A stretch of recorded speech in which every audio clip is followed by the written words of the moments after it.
Good afternoon or good evening, wherever you happen to be here in the U.S. How's everyone doing? Oh, let me get this sorted out real quick. Bam, let's go full screen for a moment. How's everybody doing today? Hope you all are well. Nope, no mutes today. I was on top of it. I was on top of it for this stream, but that will probably change in the future. I hope everyone's doing all right. Welcome, everybody. This is the Stage of Reason. I am JL here at Bridge the Divine. I hope everyone is doing well. Good to see everyone in the side chat. Let's see who we have before we dive into things today. Cindy Johnson is here. Good to see you. Good evening. Good evening. Hope you're doing well. Was first in the chat. Javers as well. Good to see you, Javers. And Calagonchik says 5/27/26. That would be today's date, May 27th, 2026, on a Wednesday. Andrew O is hanging out. I see him in the back room as well. Lost in the back rooms. Point Relative is here. Good to see you, Point Relative. Thank you so much for being here. Canadian All-Man is here. Elbows up, elbows up. Thank you so much for hanging out. And I see Juggernaut Jared Reed is hanging out. Good to see you. Spam Goes here. Thank you so much for being here. Clive Wells with the obligatory alternative energy. Thank you so much, Clive. I do appreciate that. And I think, oh my word. Faith and Bigora. It's Crafty Keela is hanging out. It's time for me to sleep listening to the sound of JL kicking ass. Thank you so much, Crafty. It's so good to see you. Hope you're doing well. Hope the little one's doing well. Hope the goats are doing well. So happy to see you. Glad you're able to pop in. Singer Soul is hanging out. Good to see you, Singer Soul. God equals the square root of -1. Good to see you as well. Hello, hello. I was just going, message deleted by Crafty Keela. And Singer Soul says, Aloha, did make the last stream, was making the trek up to Haleakala on Maui. Very cool. Very awesome. I love Hawaii. I've only been once, and I was there for a week, but I do love Hawaii. Absolutely amazing place. Let's see. There's a couple of things. Before we dive into stuff, before we get too busy. For anybody who's new here, if you haven't been here before, this is the Stage of Reason. This is an open panel where we talk to believers and other people about what they believe and why, explore things like philosophy, theology, various religions, you name it. Okay. And we do have prompts on the screen that people can talk about. If something like that is interesting to somebody, or if you have questions, you can come up on stage and ask a non-believer about how they justify things in their worldview, how we rationalize things. So we'd be happy to have those conversations. In the meantime, when we don't have anybody on stage, we typically will review content that's either been sent to me or stuff that I have in my back catalog I haven't gotten to. So we have a good time here. We try to. I try not to be boring. And sometimes we have some pretty interesting people come up on stage. So I've got it set up over in the Politics Discord as well. Hopefully we can get some individuals who pop in and want to come over to the stream. So we will find out. But we're looking good so far here at the start. One thing I wanted to point out, Lindsay Bowe, good to see you. Howdy, howdy. Hope you're doing well. JL, we need to catch up properly at some stage. I have a new idea I want to run by you. Little one is 4 next month. Awesome. 4 years old. Oh, Crafty. Have we been doing it this long? Have we been doing it? I mean, wow. I remember getting the news. I remember getting the news when the little guy was born. Oh, already 4. I'm getting old. We're all getting old. And yes, I know there are people in the live chat who are older than I am, but that's amazing. 4 years old. Very, very cool. Let's see. Yes, time does fly. All right. Let me see. There was something that Cindy, I think, popped in and said, yes. So Cindy, you said, more importantly, my mom actually asked me why I don't believe in God. Now I have to decide if I want to go into detail with her or not. That is a tough conversation. And been through it myself. Didn't go as well as I'd hoped it would, but it could have gone a lot worse. The religion, the whole religion thing, and I'm not saying this is good, this is what's going to happen with you, but the one thing I think to keep in mind is that you divest yourself of any notion that obviously you would be able to control how they're going to react, like how your mom's going to react. But be honest. I mean, I would say that's what I did. That's what I chose. I felt that honesty was the best policy, and I wasn't mean, but I set boundaries. I set very, very clear boundaries that this is what it is, and you know, this is who I am. And it was really important to me that she understood that. That unfortunately kind of said that for me, unfortunately, that kind of set the bound, or that set the kind of the beginning where my mother knew unequivocally, my position. And it did cause conflict later on. It's, it set the foundation for why she and I haven't spoken in some time. But if you being honest about who you are and the positions you have, the things that you believe, the things that you do not accept, if you are honest about that and other people can't handle that, that's on them. And that was one thing that I had to remind myself, and my friends had to remind me that it's if you are honest and you straightforward and you come with your honest self, there's nothing for you to regret about that. So I would say take the strength in that one is the best that I could say. But don't expect the conversation to go a particular way. You're going to have to play it by ear. Don't expect it to go exactly how you think it's going to go. If it does, and you get the outcome that you want, that's fantastic. But I would say, be prepared for whatever may come. But definitely set those boundaries. Really, really, really, really important for conversations going forward. Yeah. Craft Tequila says, I sent my ma'am clips from Christopher Hitchens, and thank you, God, from Tim Minchin. That was my explanation to my ma'am. Nice. Very cool. Very nice. And Godless Spectrumite, good to see you. Thanks so much for being here. And yes, the dude abides. The dude abides. And I know that Jared Reed mentioned something a little bit before about something that this administration did. It was yes. Did everyone know that according to the National Security Presidential Memorandum 7, that we are all labeled as domestic terrorists?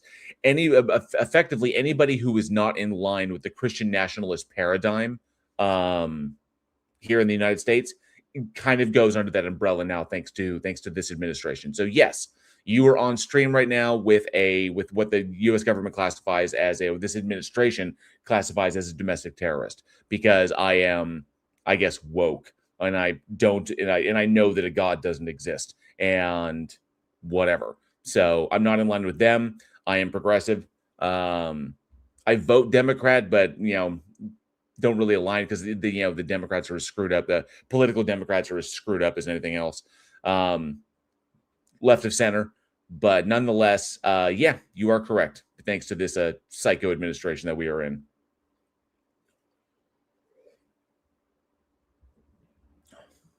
Yagi Chandan is here. Says hello from Tokyo. Wow, all the way to Japan. That's freaking awesome. I hear I'm pretty big in Japan. Can't believe Crafty's little one is 4. Mine turns 18 this summer. 18. Wow. Enjoy these times. Oh, yeah. But good to see you, Yagi. Thanks so much for being here. Appreciate you hanging out. Oof, more Catholic now than she was when I was living at home. Well, I'll say this, Cindy. At least you don't have to have the evolution talk with her. So I'll say this, because at least they do. At least they acknowledge evolution as being true. 18 this summer. Wow. Yes, Dems have now become the lesser of two evils. You are correct.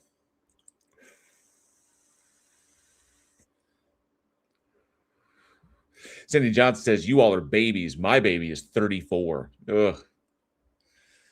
My mother would say the same thing. She'd say, my baby is 45, which is me. So, yeah, 45 years old. I think about that, and my brother is over 40. And I think about, I was like, because my brother's 5 years. My brother just recently turned 40 this year. So, wild. My brother's 40 years old. I am 45, about to turn 46. We are old.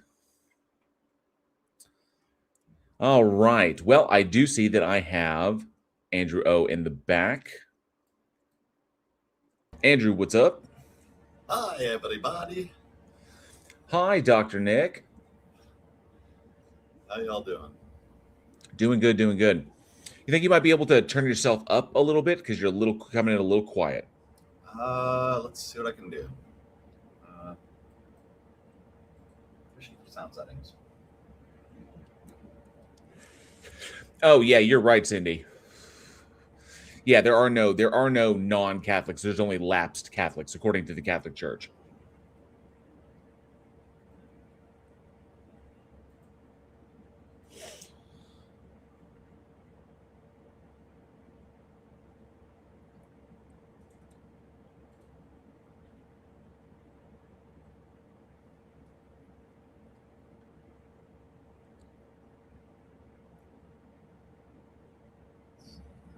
Okay, I'm about to do a little test here. Okay, testing my volume. I'm about to change mid-sentence. And right now, tell me how it... That is fantastic. Okay, I'm moving over to studio mic then. That is nice and clear. Alrighty. All right, scroll down here. Yep. To my room to make sure that I don't miss anybody. Good. See, Rodent No Last Name's in the house. Good to see you. Just turn him down. We can still hear him. Oh, that's mean. But good to see you, Rodent. Hope you're doing well. We got good news and bad news. The good news is you can hear me clearly. The bad news is you can hear me clearly. What is JRPG? Japanese role-playing game? I'm imagining. Cindy Johnson, Japanese role-playing game. Hey, Geo Sam, good to see you. And Yagi-chan says, in that case, I lapsed when I was 8, standing in church thinking, this is all total bollocks. I'm 47, by the way. Nice. Yeah, it was a slow and steady progression for myself, is how it kind of like when things stopped clicking is one way I could describe it. It was slowly but surely, this wasn't making sense anymore. Was the issue that I had. It was a slow process where I started questions started forming in my mind because things weren't adding up, and there I began. And I would say that it was the hypocrisy that initially kind of began to stand out once I recognized what it was, and I realized that there was a lack of consistency here. And even then, and it was really more of a notion because back then, when I was young, I didn't have the vocabulary I needed to articulate exactly what I was feeling. But it was just this notion that, well, that doesn't make sense. That's not clicking for me. And so the exploration of that notion is what eventually, after about 10 years, led me to realize that the notion of belief in some sort of an entity is completely irrational. Why would I believe these things? And one of the kickers beyond that was once I'd acknowledged that and I realized that was my position and I was able to be open about that position, and I'd done the work that how to describe this. I completely lost my train of thought on that. I did trying to find a way to describe that, but nonetheless, I would say my life got exponentially better.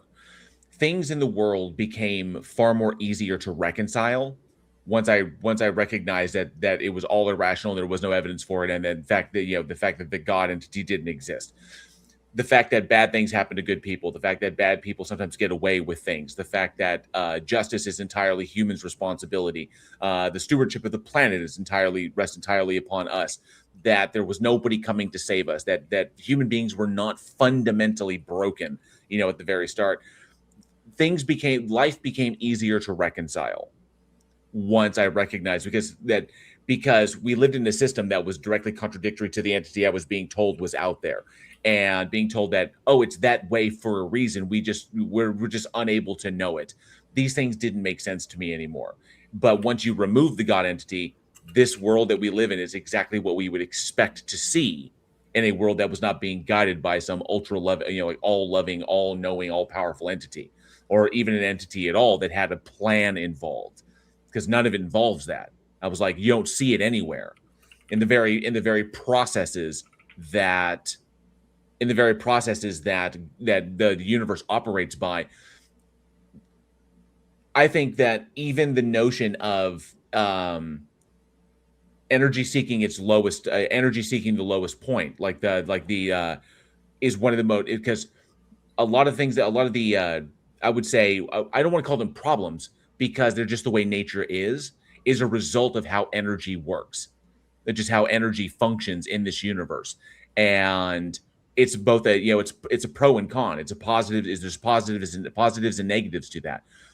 The fact that evolution operates that way, showing that there is no plan involved, that the energy is going to do what the energy does, and this is the way it said, this way it happened to sussed out, just goes to show. That's why you don't see like correction, like you don't see, as morphology changes, you don't see like corrections in other things that don't need to be corrected and usually wind up causing problems later down the line. It's because that's the way evolution works.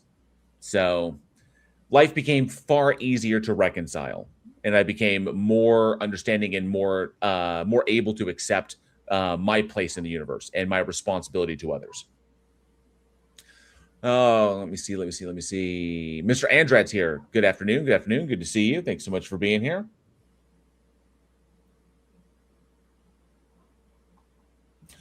Hopefully, have somebody pop in. I put out some hooks. See if somebody would pop in. Inferno's here. It says good evening, morning, 1 a.m. in Central Europe. Ooh, up late. But good to see you, Inferno. Thanks so much for being here. Yeah, Crafty Keela's in the house, so be sure to tell her hi. I know she's busy, but she's managed to pop in.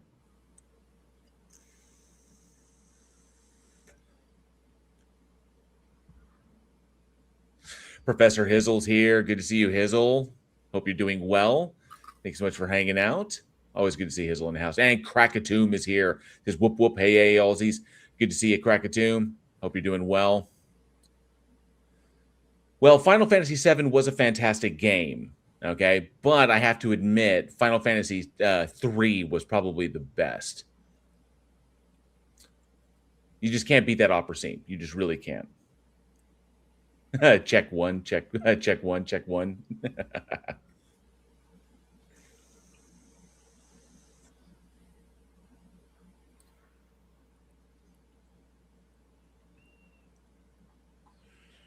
All right. Armageddon's Fire's in the house. Good day. Hope you're doing well.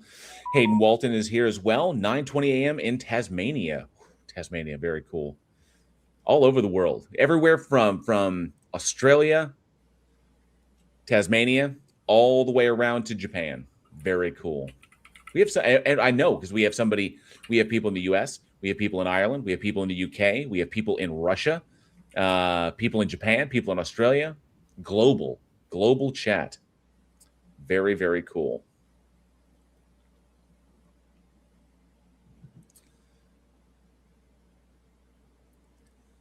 Mr. Edit, that beard of yours went white fast. Yeah, it has. It really has. And I've got you can't really see it right now, but when it grows out, you can. I've got the Reed Richards thing going on the sides,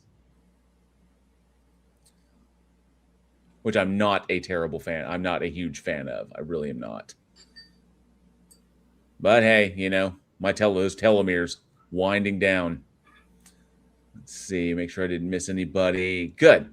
All right. Well, while we are waiting for someone who would like to come up on chat, the link to come up on stage is pinned in the side chat. So you're more than welcome to come up. If you have questions or you have something about want to engage in one of the prompts that's on the screen, or like I said, any reason whatsoever, feel free. You can click that link. You can come up on stage. We'll do a quick tech check and make sure that all is good until that point.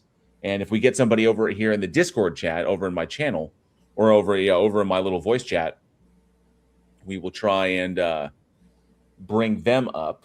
Until then, Jared Reed sent me a vid called "This Evidence is Converting Atheists." And it's from, if I remember correctly. Oh, yeah, it's all good, Tat. It's all good, Crafty. And give my best to Tatty. And this one came from Juggernaut Jared Reed, and he sent me, this is from Focus on the Family, who I am familiar with. And this video is "This Evidence is Converting Atheists." He sent me that, and I was like, I had to jump on it. And Reed, I apologize. You sent me another link. You sent me a Facebook link, but I'm not logged into Facebook on that one, so I wasn't able to see it. So I apologize. I haven't seen that.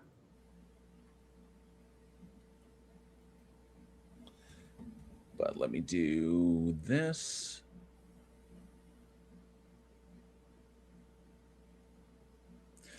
That's right. How do you, like Lindsay Bowe, how do you convert an atheist? You, I guess, convince them of irrational things. Good night, Caligon Chick. Good to see you. Yes, our allele caps are not what they used to be. Very true. Let's see. Depends what you're looking to convert them to. True. Let's go to the desktop. This evidence is converting atheists.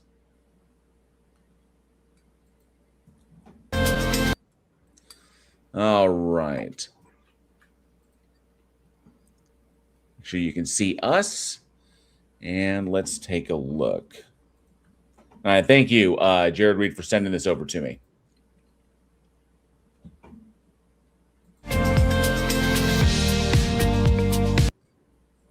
Okay. So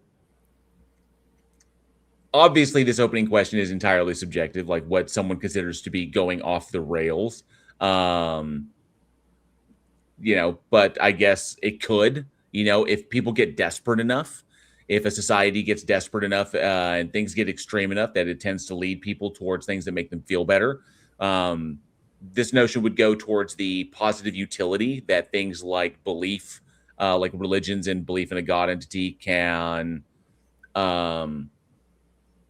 bring people in their lives, but it doesn't ultimately solve problems is the biggest issue. So this wouldn't necessarily, even if it did, it wouldn't necessarily be a good thing, because if culture is going off the rails, is as subjective as that is, subjective a metric as that is, bringing it back to, bringing people back to faith wouldn't solve why the culture is going off the rails. Those are obviously a number of other things. If you're talking about like socioeconomic issues, climate issues, going back to the faith is not going to fix those things. It's just going to help you like deal with them or even ignore them. So this wouldn't necessarily be a good thing. People are looking for something stable, something deep, something with roots. And that's one of the reasons I often hear of why people are, in fact, thinking about coming back to church. So again, the social utility, the personal utility, the social utility. There's one thing that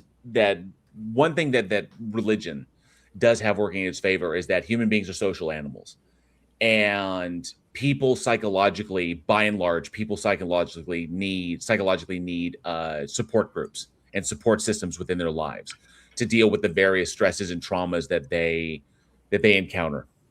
Support systems are really huge. In the medical field or in the medical industry, people who undergo major surgeries or people who undergo organ transplantation, or especially in deeply psychologically affecting surgeries like plastic surgery, support systems are vital. People who go through such like massive changes or have such massive trauma done in physical trauma, they need those things around them to help them psychologically acclimate and emotionally acclimate to not only the new paradigm that they're going to be waking up in, but the pain they're going to be enduring, the physical therapy they're in, to ensure that they stay on track with their recovery and their medications. Support systems are vital. So we do need them. As a social species, we do need them.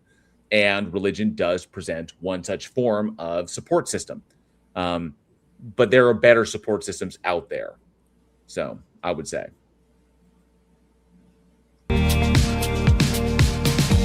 By the way, this is a focus on the family is just a grotesquerie of a social group.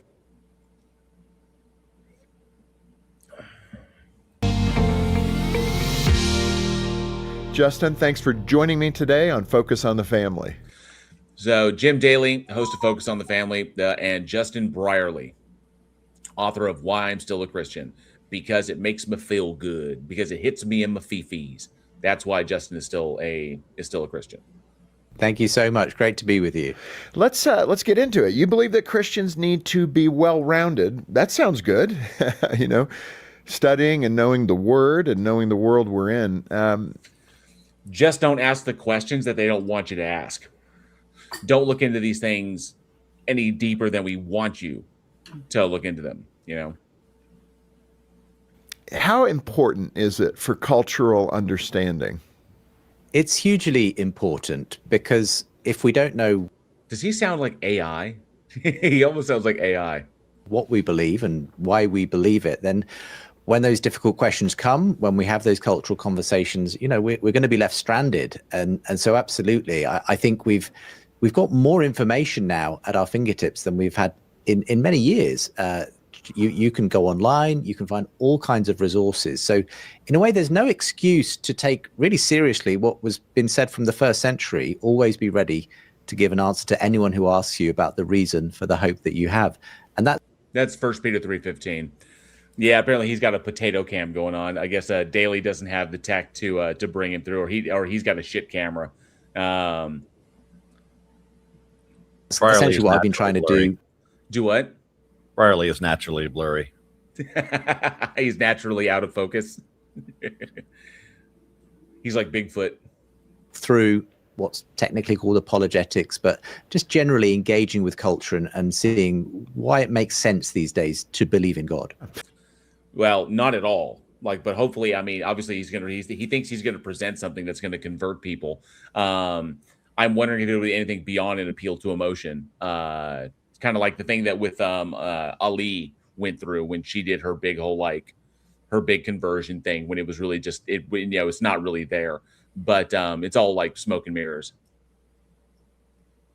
You know, I'm aware of a 2022 survey, and it reported that 28%, and these are probably very similar to statistics here in the US, but 28% of people in the UK think of Jesus as a mythical figure, kind of a compilation of good deeds done, and they put it under this mythical figure. About 54% of the UK folks believe he was a real person, so that's actually good, but it's significantly down from past decades. And again, I think Yes, that's to be expected.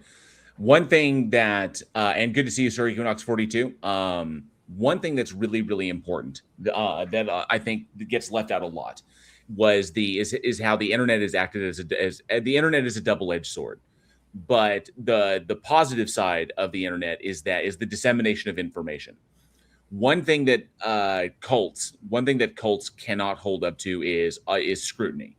Is that once you start like hammering their foundations, they fall apart pretty rapidly, and all the failures in reasoning that they require their adherents to kind of engage in are quickly exposed.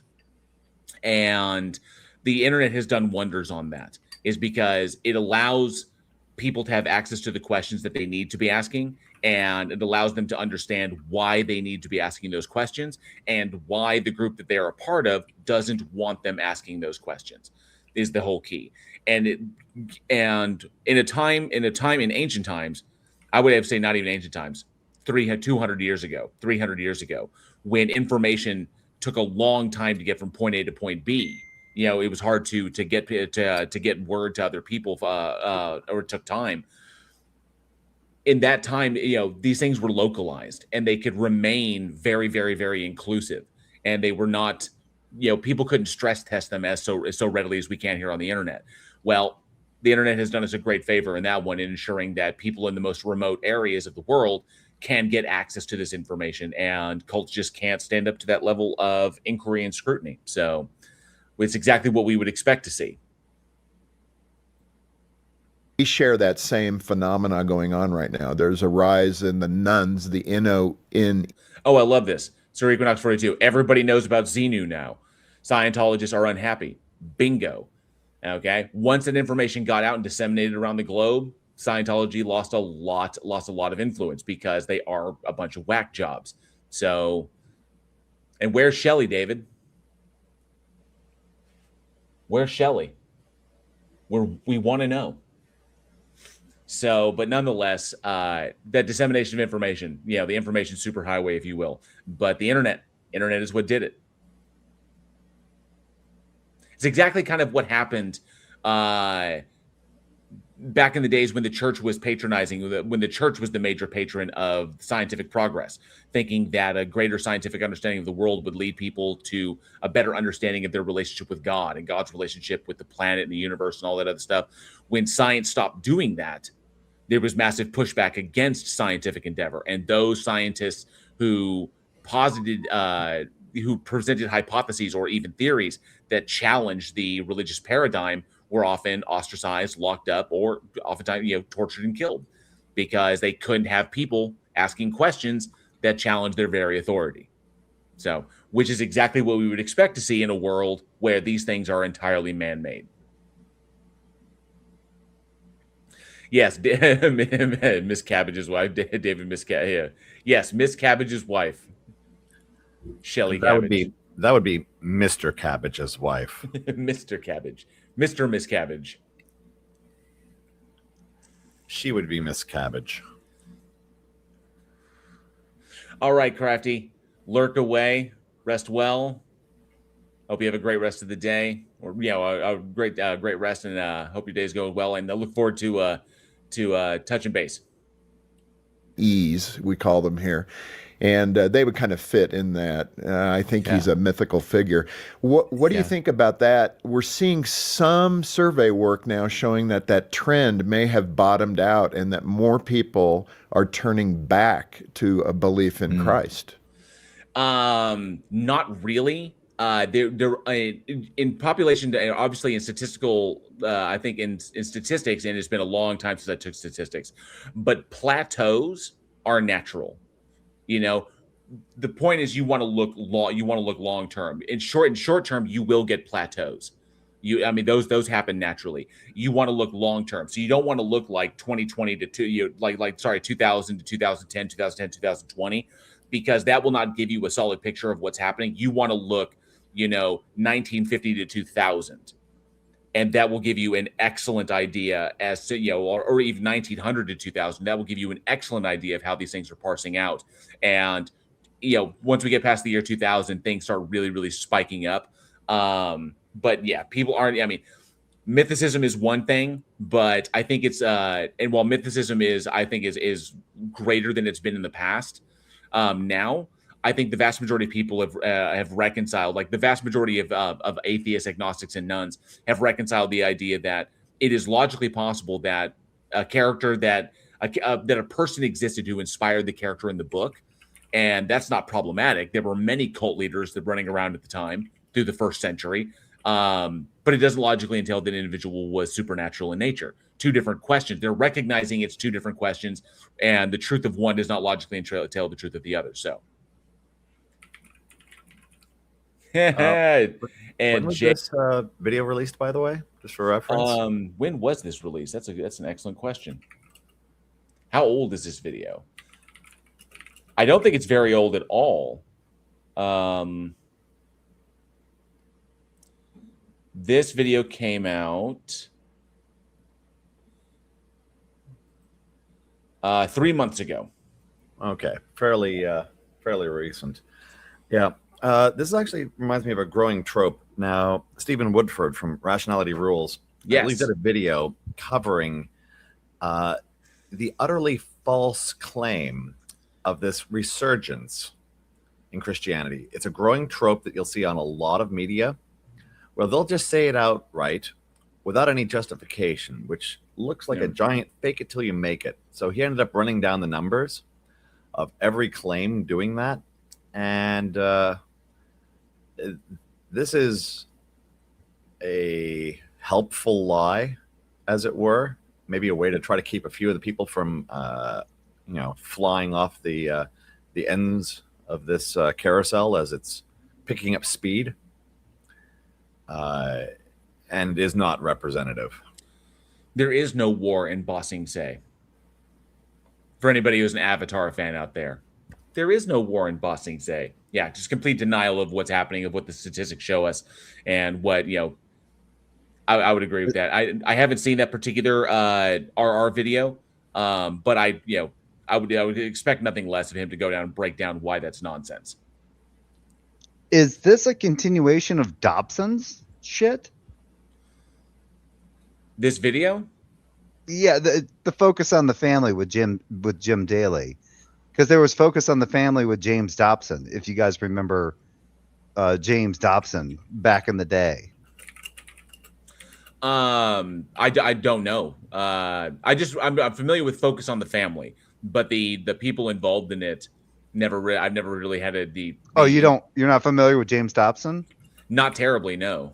Oh yeah, James Dobson was like he was popular back in the 90s when I was still a Christian.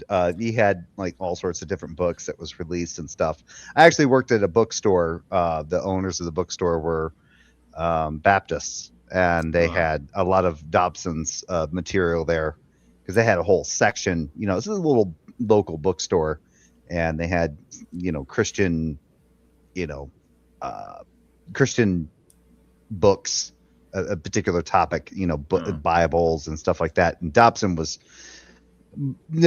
very popular, young Christians, looking to good ways to raise their children, that kind of thing. Well, that would explain it. If it was in the 90s, I was on my way out because I was in that transitional journey where I was exploring different things. I was on my way out and too busy. In the 90s? Yeah. Oh, you got there faster than I did. I didn't get out till like 2013. Like I said, it was about 93 is when I started. I would say I would pin it to 93 is when I started that transition outward, that transition out, when I started asking questions and started educating myself beyond what the church was telling me. So, in the 90s, I was on my way out, and I was too busy trying to have sex with women. Oh, okay. But like, when did you have that? Like, you were too busy having sex, trying to have sex with women. Well, it's better than trying to have sex with animals. Fuck, dude. Dark. I know. Well, it's just the fact that you specified it. You didn't say I was just busy having sex. You specifically said I was trying to have sex with women. It's like, good to know. I like how animals was the only natural alternative for that. Well, I could have brought up. I think JL has given us enough information to suspect. I could have brought up ferns. I hear they're quite fucking loving. But either way, yeah, what drew me in was the focus on the family with Jim Daly, and I'm just kind of wondering if this Jim Daly kind of took over for that focus on the family. Yeah. Okay. So I went and looked it up in the meantime. So basically, Dobson stepped down in 2010, and Daly took over. Yeah, because Dobson died in 2025, from what I can see here. So, gotcha. Okay. Got it. And good to see you vibe without. Thanks so much for being here, as well as PhD Tony's in the house. Says greetings. Good to see you, Tony. Thanks so much for being here as well. And I think I didn't miss anybody. Nobody slipped by me. Good.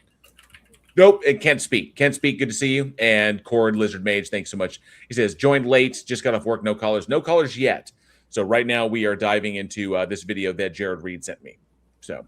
Yeah, and you have to forgive me. I did a live stream the other night and earlier today where I was actually doing commentary on a debate with Jesus is Lord, Rebuke and Reprove. I saw that JIL's Lament. Yes. Yeah, Jill's Lament. I actually had the title like Jill's Spastic colon, but I decided to change it. But yeah, so.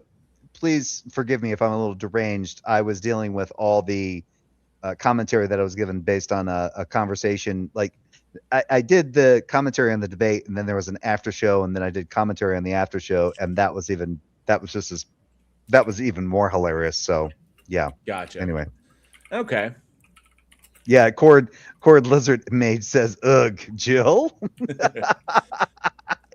You know what I mean. Give me what? Yeah. Hey, Mark. Dang it. Hang on 1 second. Andrew. Hey, Mark. How's it going? I see you in the side chat and the Discord chat here. What is that one? Incest. I'm doing a live chat here on YouTube. The stream you can see on the status there. The link is in the side chat if you'd like to join the stage and have a conversation. That's hilarious. If you're a believer, or if you're wanting to, if you would talk about why you believe in a God or anything else, I have a number of prompts. I do not.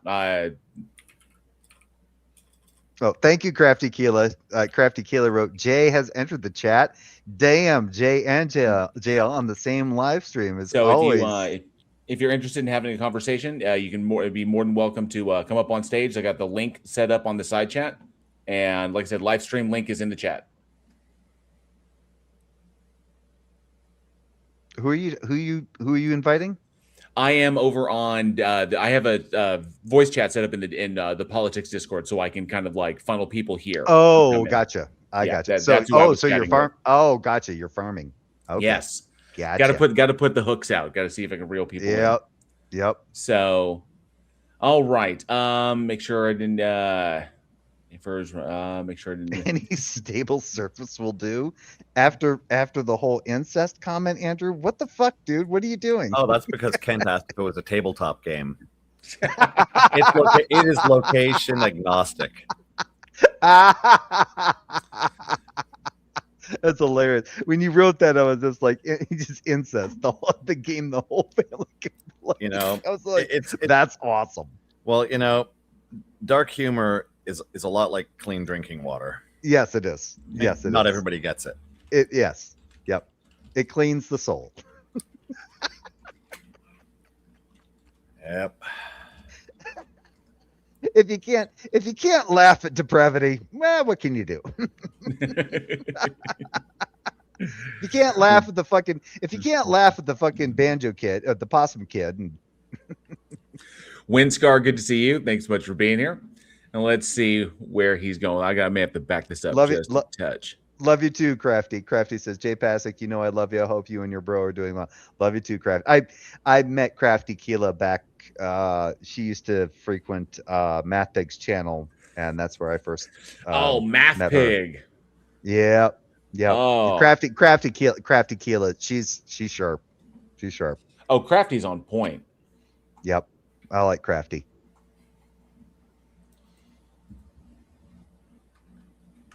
There we go. Oh, and I got Marty and Marty in the house. Love you too. Everybody loves Jay. Oh, Marty's always loved me. Some survey work now showing that trend may have bottomed out and that more people are turning back to a belief in Christ. Yeah, and this is the really interesting aspect of what I've been calling in some of my work a surprising rebirth of belief in God in the UK, but also in the West more generally. Surprising rebirth. Yeah, the statistics do not bear any of this out. Like Andrew was saying, this is just denying that the car is crashing while you're in the middle of an accident. Oh, gotcha. Who is this guy? Justin Brierley. What's the last name? Brierley. Okay, and who's the other guy? That's the J. That's Jim Daly is the old man. Jim Daly. The guy who's perpetually blurry is Justin. Okay, gotcha. Yeah. And Maya Atkinson. Oh, good to see you, Maya. Says JIL hates Jay. I have no doubt about that. Yeah, Jill. It's Jill. Jill. We just call him Jill. Yeah. Jill hates Jay. Have you ever talked to Jill? Briefly inside chats. But I've never had not in person. I would love. Yeah, we don't call him. Yeah, nobody calls him JIL. He always used to go by Jesus as Lord, and he still uses the icon. And then so Skylar Fiction just shortened it to Jill. So we just called him Jill. Some people call him Calamity Jill. There's all sorts of nicknames for him. But and then when his channel got yeeted by YouTube because he was kicking up all sorts of conspiracy shit back during COVID times and stuff, he had to come back, and so now he's known as Rebuke and Reprove. So Rebuke and Reprove has been in this side chat, been on these streams. Yes, but never wanted to have an actual conversation. Yes, that's Jill. It's the same person. Yep. Okay. And good to see you, Maya. Thanks so much for being here. Appreciate you hanging out. Maya says Jay had to mod all the women in his chat because Jill would block all the women before engaging with the chat. Yes, he would. Oh, what a Yes, he would. misogynist! What a He's- misogynist piece of shit. Well, but that's the thing. He's gotten more progressive because the debate that I actually reviewed was between him and a guy named Objective Ethics, and the debate was moderated by Robin Webster, a woman. I was like, holy shit. Like, it was just like a couple of years ago, he started like showing up on streams, because it used to be like if he was on a panel and a woman would show up, he'd fucking he'd get the fuck out. Yeah. So just a note, in the YouTube side chat, I put a link in full description towards Rationality Rules. The Christian revival is a lie. Here's the proof. And I have this feeling that Brierly was one of the figures cited along the way. He does every bit of the takedown you would imagine. Is thorough. Singe, the link, if you're in the live chat, the link, just look at the live chat link. If you look below, like at the bottom of the live chat, you'll see a permanent post from JL, and you click on it, you'll see the full link, and you can click on that to come in. Yep. Pin in the side chat. All right. And yep, and you already mentioned the link. I saw you put the link in there for everybody. Andrew, thank you so much. Yeah, bookmark it, people. See, that's what I love. I love Steven and the work he does over there. That's one of the kickers, because Steven's got a great team, and they do fantastic work together. It's hard. It's much harder when you're one person and you're running the whole thing. You're running the whole show yourself. But we all start out that way here on YouTube, just one person, until eventually we can start bringing people to help us and start paying them. Because I wouldn't want to bring someone on until I could, bring someone to help me with stuff until I can actually like pay them to do work. Nobody needs to help you, JL. You know damn well you got this on your own. I think I do okay. You got this. You got this, man. We got Mark. We got Mark in the backstage here. Let me go ahead and pull this down. And Mark, can you hear me? Check the audio. I just want to make sure. If you can use the private chat, just let me know my audio is coming through so that you can hear me. Excellent. And you do not have to be on camera if you don't want to be. But can you, here on the backstage, can you flip it on just to make sure that there's a person there? Is just to protect the stream from getting like P-bombed. Excellent. And you don't have to be on if you don't want. We'll bring you up. Mark, how's it going? Oh, what's up, dude? Doing good. All right, let's get started. You don't believe in God?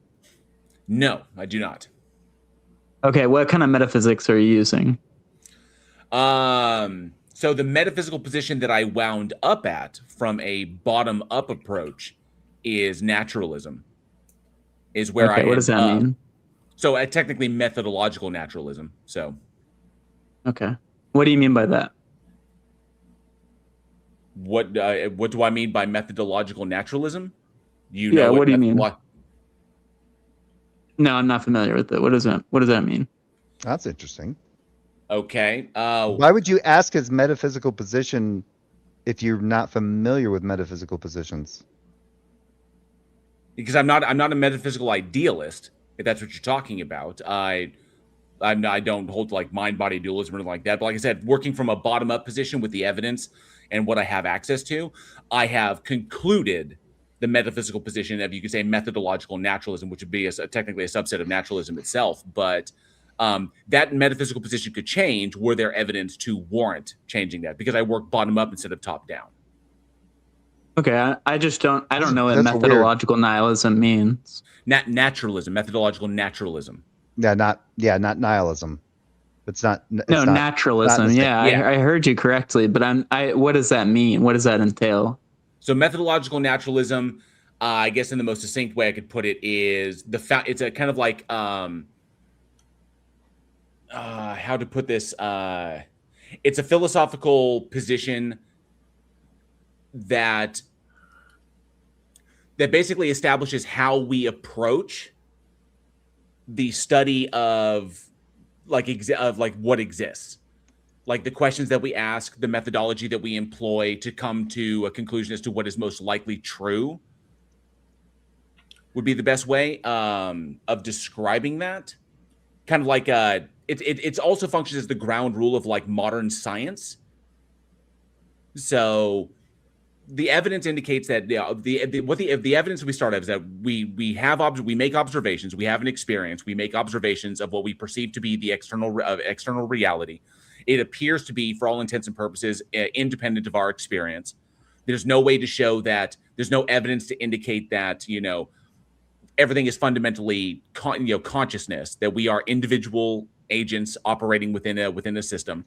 And that we ask questions, we make observations about and ask questions about that system, and we try to derive what is most likely true about that system that we exist in, describing phenomena we observe. And that's fine. Do you think that you said that we perceive external reality? Do you think that what we perceive is what exists independently of our mind? I hold that position, yes, because because the evidence indicates it's most likely the case. It obviously something like hard solipsism can't be logically defeated yet. Like we haven't yet found a way, like a solution to the problem of hard solipsism. But I have denying hard solipsism. Yeah, but as far as we can tell, I'm not gonna make full disclosure. I'm not gonna make like a solipsistic argument or anything like that, but. Yeah. I'm also not going to make a naive realist argument. So I'm just wondering how it differs from naive realism. Okay, what's naive? What's naive realism versus just realism? Naive realism is the idea that what we perceive of the external world is the way that it exists independently of our faculties. Well, okay, so it's not naive realism. It is, what are we justified in coming to? Now, I am willing to change my position if evidence is presented that would warrant me changing it. But thus far, no evidence has been presented. So I work with what I have access to. And so working bottom up without assuming a metaphysical position and trying to fit everything into that paradigm, I work up to one. And so the one that I am currently at would technically be, would be if naturalism would be a form of realism in that respect. So like that's where I'm at. But if someone wants to present evidence to support something beyond that, I mean, how can I operate in a universe. You operate in a universe. We explore the universe. That's naturalism, right? Because it's that which naturally exists. What justification do we have to go further than that? Like rational, what rational justification do we have? Yeah. Right. Like how do we know that there's supernatural entities and so on? Yeah. So that makes sense. Yeah, hold up. So I would give a quick addendum on that one. So naive realism, as defined here, seems to say that it's the belief that we perceive the world exactly as it is, unbiased, unfiltered, and objectively. Now, the thing is it's kind of baked into methodological naturalism. Basically, it's functioning on a level as though naturalism is like basically what we have, the way we can frame our experience without the commitment to naturalism. It's going like, this is the framework as it seems to function so far. So it's without the commitment. So that's the most important part of methodological naturalism, is the lack of commitment to it. It's called, until we get something else, right? Here's what we got. So it doesn't make any assertion to objectivity. I don't make it. Yeah, it works through intersubjectivity as we check ourselves against ourselves. Right. I don't make an, because I recognize that logically there's no current solution to the problem of hard solipsism. What the logical entailment of that is that the propositions that we make about the reality that we perceive are going to be probabilistic in nature.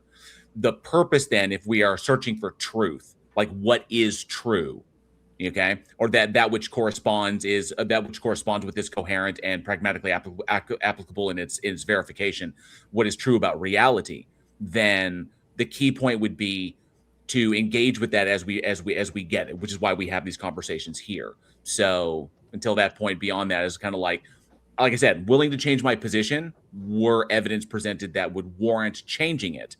So I'm not. It's not about making absolute statements. It's about acknowledging that which is most likely to be the case. This is kind of like Wittgenstein in that respect.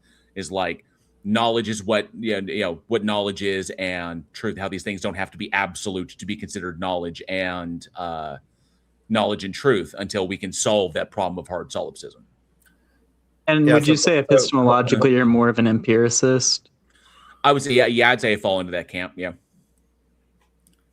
I put it as primary, but just before we get too far down the rabbit hole on here, just understand where you're coming from. So, do you believe in a God? Do I? Yeah. Yeah, of course. An impersonal, pantheistic God. So pantheist, though. So just to make sure, pantheism or panentheism? Well, I probably more of something like pantheism. Okay, so the universe and God are one and the same. It's the same idea, like the law of identity in that is that the universe is God, God is the universe. Yeah. Okay. So any particular reason to the attachment to the word God then? That's a fair point. I mean, it's like, well, if you're just going to identify the universe with God, why even use the term? I think it's because of the, when you step back and look at things, it's hard not to be sort of in awe of the universe. And I think calling it God is probably the most apt description. But, if you just want to call it the universe, that's why is fine. God? How is God a description? What do you mean? I think. Well, you said God is an apt description. How is God a description? I think the idea is that what does the term God bring to the universe that helps us to understand it more than just the universe itself? Nice, thank you, Jael. Yeah. Well, because I think it has this divine quality, essentially. What is a divine quality? Yeah. No, you guys are thinking of this shit before me. I knew you were going to ask, like, well, what's divine about it? Well, I know. Divine is like God. So you're right. The universe is a lot like God, especially when the universe is God. So it is like itself in a 100% Venn overlap. So, well, what do you think the word divine means? Well, I know what the dictionary uses it as, which is to say godly, like a god. Which is why I just referenced the tautology that I did. Yeah. That's the problem. See, God and deity and divine form a very vicious dictionary circle. And they are all equally vacuous because of it. Wait, why? Yeah, that's just the dictionary. Now, well, like he said, there's a Venn overlap that he was insinuating in what he just said. But takes a little bit more sussing out. Thank you, Andrew. Yeah. So you think you don't think it's very descriptive, is what I'm gathering. Well, it doesn't. It's not a term that adds anything to our understanding of stuff. Now, somebody in my live chat, I wanted to touch on it because what they said is, Sir Equinox 42 says, atheists can be just as odd about the universe, and I get that. There are things in the universe that I think that we observe that are amazing. I know I myself, like one magnificent moment in my life was because I do mountain climbing and I love being out in nature like this. And one of the great memories of my life was standing 12,000 feet in the air and looking out over a mountain. And it was just all gray, like this, because we were in the middle of middle of kind of like a small storm system. And then the clouds kind of parted for a moment. Wind came in, the clouds parted, and the sun came through and lit up the entire Cimarroncito 12,000 feet below us, going off into the horizon, and just like illuminated the whole thing. You see bison, you see all kind of like that. And so standing 12,000 feet in the air, looking down and seeing upon that was an incredible moment. I was like, look at this, but jumping that gap to like divine instead of I just call that divine. Yeah, instead of that's just nature. I have a tremendous appreciation for that, for my opportunity to experience that. Okay, which I acknowledge that, and it was like that was really, really cool. I was like, this is amazing. Not everybody is. My appreciation is more in the fact that not everybody on the planet is going to get to have an experience like that. Right. But on the converse, but on the converse, there's some really, really horrible things on this earth that you could experience that you never will experience either. So looking at both sides of the coin, like there are people who will never stand on a mountain and see what I saw, but I will likely never experience what it's like to have hemorrhagic fever. Yeah, sure. I get your point. Your point. They're kind of you wouldn't go as far as to say it's divine. It's like it's a part of nature. And some people, they see it and they acknowledge it, and it's like it kind of like, wow, this is so cool that I get to see this. Some people, I have friends, if I stuck them on that same mountain at the same time, they would not be impressed. They would probably be more like consumed by the fact that they had to climb 12,000 feet in order to see it. And they wouldn't give a shit. Actually, JL, my position would have been like, okay, this is cool, but my God, it's a long way back down. So let me ask you sort of the ontological question. Why do you think there's something that exists rather than nothing? Or do you believe that something exists? Yes, I do. I do hold a position that there is a reality that exists independent of our experience. This goes back to logic. Just basic logic of that. It's like, so I hold that it is just per philosophy, I hold that something from a philosophical nothing, or what we'd call the philosophical void, that something from nothing is impossible. It's a logical contradiction.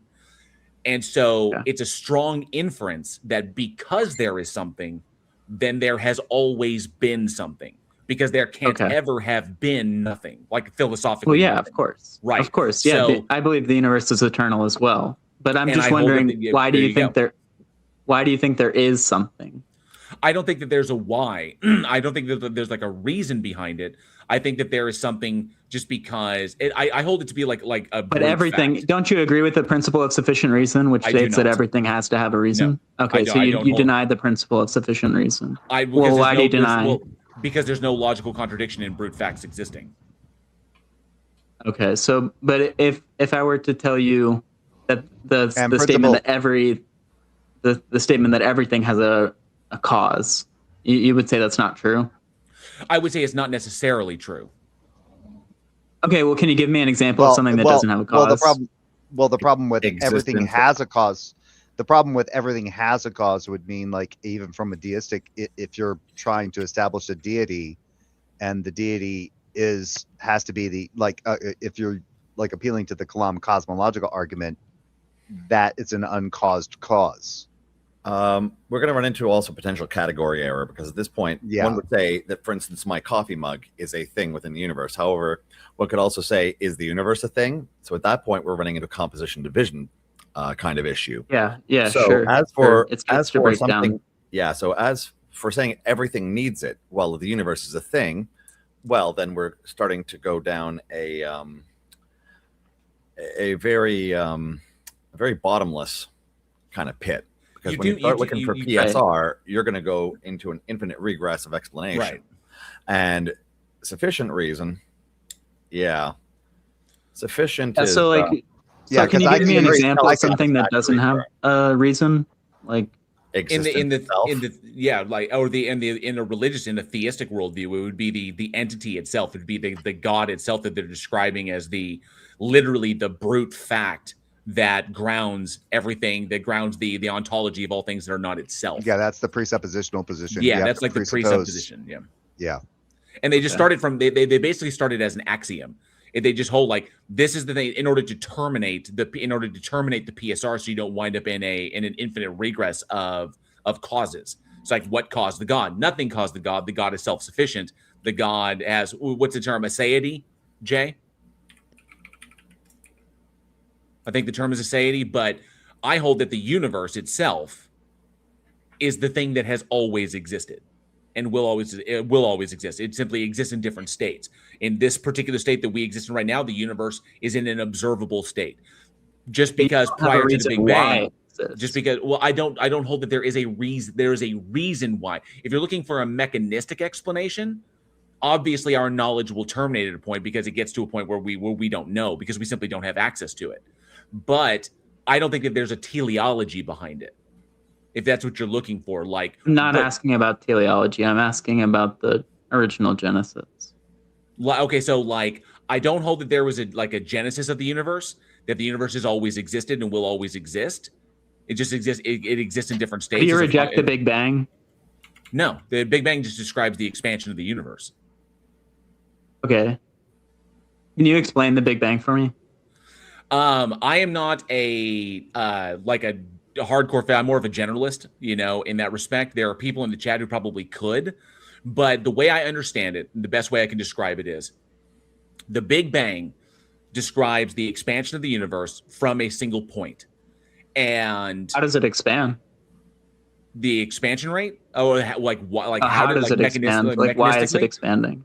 If I believe that the driving force of the expansion is dark matter or dark energy. What is dark matter? Okay, so this is where we're going into it. There are going to be questions that we don't know, that we haven't discerned answers for. So if you don't know what it is, how can you say that it's the reason why the universe is expanding? Well, it's the best evidence that we have currently. But like I said at the very beginning, I'm willing to change my position where evidence presented to warrant changing it. So is there evidence of something else that exists that is driving the expansion of the universe? I would say in this hold on. Go ahead. There's a more important underlying thing here. See, regardless of arguing as to why we think it's happening, the question is that understanding that it is happening warranted? Is it warranted to consider that this visible universe is expanding? Not sure. Is it? You're not sure? Like, you could look out there. That's how they do it, right? Like, you look at stuff and go, why is stuff further away? Yeah, that's expansion. Because that's what further away does. But why is it expanding? Oh, see, now you could argue all you want about the why.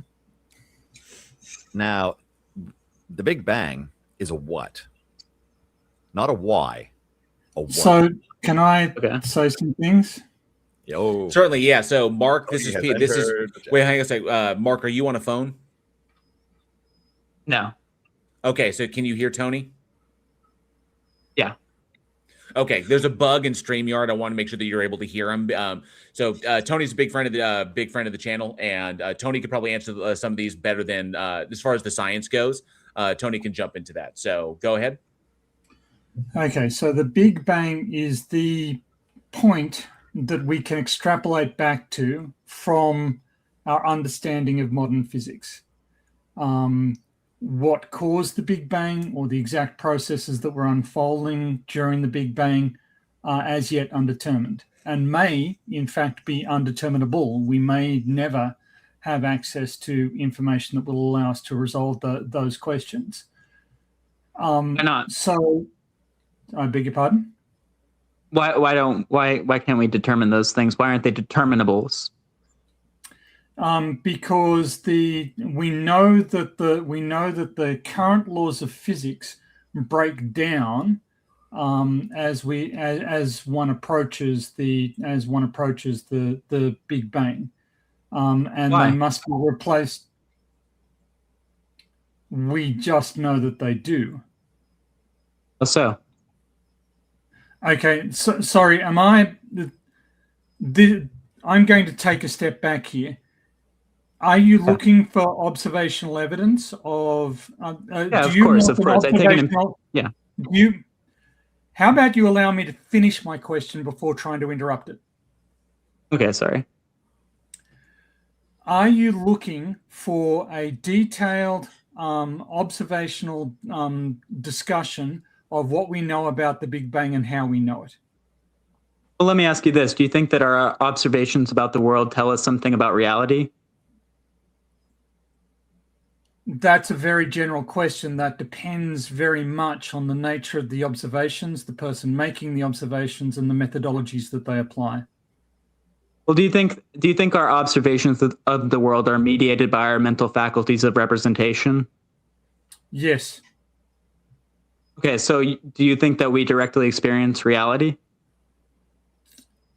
Well, that depends on a lot of definitions. Am I separate from my mental faculties that interpret reality? That's not exactly what I was. Hold on. But so let me ask you a question. What's the point of your questions? Let's suppose that we had a completely informed Big Bang theorist on the panel who was able to answer all of your questions to the full extent. There we go.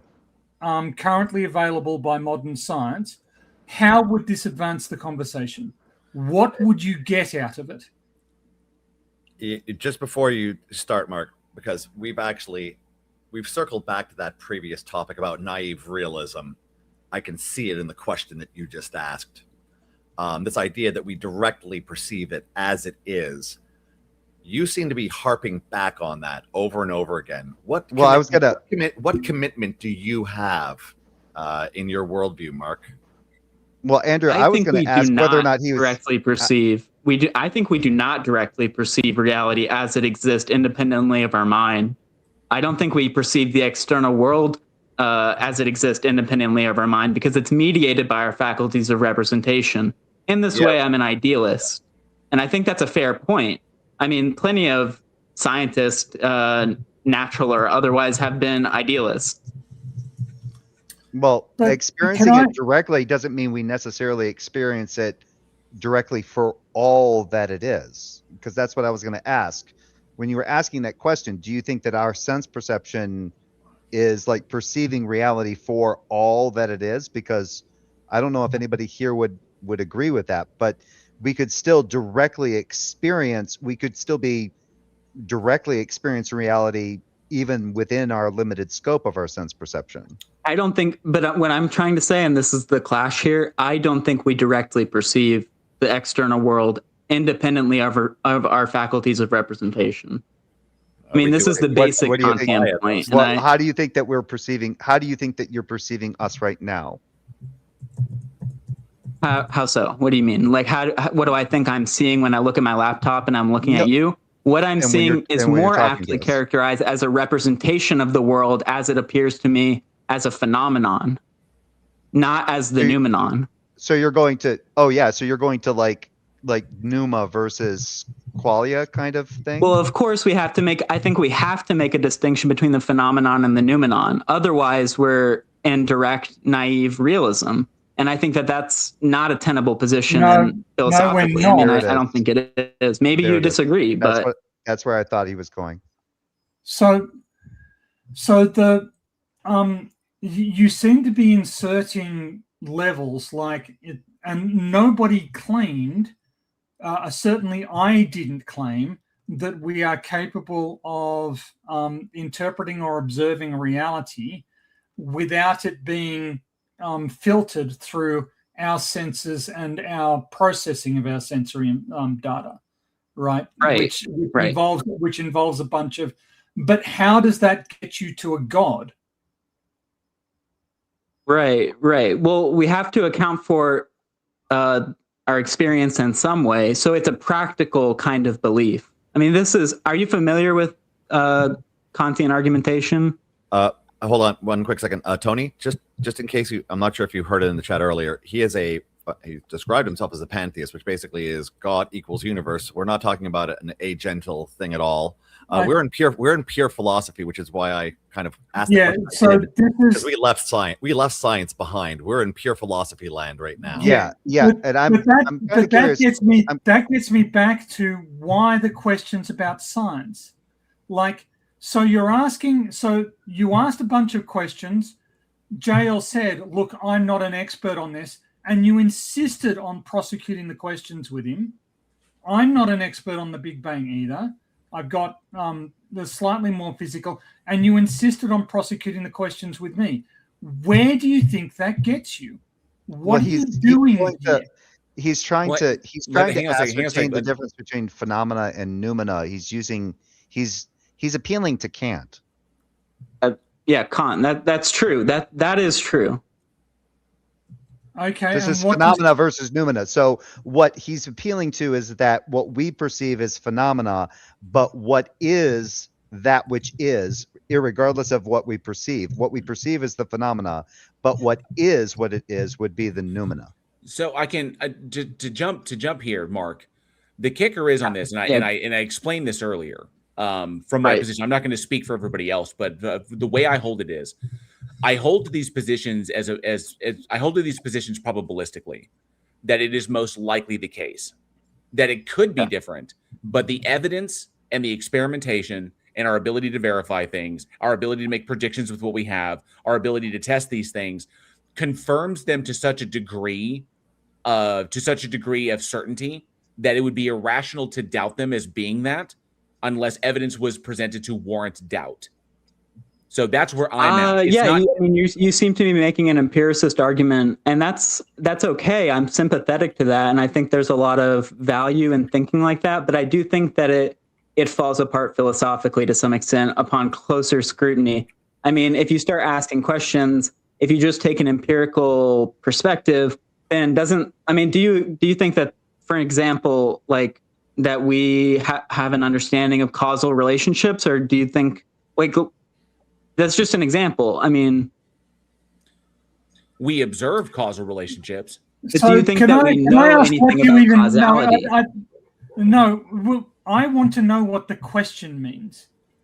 Do you mean to say that do you mean to ask, do we understand the exact mechanisms of all causal relationships?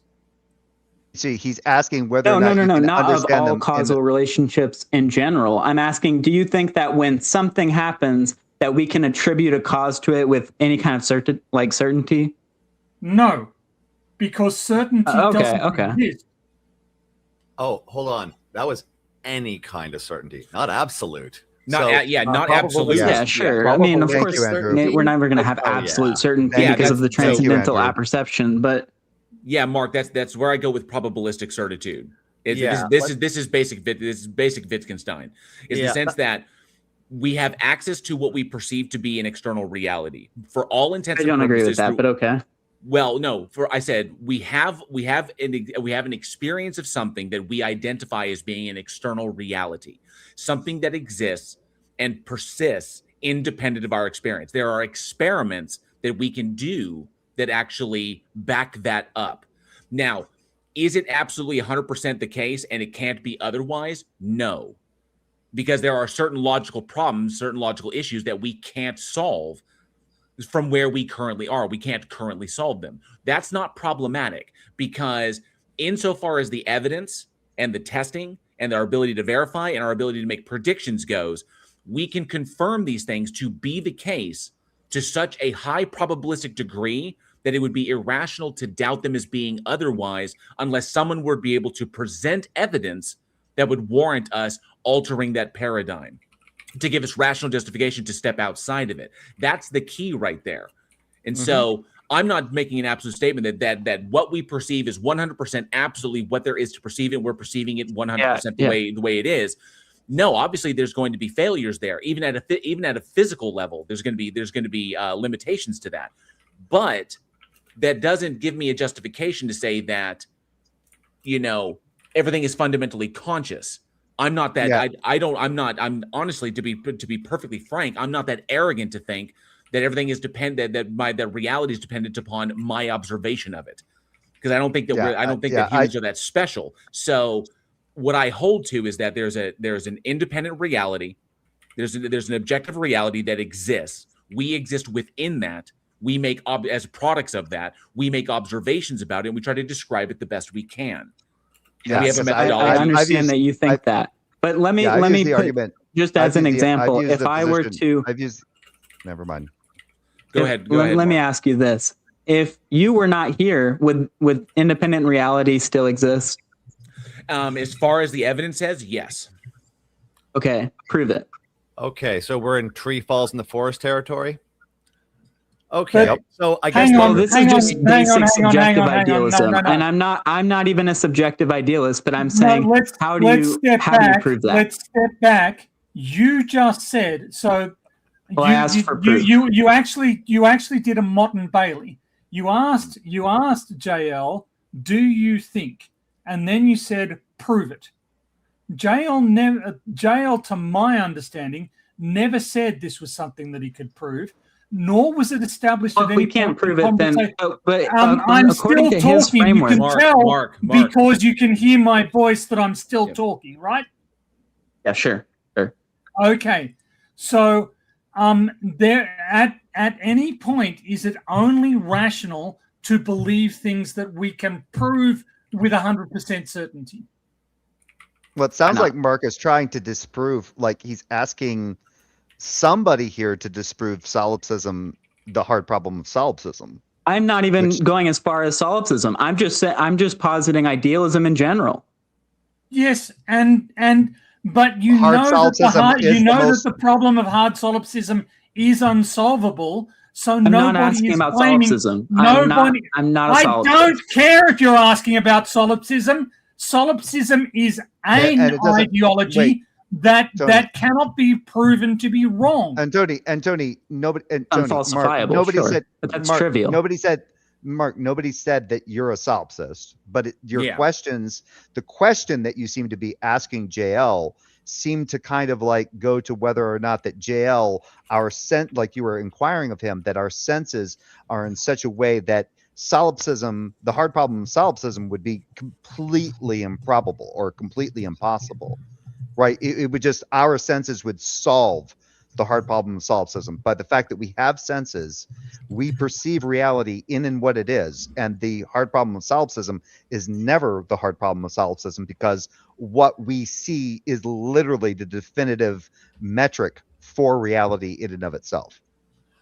But what about your cognition in general? I mean, you certainly have powers of thinking which are independent of your senses. Yeah, those are subjective, though. Okay, we kind of covered this just when we even started. Okay. We can go on. Logical naturalism. We kind of covered that. Now, when you take a look at Kantian idealism, what about logical naturalism just becomes kind of a functional overlay layer, and that's just like the terminology we kind of use because we're contextualizing our experience. Okay, so now you want to use that particular phraseology. That's cute. In the end, what does that get you? Yeah, we know we don't have an ultimate access to ontology. We're modeling our experience. We're talking about it in contexts. Whenever we talk about a thing, we're talking about a thing in a given context. What is your issue with that context? So you're conceding that you don't have an ultimate understanding of reality? No shit. I don't think that. Okay. Then how do you know that God doesn't exist? I wouldn't hold that any human being make the commitment. I wouldn't hold that any human being does. I don't even know if I wouldn't even hazard that such a thing is possible at this point. So if you don't have an understanding of ultimate reality, then how do you know that God doesn't exist? Let's move on to his question. I don't know that a God doesn't exist. Okay, cool. Thank you. I doubt that a God exists because I have yet to see any evidence supporting the contention. But actually, logically, that's a perfectly reasonable thing to think. But PhD Tony, hold on. But depending on how the God is being defined conceptually by those claiming it to exist, like JL has talked about, depending on how the concept is actually laid out, there are certain ways that we can actually say, well, definitionally, it would seem to be logically contradictory, and so we would now be justified in saying it can't exist because logically it's contradictory, based on its definition, based on its properties. In moving forward from here for the conversation on that, there, like Jay was saying, there are certain aspects of a God. There's certain gods that are proposed by people that are logically inconsistent, and then by virtue of that, we know that they can't exist because they're logical contradictions. They can't exist any more than square circles can exist. Then you have unfalsifiable God concepts that are logically possible but are completely unfalsifiable. Okay, the point to go from there is if it's definitionally unfalsifiable, then is there? But I don't care if it's unfalsifiable. That's not a huge problem to me. Okay, so that's where the heart of my questions usually lie. Is it rationally justified to hold to that position, regardless if it's unfalsifiable? To say plenty of things are I'm sure you would agree that plenty of things that we believe in ordinary life are unfalsifiable. But we still believe them because they're practical. Well, no, because there are in philosophy, yeah, there are going to be unfalsifiable concepts, like metaphysical concepts, like metaphysical positions in and of themselves cannot be shown to be the case. They could be the case, but they may not. But it's possible that they're not the case. It would just mean that things downstream of that would just be a matter of like validating whatever your emotional states are, or whatever has psychological utility for you. That's not getting you towards truth, though, is the whole key. My question is, if the concept in and of itself, it's definitionally, we have no access to it. We cannot demonstrate whether it does or does not exist. That however it's defined, as Andrew likes to say, that whatever attributes are given to it or whatever the individual wants to give to it, like, for example, Christians will define their God in a specific way. They're comfortable with putting things in that basket. You yourself want to call the universe God, and the two are and the universe certainly does exist. So, but the universe does exist. And this goes back to the original question that Jay was positing, is like, what value or what like I would say, what explanatory or predictive value does labeling the universe God give you? I could call it doesn't have explanatory power. It's a God concept. I mean, but I want to step back. Everybody here just swept past the universe exists. We think sure. I mean, unless do you question the universe exists, and it is convenient for us all to believe that, but we can't prove it, can we? Oh, of course not. Sure. I mean, I could take an ontological nihilist position and deny that everything exists. I mean, and people have tried to do this, and people have argued that, and I'm sympathetic to that kind of argumentation. But for all practical intents and purposes, we have to assume that something exists. Otherwise, we're left in a kind of nihilism that doesn't really make any sense. But utility is not actually a particularly persuasive argument. But when you said earlier in the conversation that to JL, okay, prove that, there is very little that can be proven, right? Okay, thank you. About external reality. So once again, where does this Kantian idealism get you versus how we basically contextualize it through methodological? The way I'm cashing it out is by explaining the ontological structure of experience. Well, experience is experience. There's a question about whether it maps to anything that we can actually pin as ontology. Rather than viewing the external world through the lens of direct realism, we're instead trying to discern between the phenomenon, which I'm sure you would accept that at this point, you would accept that we experience things as they are, as they appear, rather, not as they are in themselves. I assume we're going with that. Unless you're trying to make the realist case still, that's fine. But no, the case that was the way we're cashing it, the way I'm cashing it out is by explaining the structure and genesis of that experience. Yeah, we already kind of covered that with the fact that we contextualize all of these experiences. And then we talk about these things in topics in context. So to the capacity that we're capable of having those experiences in terms of exploring what we accept as being an external reality, and sharing it intersubjectively to try to keep ourselves in line, that's what we got. Do you have anything more than that? You could go in different directions. I mean, nice question, Andrew. I asked you what you had access to. Yeah. Do you have access to more than the same kind of sense data the rest of us do? Like, for example, Mark, and I'm gonna provide a little bit of elucidation here because Leo Phileas is in the chat. Good to see you, Leo, and he brings up something important. It's like the ontological structure of experience are just physical ontological structure of experience are just physical neurophysiological processes. So in the sense that the evidence we have indicates these things. Wait. Can I pause on that? Right? I disagree because. Explain to me then how from these physical processes something non-physical emerges. How does consciousness emerge from something purely organic? It's what we call an emergent property. Oh, I know. Wait, I know, JL. It's God. You solved the problem of mind. Okay, explain it for us. No, hold up. Well, I'd like to take a stab at that. Oh, hard problem of consciousness? Go for it, Tony. Okay, so the definition of life is that which responds to its environment. Do you agree that that is a component of what being alive means? Yeah, why not? Okay.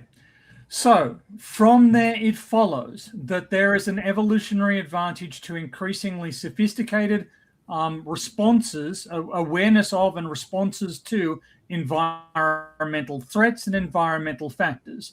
Do you agree with that? Yeah. Sure. Okay. So you agree that there is a sustained evolutionary pressure that will produce increasingly sophisticated neurological structures capable of accurately assessing the environment and the potential threats and benefits within it. You agree that that's the case?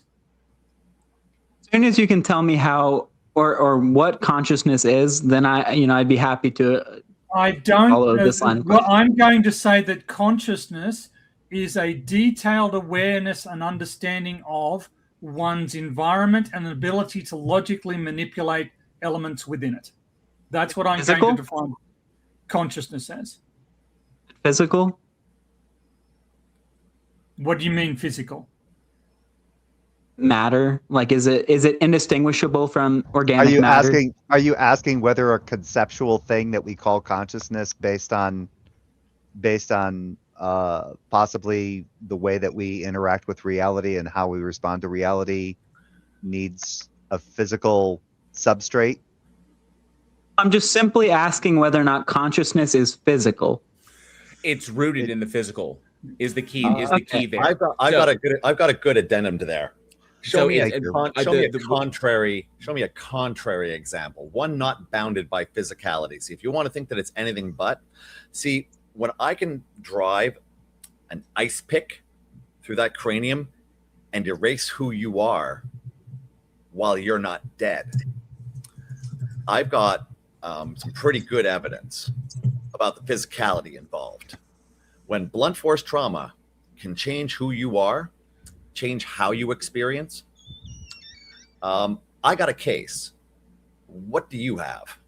I think that actually proves my point that the external world and the perception of it is contingent upon our mental faculties and our biological states. Well, thank you very much. That doesn't mean. I think I can change your mental faculties with the external world. That's my point, and that's exactly my point. Contingent or dependent? Said contingent. One and the same. Technically, I look at that as your perception of reality is dependent upon the functioning of your brain is what it is. No, I was curious that whether if your brain were to change, your perception of reality would change. Wait, and thus you would be experiencing the external world in a different way. Okay, so but experiencing that. Wait, well, hold on, Jael. So experiencing the external world in a particular way is necessarily changing the actual state of reality? No, of course not. But you would be experiencing the world as it exists, as it appears to you. So, okay, but how it appears to me is subjective. Whether or not that's actually the case contingent. For the reality. We just established that it's contingent. If someone were to hit you across the head really hard, it could change your entire perception. Great, but not necessarily dependent. Not reality being dependent upon our subjective. Yeah, we missed the point I was making in there, though. It's the fact that thanks, Andrew. Consciousness. The fact I was getting to was the fact that the consciousness itself appears to be that physical process, and anything I want to do to mess with that physical process, we can kiss a consciousness goodbye. Like when the noises, like when you hit the thing hard enough and the noises stop, where's the consciousness? Yes. So let me ask you this, Andrew. Let me ask you, where does the driving go? Hold on. Where does the driving go when I take the key out of the ignition? Not sure what you mean by that.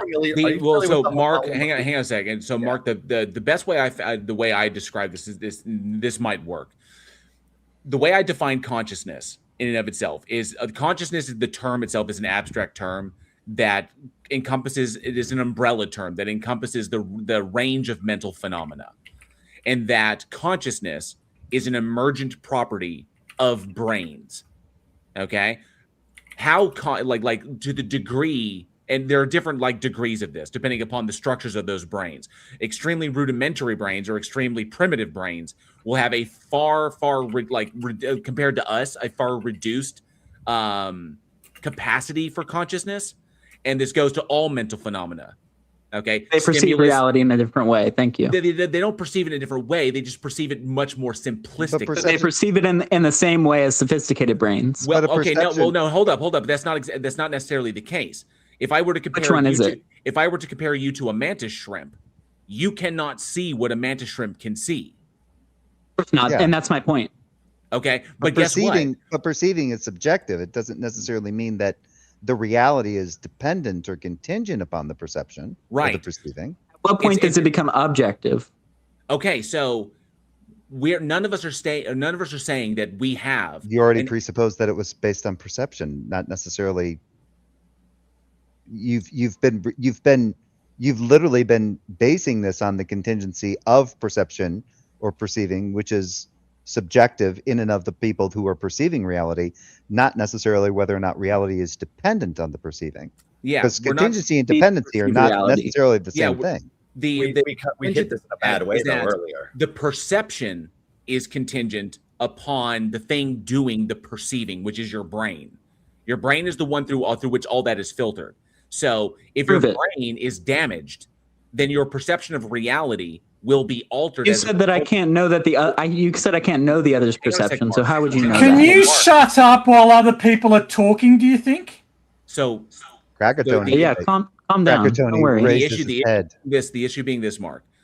Your perception is contingent upon the structures of your brain, but reality itself is not contingent, meaning that it could be otherwise. Is not contingent upon the existence of agents to observe it. We kind of covered this before because he went into if a tree falls in the forest. We hit that earlier, and we didn't really fully address subjective idealism. We talked about it. I want to see. So, Mark, what useful thing do you think you have to share with us here? Because we all seem to have the rest of us seem to have an understanding of God itself, the God concept, the God as nature concept that we find in Spinoza. I have not finished my sentence Andrew finish either, Mark. We're going to show some self-control here. I'm surprised Tony hasn't blown your head off yet. And I wouldn't blame him 1 second for it. It's there. It's there. The eruption is waiting. We're seeing the smoke flowing. We love you, Tony. I do want to hear an answer from you, Mark, based on Andrew. But let Andrew finish. But I am going to finish my sentence first. So out of useful things to tell us, we understand the limits of how we contextualize our experience, how we live life intersubjectively to give ourselves a relative sense of consistency, per se. We know how we operate as we are, the way we seem to have access to things. Do you have something useful to tell us that's different from the reality of how you're going to react when I throw a rock at your head? Why would you do that? But let me get back to your main point, which is that I'm here to tell you something useful. I think that violates the categorical imperative because people are not to be treated as a means to an end. People are an ends and. Hang on, Andrew. Hang on. We've entered peak Philbro. No, hang on, Mark. Andrew asked you a question by posing you a hypothetical. Yeah. So if Andrew restates that, can we get an answer to that, please? We did, and I wanted to respond on there when he asked me. It was a perfectly fair question. He asked me why I'd be doing that, because for all the fart sniffing we have about idealism and whatnot, what we have is a performative contradiction when you duck. It's like you'll tell us all the things you think about reality up until the moment you duck so you don't get hit by that rock. So whether you think that everything is mental or not, you're still ducking.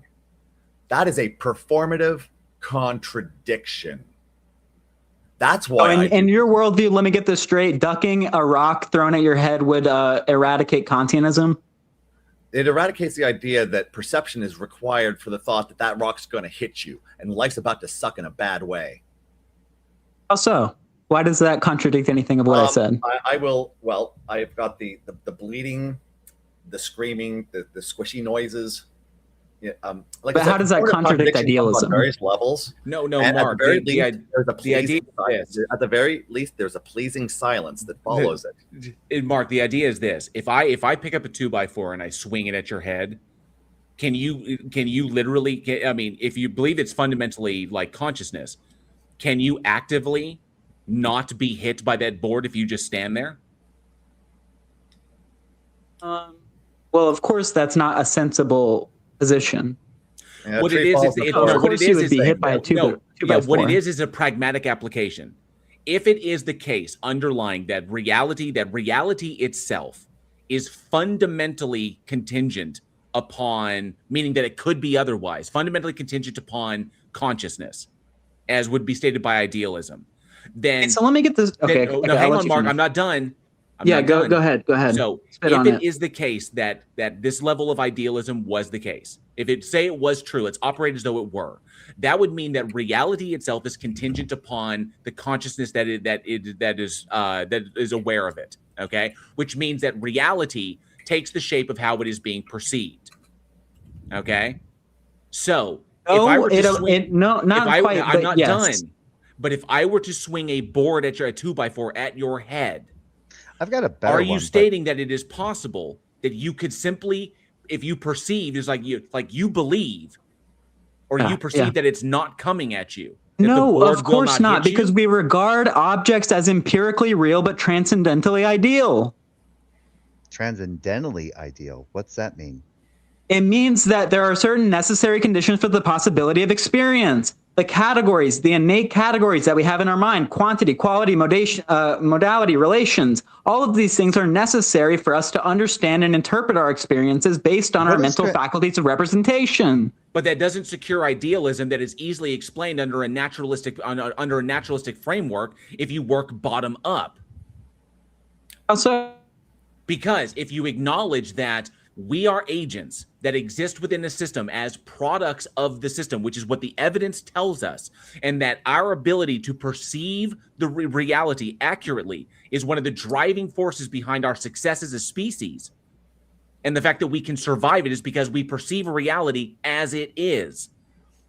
And we recognize that the agents who are fundamentally unable to do that often die off very, very quickly. This is working from the basic thing, an observation, working upwards, and working up to a metaphysical position, and not starting in a metaphysical position and working down.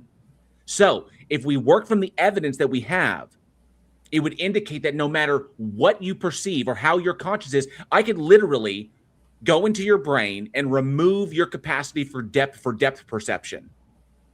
That means you don't perceive depth anymore. So if I swing a board at your head, your perception is that I'm too far away to hit you, but I still strike you because there is a reality in which we are operating that is fundamentally independent of our experience.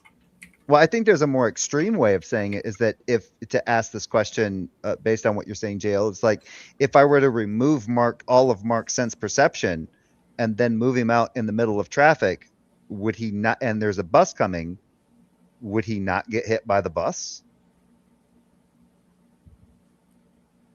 Because he doesn't perceive reality anymore. Now, right? And he has no sense perception at all.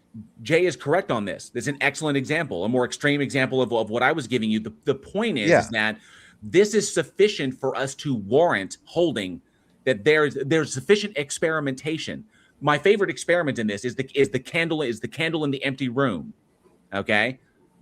And there are experiments that we can do with this where we can make predictions. Those predictions accurately reflect reality, independent of our experience of that reality.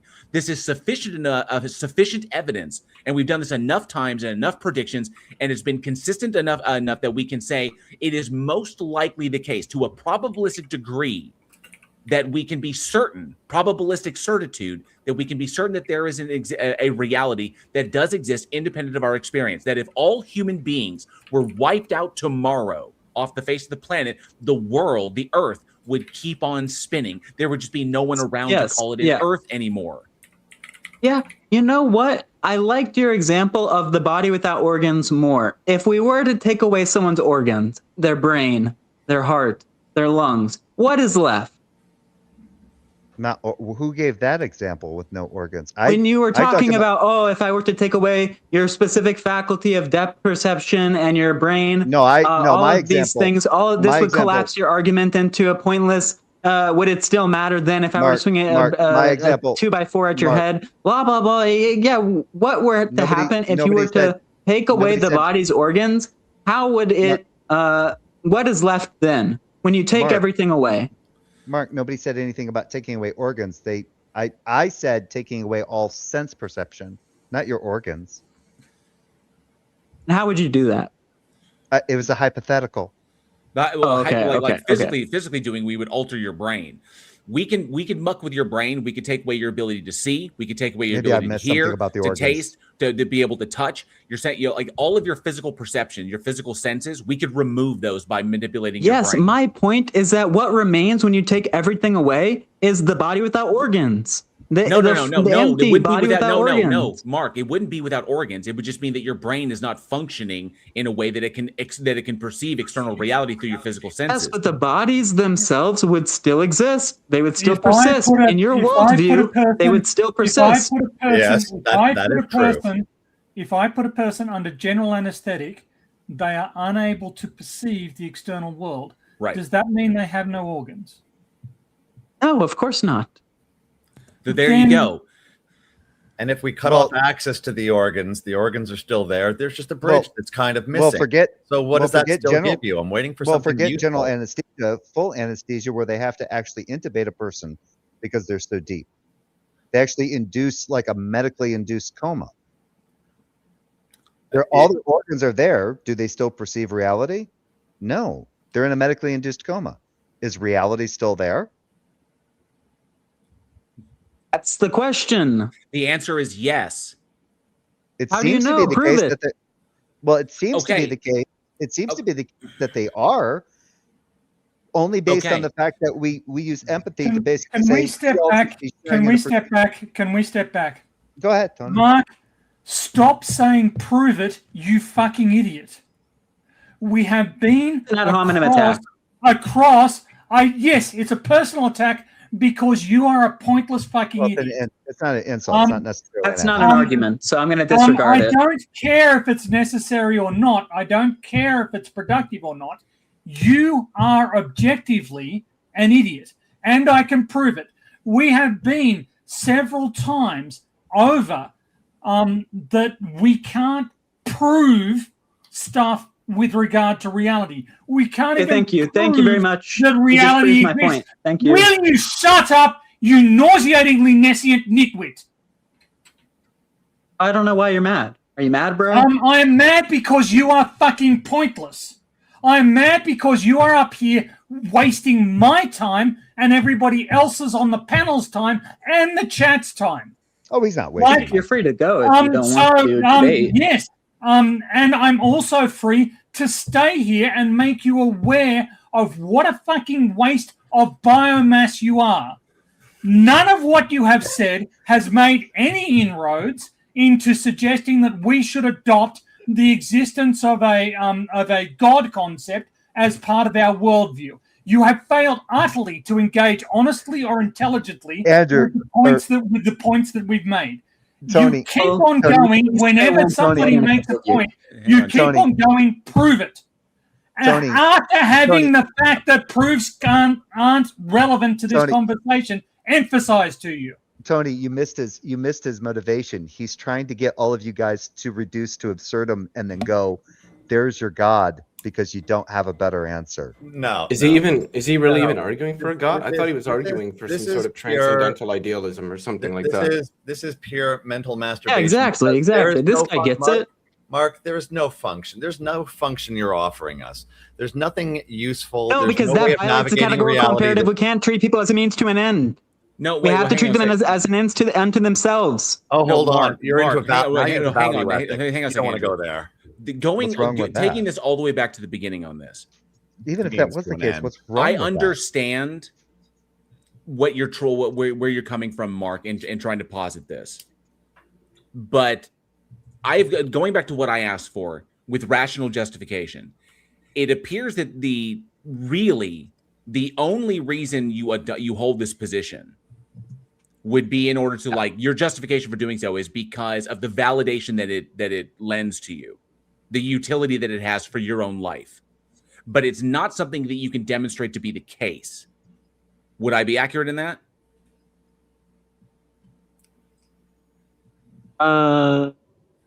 Maybe. I mean, it's possible. Okay, so, and we posited this in the side chat. It was Sir Equinox and I were like both kind of mentioned this. I get that you could drive this into like, I mean, it feels very much like an appeal to emotion or an argument from emotion. You see utility, and there is utility for you in this, but like I said, it's not something you can show is actually the case.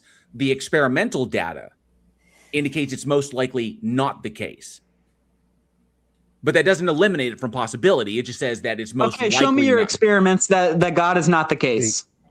See, there it is. Hold on. Wait, no, hold up. No, hold on. Hang on, Andrew. Hang on. I knew he was going there. Which definition? No, hang on a sec, Andrew. Hang on. When you say show the experiment that shows that God is not the case, number one, that's what your criterion is. Mark, I'm answering the question. Number one, that's going to depend very, very highly on how you're defining the God. If you define the God in a logically consistent way, that will eliminate it just right there because it's a logical contradiction. If you're defining it in an unfalsifiable way, you've already eliminated that possibility because it's unfalsifiable. Also, if you're saying that God is outside the realm of reality that we can test, or is an aspect of reality that we can't test, then how would I ever be able to expect to show that it's not experimentally when it's not within the realm of things that I can test? Good so point. the question, what kind of criterion are you using to evaluate the experimental results? The question that you asked there, so ultimately the question you asked there is pointless, because if you say that, if you say like Jay likes to point out, if Jay claims that there is a rainbow-colored unicorn that shits gold bricks in his backyard, and then you ask him, you say, well, show it to me, and he says, you can only see it if you believe that it does. Right, but that would just be a representation. That would just be a phenomenon. It's a possible phenomenon. I want to make sure we fix this equivocation here, because Mark, like, why are you asking about gods at this point, considering what you've already declared your usage of that word to mean?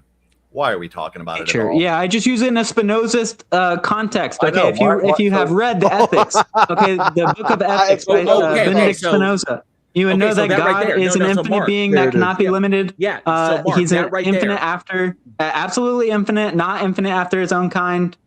An infinity of attributes. Here's the problem. That is an assertion in Spinoza's dynamic. That was his assertion, but it provided. Yes, and it's correct. Oh, no, you can't show that it is, because if you read that and you paid attention to it, Spinoza himself even acknowledges that it is not a thing that can be shown to be the case. He acknowledges. Oh, of course not. You have to believe. You have to have some faith. Okay. So, and he himself asked the question, where is the rational justification in doing so? I'm paraphrasing him right here, but what is the rational justification in believing that? Beliefs are what you're convinced of. Beliefs are not knowledge. Beliefs are what your propositions. Knowledge. You don't agree that knowledge is a justified true belief? Not 100%. No. Okay, so if I have a justified true belief that the sky is blue, is that not knowledge? Hang on a sec. I hold that knowledge is the set of propositions that have been shown to be the case. I mean, it is barring Gettier cases, but then that involves like a no false lemmas or something. Thank you. So in that, beliefs are propositions that you are convinced of the truth of, and you can be convinced of the truth of a proposition based upon whatever evidence is presented or whatever argumentation is made. Okay, or you can be convinced of the truth of a thing just analytically. It could be true by definition. So, but these are beliefs. What rational justification do you have to say that this is the case? Well, when you can't show that it is in fact the case.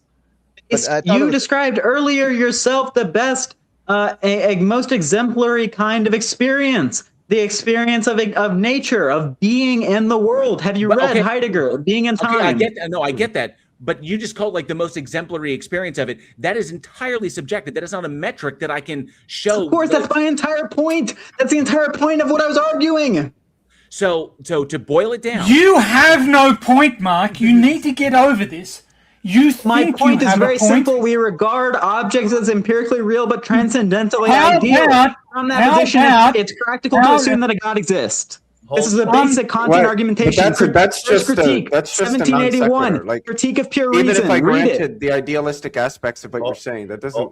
You can't conclude from that there's. Yeah, hold on. No, I want to step back. I want to step back a little bit. So you're citing something from 1781. Do all philosophers hold that work is correct? Well, of course not, but that's an ad populum fallacy. Then don't fucking assert it as though it is authoritative. Don't assert it as though we have fallacy. Just because not everyone agrees with it doesn't mean that it's false. No, you are the one inserting the fallacy here, in that you are arguing from authority that we have to accept this concept from this 1781 book when a bunch of professional philosophers demonstrably don't accept that it's correct. Have you even read the Critique of Pure Reason? Don't go around throwing this shit at us and say, well, you have to believe me because I read this fucking book. Have you read the first critique? Or do you even know about the history of philosophy? Are you even informed about it whatsoever? Yes, Mark, hang on a sec. When you called him saying that the vast majority of philosophers don't hold to this, when you call that, you're actually doing the opposite of that, which is an appeal to minority or anti-conformism or the snob appeal.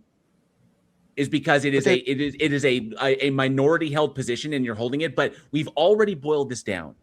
You hold to this position. The majority of philosophers were heavily influenced by Mark, I'm not done. You've already conceded that you hold to this position because of the personal utility that it has for you. It's not something that can be shown to be the case. I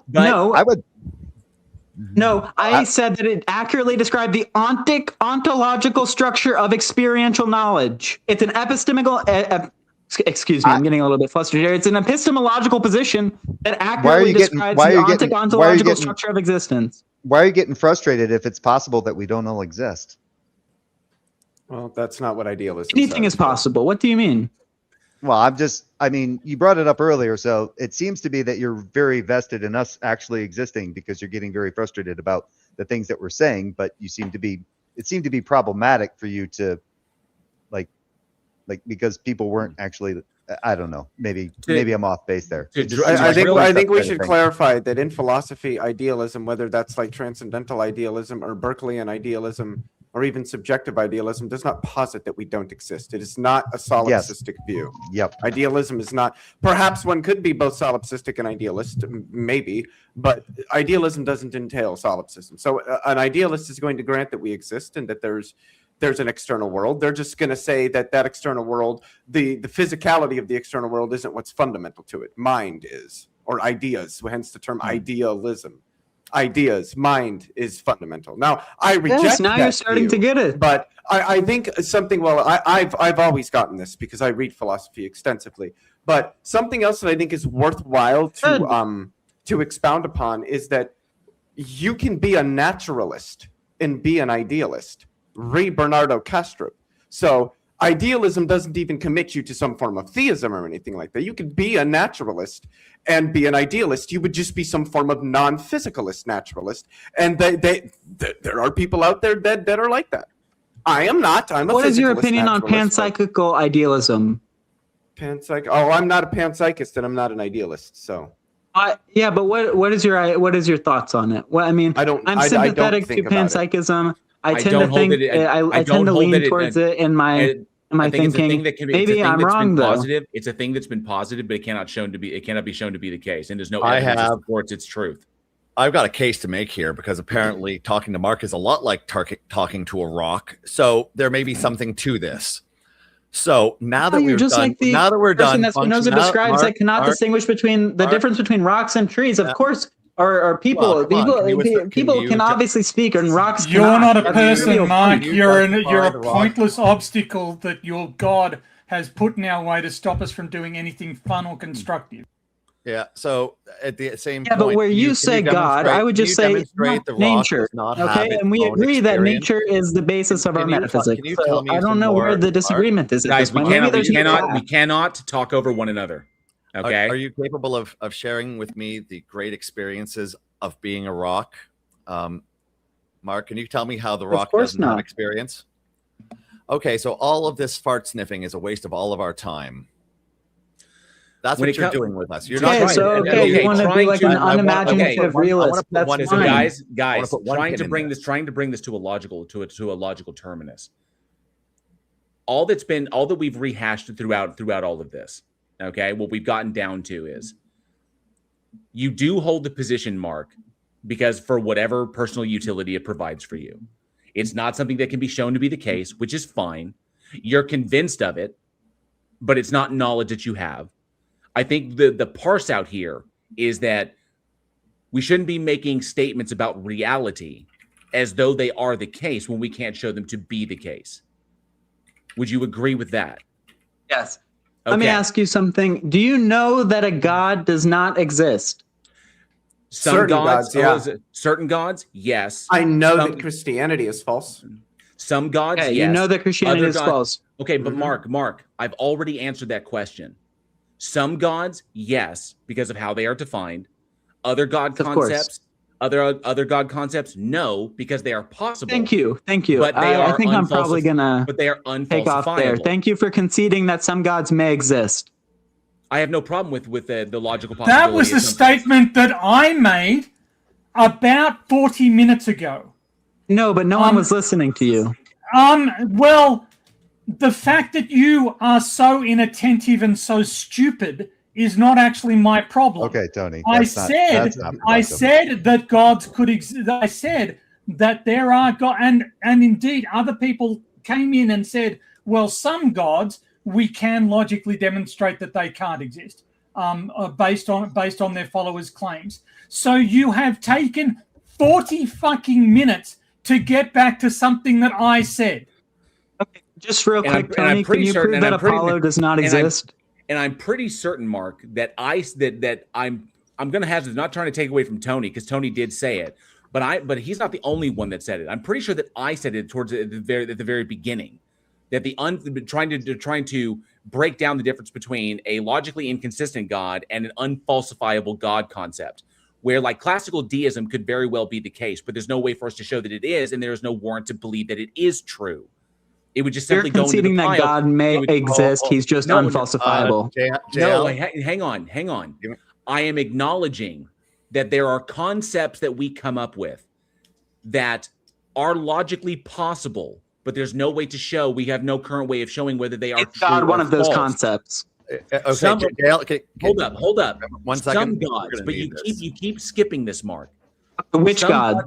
Some God like classical deism is a logically possible God concept. Thank you very much. The idea of a creating entity that kicked the football on the universe and then fucked off with no evidence left of its existence. But here's the point that I keep trying to make. There is no rational justification to believe that it is true. There are plenty of scientific hypotheses for which we have no evidence. Simulation theory is unfalsifiable. It is unverifiable. Buddy, it is there. No one was talking about simulation theory. I can hear myself talking. It is therefore pointless. It is a pointless and masturbatory intellectual exercise to go down this road. And I don't see. I'm still fucking talking. I can hear myself. So if your God falls into that category of a hypothesis that can't be investigated, cannot be confirmed, cannot be falsified, I don't fucking care. That's pointless, just like you. Okay, well, if you don't care, then why are you here? Can I ask a quick question? Give me a second here. Mark, what is the essential property of a god? Infinite attributes. Pardon? Infinite attributes. What are the essential attributes for a god? Qualify infinite attributes. It's just infinite or eternal. Pardon? Infinite. It's My mic not picking Not up. Like infinite, not attributes. eternal. What is infinite attributes? What does that mean semantically? What the subject experiences and perceives of substance. What subject? It's literally I asked everything you what a around god you. is. I asked you what a god is. What is the property of a god? What I'm telling qualifies it? you what it is. It's not a thing. Wait, Don't God. think what is perceives around you is a thing. Okay, so you're some kind of idealist. I got No. you. Okay. No, I'm an told you guys. agnostic. He's Agnosticism is been entering going the for room. this the You're about entire to have time. to just hold on, Jay. Let me. Sorry, Time for me sorry, to cook Andrew. on this one. This is my Yep, go ahead. wheelhouse. Go ahead and All right, tell me go ahead. exactly what it takes to be a god, Mark. Would be an immanent creator of the universe.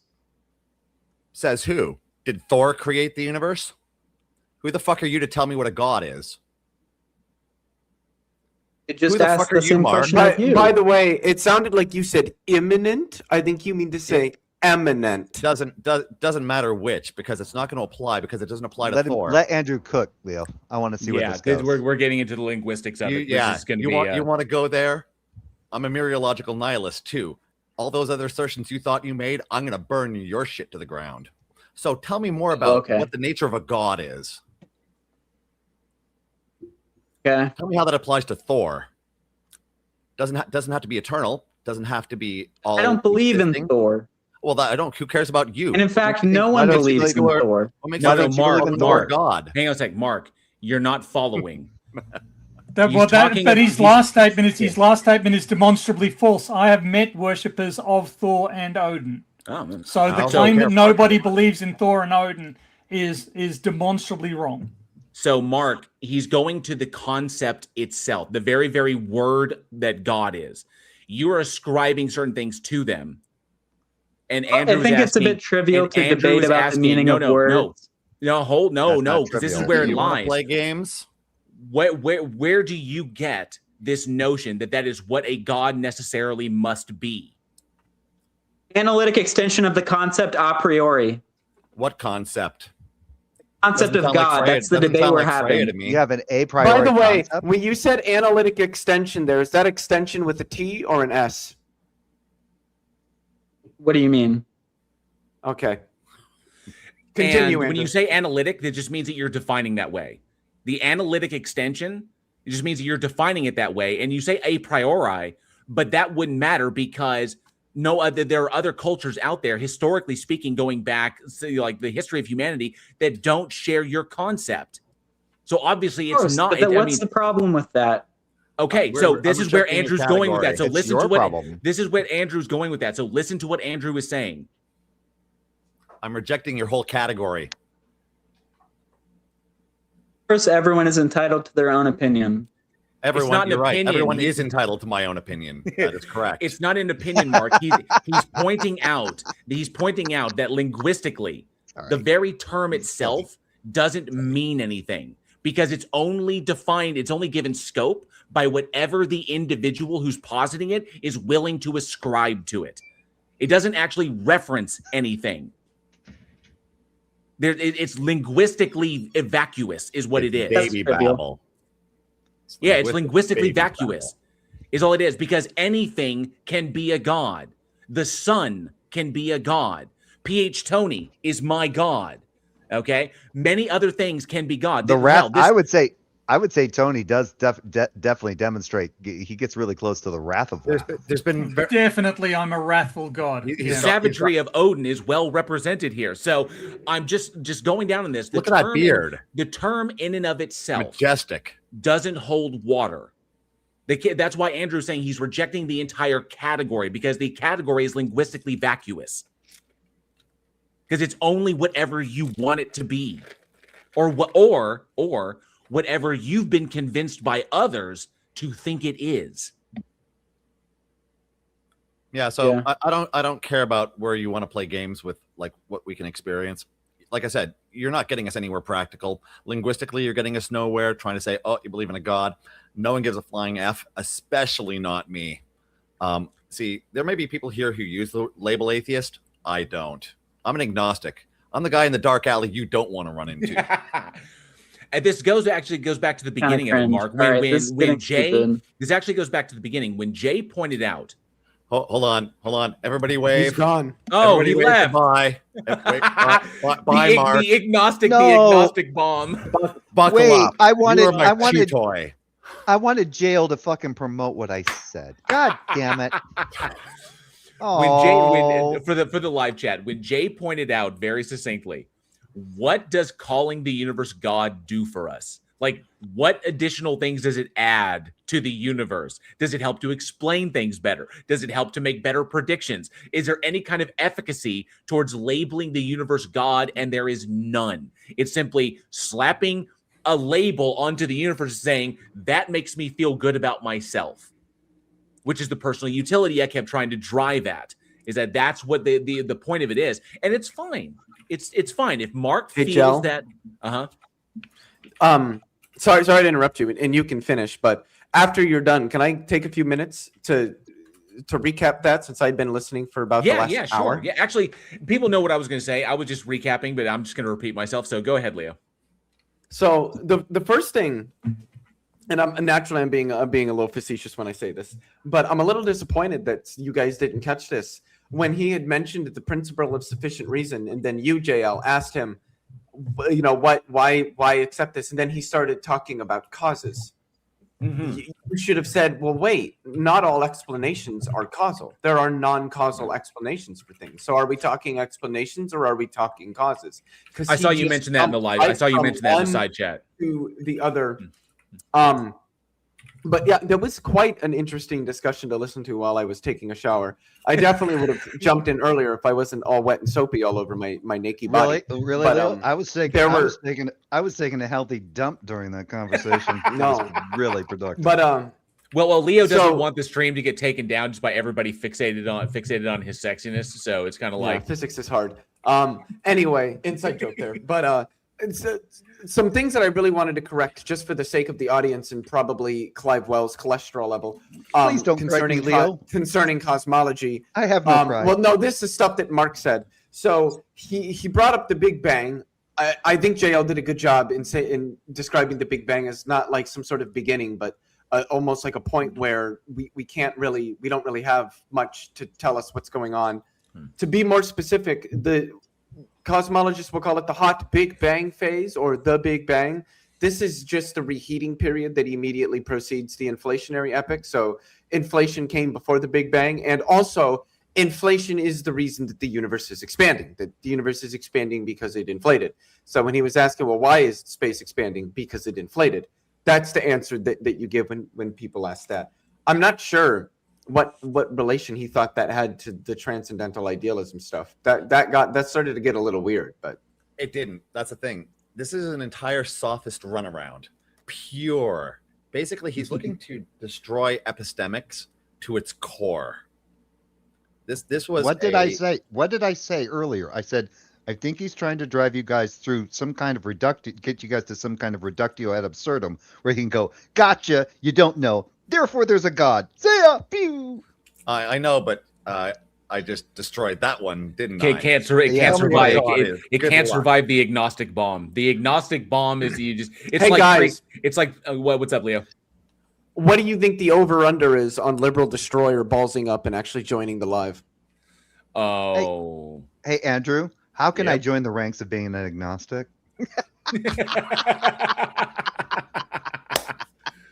Well, there's other people who, like to claim authority on that. I don't run on authority. The call has gone out to Joe. No, Joe, where are you? no. You see, I reject all such authority. I renounce. We're here I renounce my. about I human renounce my atheism and all, and bow Damn- to the authority damn that right is you do. Andrew's I agnosticism. will fix you. This is so I know agnostic one right now is hearing me boo, and he is riding down the ramp on his fucking horse. No, he's not. No, JL, that's not what he's doing. He's got a hard dick right now, and he's stroking it. Oh, No, I fucking love no. Joe. It's slightly deflated for not having been the one to give the That's dishing true. out. Mark would have left the stage if Joe had been if Agnostic would have been up here, he would have left the stage long ago because that dude would. Tony, I'll give you this. The Krakatoni is that this is what we do. We'll bring believers up and we throw them into Krakatoni. That's how we keep ourselves safe from Krakatoni. So those are our sacrifices. But if Joe had been up here, if Agnostic would have been up here, that cat has no, like, I've never seen a limit. I was getting like just a glimpse of like, you know, that Irwin Allen film. I can't remember the exact title where the volcano erupts and destroys the multi-million dollar resort. I was just like, it's not there yet.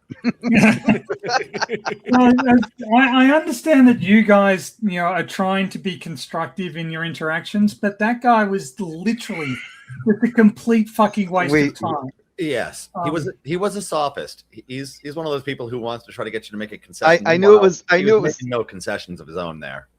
Yeah, I knew it was bad when Andrew started getting terse with him. I'm like, uh-oh, Andrew's getting terse. Uh-oh. He walked right into prime territory for me. Yeah, like really he didn't even touch identity or mereological nihilism because he tried to grant identity. And that's another thing that I chew people out on. So that's only when they really ask for it, which people like this he was that close to going there. Just one more step. Do it. Give me a reason. You hit him with the every slice of time every slice of time that passes. Are you the same person? Identity like that. How thin are we willing to slice these in order to keep identity consistent? That's like the micro scale of ship of Theseus, but it gets so much worse for the mere fact that the entire concept of having identity is attribution itself, regardless of whether it maintains. Any given slice having identity is purely granted. So even transitionally, so it's like what justified any instant, let alone the transition. So none of them count. So like I said, mereological nihilism destroys the fuck out of people like him. All right, and really quick, I want to say hi to Kent Speak. Good to see you. If I didn't say hi before, and Liberal Destroyers in the chat, and of course 100th Monkey is here. Good to see 100th Monkey, Angelfish as well, and the George says hi JL, hi Tony. Good to see you, Jord. Thanks so much for being here. I know Crafty says we need Andrew to talk to Jill tonight just for funsies. If you could get Jill up on the stage, I'd love to sit back and have that conversation. Crafty, don't you dare fucking tickle me with that. Don't you dare. Don't you dare. Allegedly Fred is in the house. Good to see you, Allegedly Fred. And Probing Time 666 is here. Hey, you remember all that? You guys remember when Probing Time came into the chat and said it's Probing Time, and then everybody probed? It was awesome. Good to see you, Probing Time. Neck2 is here as well. Good to see you, Neck2. Where people are saying Jill so often in the live chat. I'm sorry, I brought him up. Yeah. No, he's not. He's not Bloody Mary. It doesn't matter. He's not Otangelo. He gets shy no matter how much fucking accolades you put on him, even if they're negative accolades.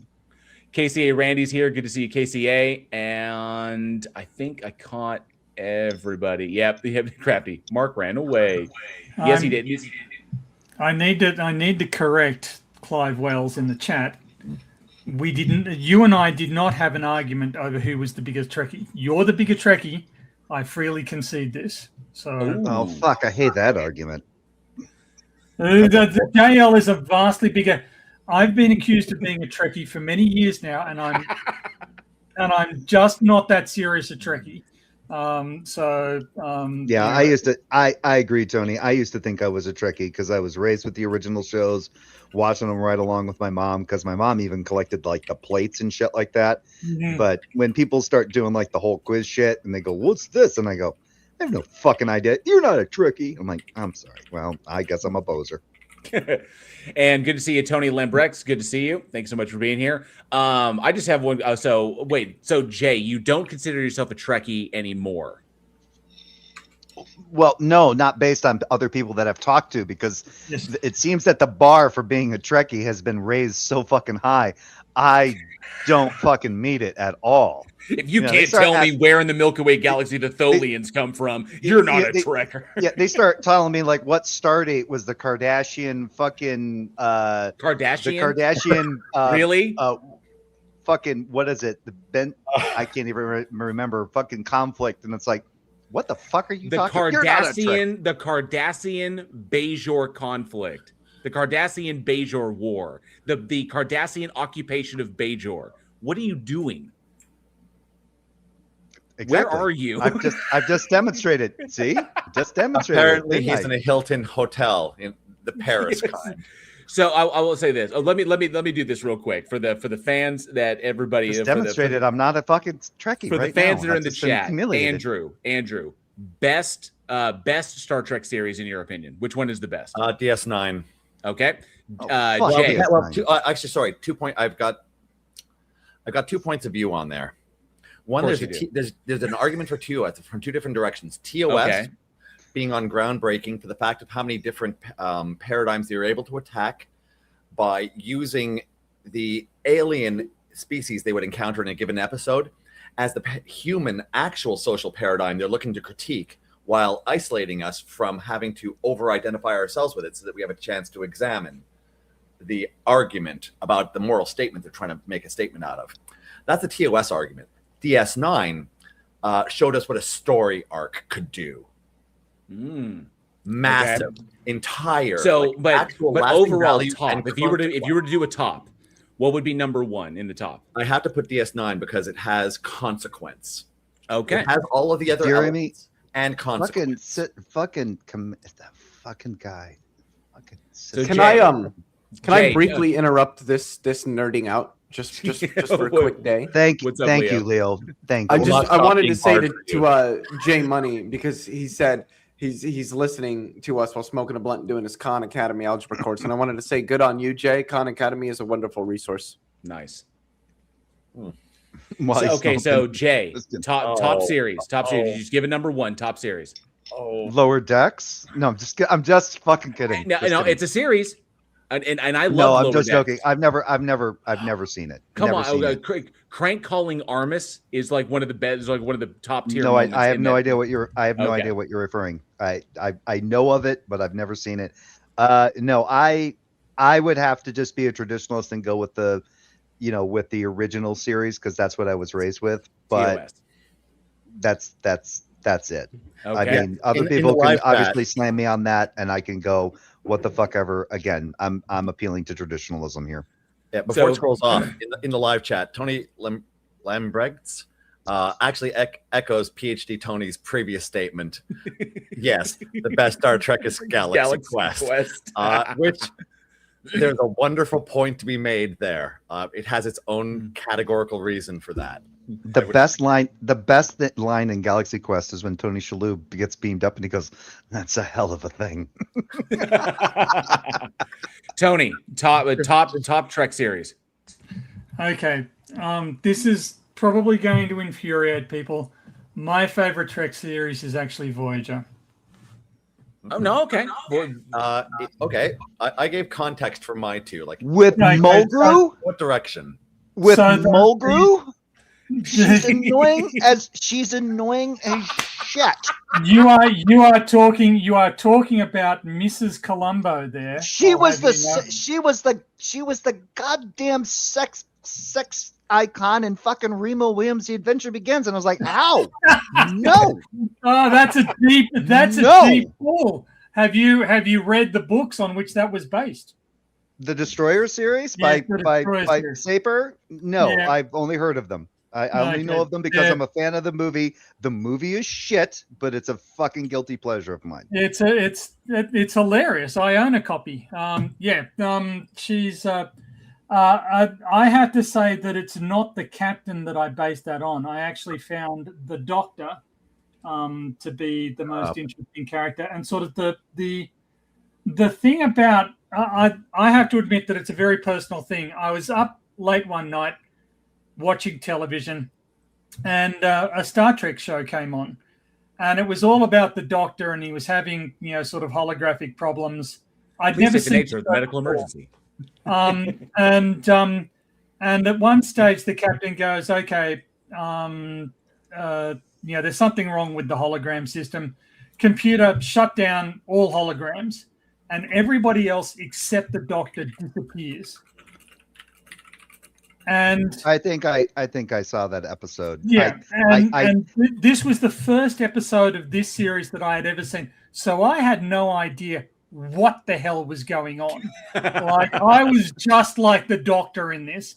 I was like, without even the Doctor had his previous experiences, and so there are people coming in, flitting into existence and flitting out of it, who are telling him what he needs to do, and they're more or less persuasive, and I just found that one episode sort of hooked me on the sort of ontological problems that I feel like I feel like I'm in a live stream with Midnight. Okay. I love Kate Mulgrew. I feel like I'm in a live stream with a bunch of dorks. I enjoyed Voyager.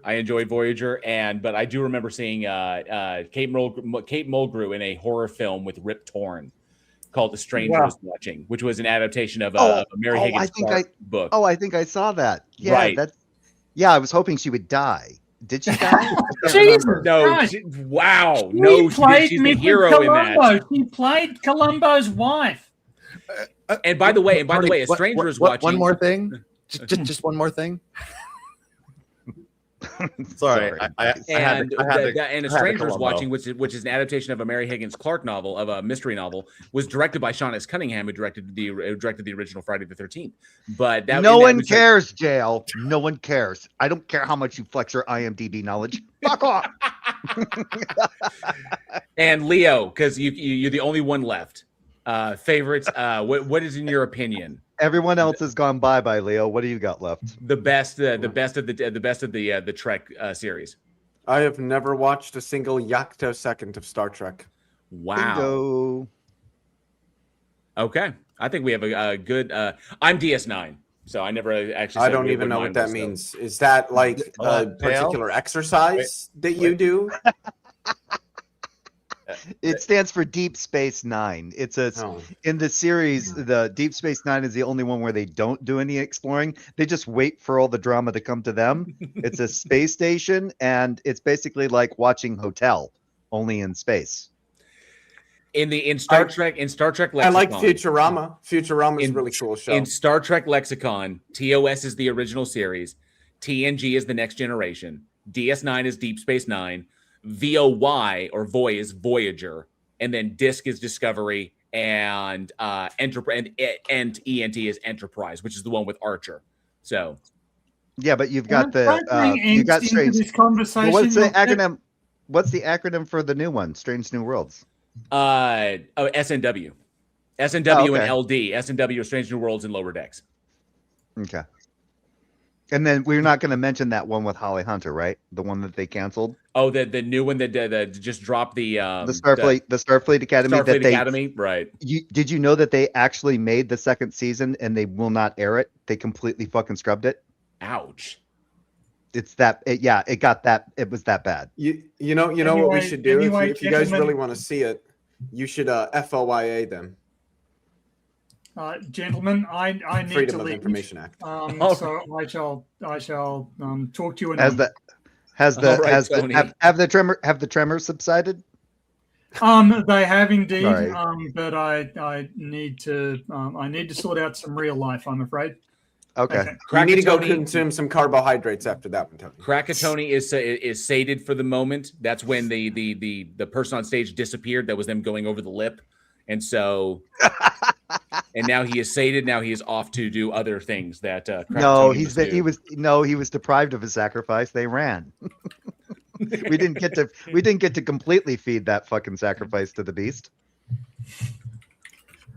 Well, I'm happy. I'm happy enough. I know when it's starting, because when Tony starts tapping his desk very assertively, I'm like, there's the tremors. It's starting. All right. And also I need to get out of here before Clivewell starts talking about J.R.R. Tolkien works. Which has already happened, so it's beyond time. All right. Take care. See you, Tony. Yeah, we can't get into a conversation with Iluvatar's fucking avatar in the goddamn live chat. All right. So, sorry, a little bit of a nerd out. Can we talk about how that fucking conversation went with Mark? Just kidding. Yeah, we can. I've actually got like a bunch of fucking comments on that, because that was a bit wild. I wish you'd have been there for the beginning because I was like, man, it'd be interesting to see what. I was thinking about it before you even showed up in the live chat. I was like, it'd be interesting to see what, like, if like Leo was here, what he would have to fucking chime in on. But once Andrew got into gear, I was like, oh no, everybody, shut the fuck up. Let's let Andrew cook. And Resist OP is in the house, and Resist OP says, Leo, you just gained a lot of respect from me. So it is his non-Trek stance. It's like it's worse when somebody goes, Star Trek? No, I never watched that Luke Skywalker shit. Well, I haven't really watched much Star Wars either, so. Oh, Jared Reed is asking about favorite Doctor. My favorite Doctor is Christopher Eccleston, the War Doctor. That's my favorite Doctor out of all of them. I gotta go with McCoy. Yeah, well, gotta go with McCoy. I kind of like. No, he's talking Doctor Who. Oh, he's talking Doctor Who. I thought he was talking Star Trek. Okay. I'm sorry. Oh, that is actually a Doctor Who one as well. I thought you were talking about Sylvester McCoy there. So yeah, number 7. So that was right before they took the giant hiatus back around 87 because I watched the OG. How many Doctors have there been now? Televised or hypothesized? All. Well, televised. No, Let's just go with no, televised. you need delineation. That was a necessary distinction. Oh, well, then just go with televised. Oh, boy. 20? Yeah, there was a TV. There was a movie that had one for only like one made for TV movie. I've lost count. Hold on. It's an easy one to get a number for, but quite a few. I remember Capaldi, and I remember the guy, the younger guy. Who the show started in black and white. Yeah, I know. I remember it back in the days when I was a kid. 7. No, my bad. I need to correct something. And Crafty pointed it out to me because I was incorrect. You know, Christopher Eccleston was not the War Doctor; that was another Doctor. But Christopher Eccleston was the 9th Doctor, and he was after the War Doctor. He was my favorite. Yeah, he was my favorite. Christopher Eccleston was my favorite, and followed very closely by David Tennant because I'm a huge David Tennant fan. So, David Tennant, Christopher Eccleston. So the first thing that came to mind, he played Destro, I think, in the G.I. Joe movie, right? Yes. And he was the Dark Elf in Thor: The Dark World.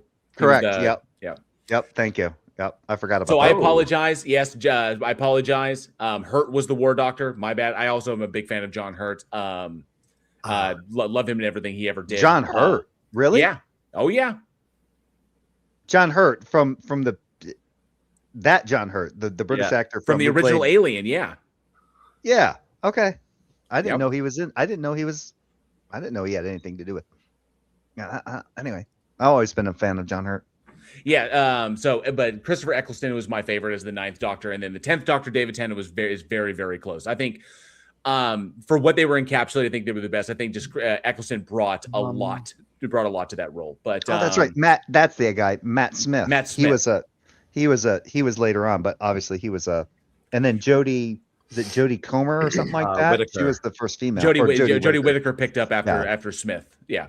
Yeah. So the answer was there's 15 official. John Hurt was kind of semi-counted, so you could count that as 16 overall acting depictions per se.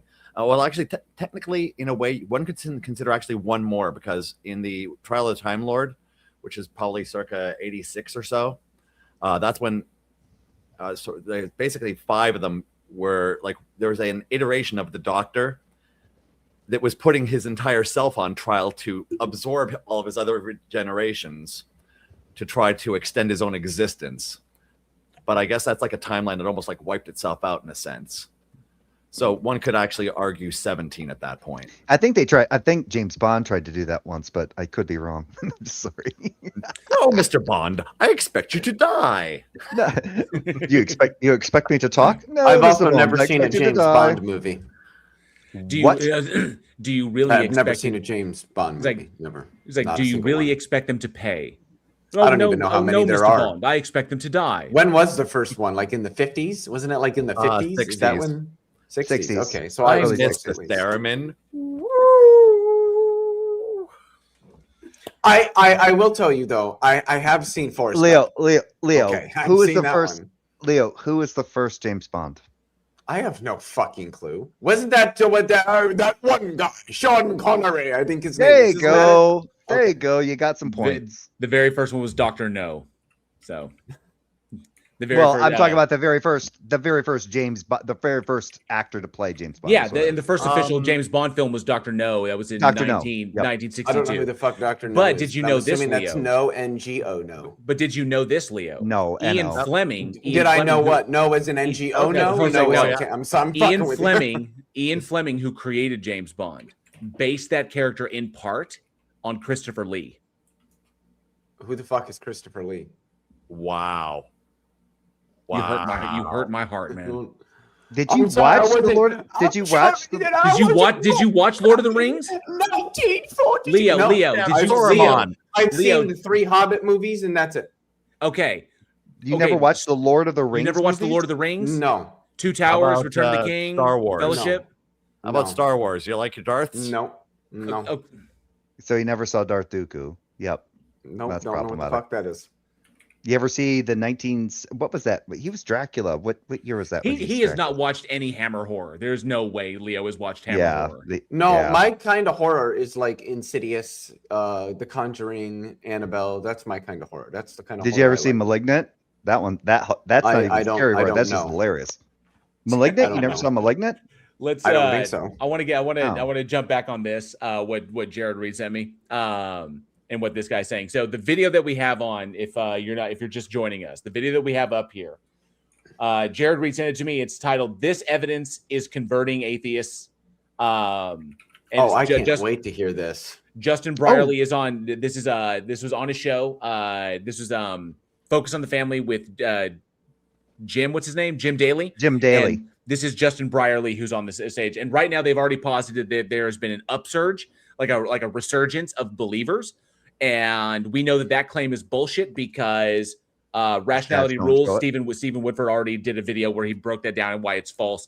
They're basically just denying that the car is crashing while it's crashing. So so they haven't presented the evidence that's not bringing yet. people into the fold. Guys, I've got news for you. Here are 5 reasons the Titanic is totally not fucking sinking right now. Leo, you know why it's hey, Leo, you want to know why it's not sinking? Because it's already sunk. Hey, okay, you want to laugh at the Titanic? Okay, that is just mean. Okay, that is underselling the incredible marvel that was the Titanic. Did you know that to this very day, the pool on the Titanic is still filled? Yeah, it's incredible, isn't it? You want to know you really want to know what the problem is with the Titanic? It's why we can't have nice things. Now the Titanic was an example of a not quite so nice thing. They meant well, though. Right, that skepticism around the Bible, around Jesus, has been very prevalent in the last couple of decades, especially with the rise of new atheism and some of these big atheistic characters. But I noticed as I was hosting conversations between Christians and non-Christians, a real change actually in the atmosphere in just the last few years around faith. You did a study or just talk to 4 people? Openness, exactly what you're describing there, Jim, especially among younger generations, interestingly. And I think it's because the secular humanist atheist narrative just hasn't worked out for people, frankly. It's produced a very polarized, sort of conflicted culture. Wait, hold on, back that up. What did he say? I was focusing on that dude there. He looks anyway. What? The guy that looks like he's trying not to stroke. Yes. Mm-hmm. This atheist narrative just hasn't worked out for people, frankly. It's produced a very polarized, sort of conflicted culture where people don't really have a story to believe in any longer. You see, this is the problem with guys like this, is that when he talks about, well, this atheist narrative is just cause all this chaos and upheaval in society. And it's been what he really means is that goddamn liberalism, because they think atheism and liberalism are like the same fucking thing. All these dumb idiot conservatives out here. So that's the problem. Like atheism, I don't know what an atheist narrative is. It's just saying. Well, that's what he says. That right there at the end. And let me back it up. Sorry. I was just going to say, Andrew, you can go. This doesn't concern you. You culture agnostic. Where people don't really have a story to believe in any longer. People don't have a story to believe in any longer is essentially what they're pointing out. Give me 1 second. I know we're paused. People are realizing what we sold them is How's bullshit. it going, Kyle? I see you in the back I see you in the back in the Discord right there. If you're interested in having a chat, have a story to. I'm currently live on YouTube right now, and so you can use the link on the side. I do too have a story to believe in, the never-ending story. Fuck you. I don't think need stories. young people, especially, they're looking for a story to make sense of learning life. that there's a world in it. I can figure it out, and that's really fucking cool. Watch the never-ending story, Leo. It'll open your I eyes. did once when I was like 6, and I haven't seen it since. Turn around. Tell me Look at what you see. Oh, that look at wasn't what what you I was. see. You said turn around, and I was thinking every now and then I get a little. I went different. He was going Turn around, bright eyes. Every time I. Yeah, fuck that. Anyway, we're all gonna fucking die. Thanks for that, earworm. And I think young people, especially, they're looking for a story to make sense of life. And I think that's what is happening. We're starting to see, especially with interesting influencers like Jordan Peterson and here in You see what I mean? Somebody who would associate liberalism and atheism is somebody who's going to think that Jordan Peterson is a great thinker. Like I'm blown the fuck away. But what do you mean by that? What do you mean by water? What do you mean by good to see you, Jessica? Jessica's in the house. What do you mean by believe? Jordan Peterson is a Jessica says, when was this recorded? 2017? It's actually 3 months old. It's just that Justin Brierley apparently has a potato for a camera. I mean, we're not assuming that JP had anything meaningful to say in 2017. I've known about that guy since like 2014, 2015, and I have never thought that anything he said is the remotest bit enlightening. Let's not forget how much meaning that guy got out of life being where he was. All the benzos that he took, and then all of a sudden he got off of that shit, and he was like, now I only eat meat and drink water, and then he disappeared because of other health concerns. It's like it's also like Elon Musk. Like I've known who Elon Musk is, as I'm sure most of us have, since probably 2015 or 2016. And I just never really thought, didn't think that he was as bad as I think that he is now, but because he's like a full-on white nationalist. But I never really thought that he was like interesting person. But the one thing that really sold me was that whole with the kids, the boys, the little boys that were trapped or whatever. And he said he was going to build something to go save them, and it like failed spectacularly. And then they just used divers because you're talking about when the kids were trapped in the cave and they wound up having to flooded and that's right. Yeah, and then the one diver like saved all the kids and all that stuff. And then Elon Musk was so mad he started calling the guy a pedophile and all this stuff. And then that's when I realized, this dude's just kind of a slimy piece of shit. Come on, just because you do that very enthusiastic salute up in the air and you start talking to a room full of fucking South African whiteists, you can't possibly be a white nationalist. Good to see you, Matt G. Thanks so much for being here. Appreciate you hanging out. Well, he supports the Republican Party, which is just an outright authoritarian, totalitarian party at this point. Not anymore. Not anymore. He doesn't get the kickbacks that he used to get under the Democrats for making us cars. He still supports Republicans, but he also supported the far right party. What was it, AfD or whatever in Germany? Last year, and he supports Restore Britain, Restore Britain, which is just an openly racist ethno-nationalist movement in Britain right now. Like. Openly supports them, so yeah, he's just a horrible person. Hey, you can take the guy out of South Africa. You can't take the South African out of that. I do want to just Cord Lizard Mage did ask me a question. I got to nerd a little bit because he's this is legit. What is your favorite screen or TV adaptation of Lovecraft? So because I'm a huge Lovecraft fan and deeply inspirational to my style of writing and the genre that I like to write in. It's all going to be movies is what they are because TV really can't handle Lovecraft in that way. As far as like adaptations of Lovecraft's work, I would say The Color Out of Space is by far the best that I've seen so far. As far as trying to get what Lovecraft was imagining like on the screen because we have the technology to do that now as far as effects goes. As far as Lovecraftian stories go, because there's stuff that's inspired by that, but The Color Out of Space, directed by that douchebag Richard Stanley, would be the best. Who was in The Color Out of Space? Nicolas Cage, Jolie Richardson. Tommy Chong. I'm trying to remember if I actually saw that. I don't think I. Tommy Chong, man. I think the only thing I ever saw that was Lovecraftian was the Mouth of Madness with Sam Neill. So as far as like adaptations of his work, I would say The Color Out of Space is the best, followed very quickly by Reanimator, by the Reanimator series. That's Stuart Gordon and Brian Yuzna who did those stuff with Jeffrey Combs and Barbara Crampton. Barbara Crampton, love Barbara Crampton. But Jeffrey Combs in the Frighteners. But those would be like the adaptations of his work. As far as Lovecraftian films go that are in that genre of like cosmic dread, then it's kind of like I would say the number one would be The Void, which came out in I believe it was 2016 when that came out. Would be The Void, followed by Black Mountainside, and then probably I'd have to go any of these.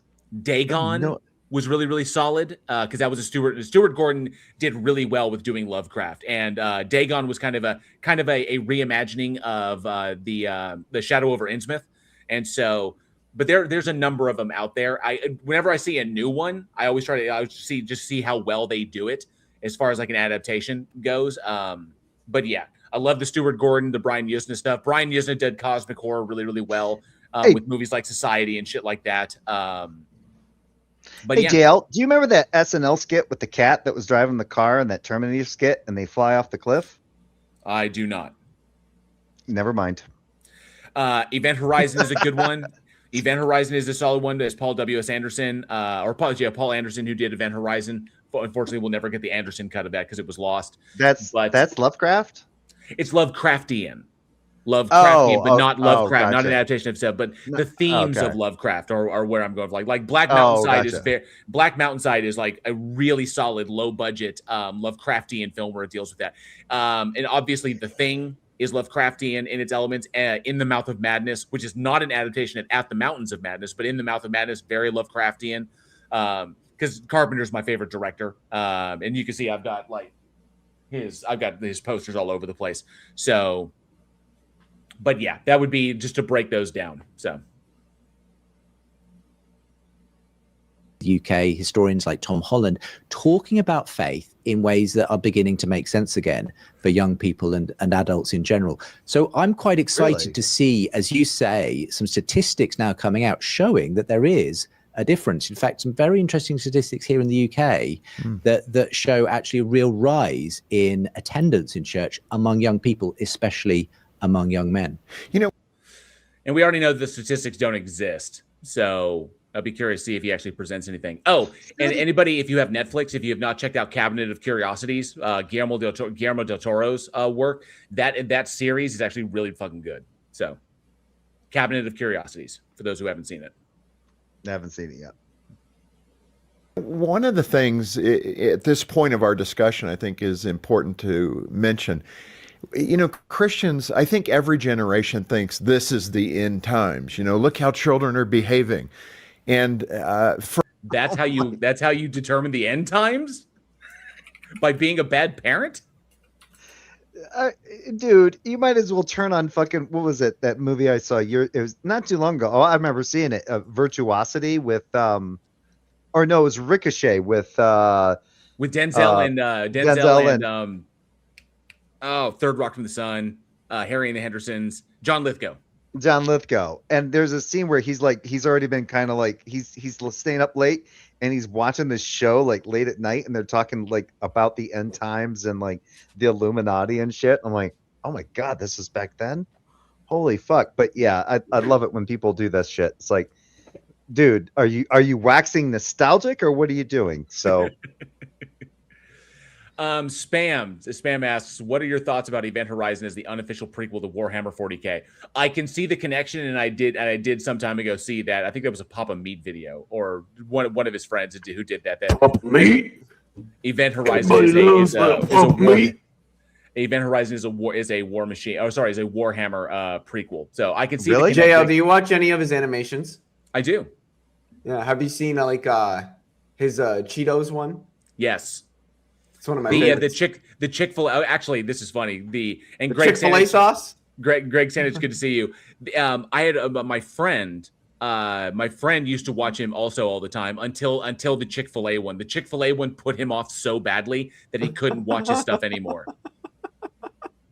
The Chick-fil-A sauce. Shit. I have no idea what you guys are talking about. No, and then there's the one that is no longer. I mean, you can still find it. This is hilarious that Leo is talking about this and he's never seen fucking Star Trek. That's fucking hilarious. But the Wabbit season one. Did you ever see that one, JL? Yes, that was the yeah. Who here has seen the show Extras? Who here has seen the show Extras with Ricky Gervais? I've only heard of it. I've never seen it. There's a sequence in there where Ricky Gervais is talking to Patrick Stewart. Basically, the character he plays is a dude who's trying to break into his own career, and so he's a writer. But in order to pay the bills, he works as an extra on films. So every episode he's on a new production, and they typically bring in A-list actors to they're the ones who are starring. Isn't that the one with Merchants in that too? And they brought in like Warwick Davis and shit. Yes. Okay. Yeah. And the sequence where he accidentally knees Warwick Davis in the head and knocks him out. Yeah. It's like, what do you think? It's like, that's my girl, asshole. What do you think I got this ring for? I don't know. You're a hobbit. There's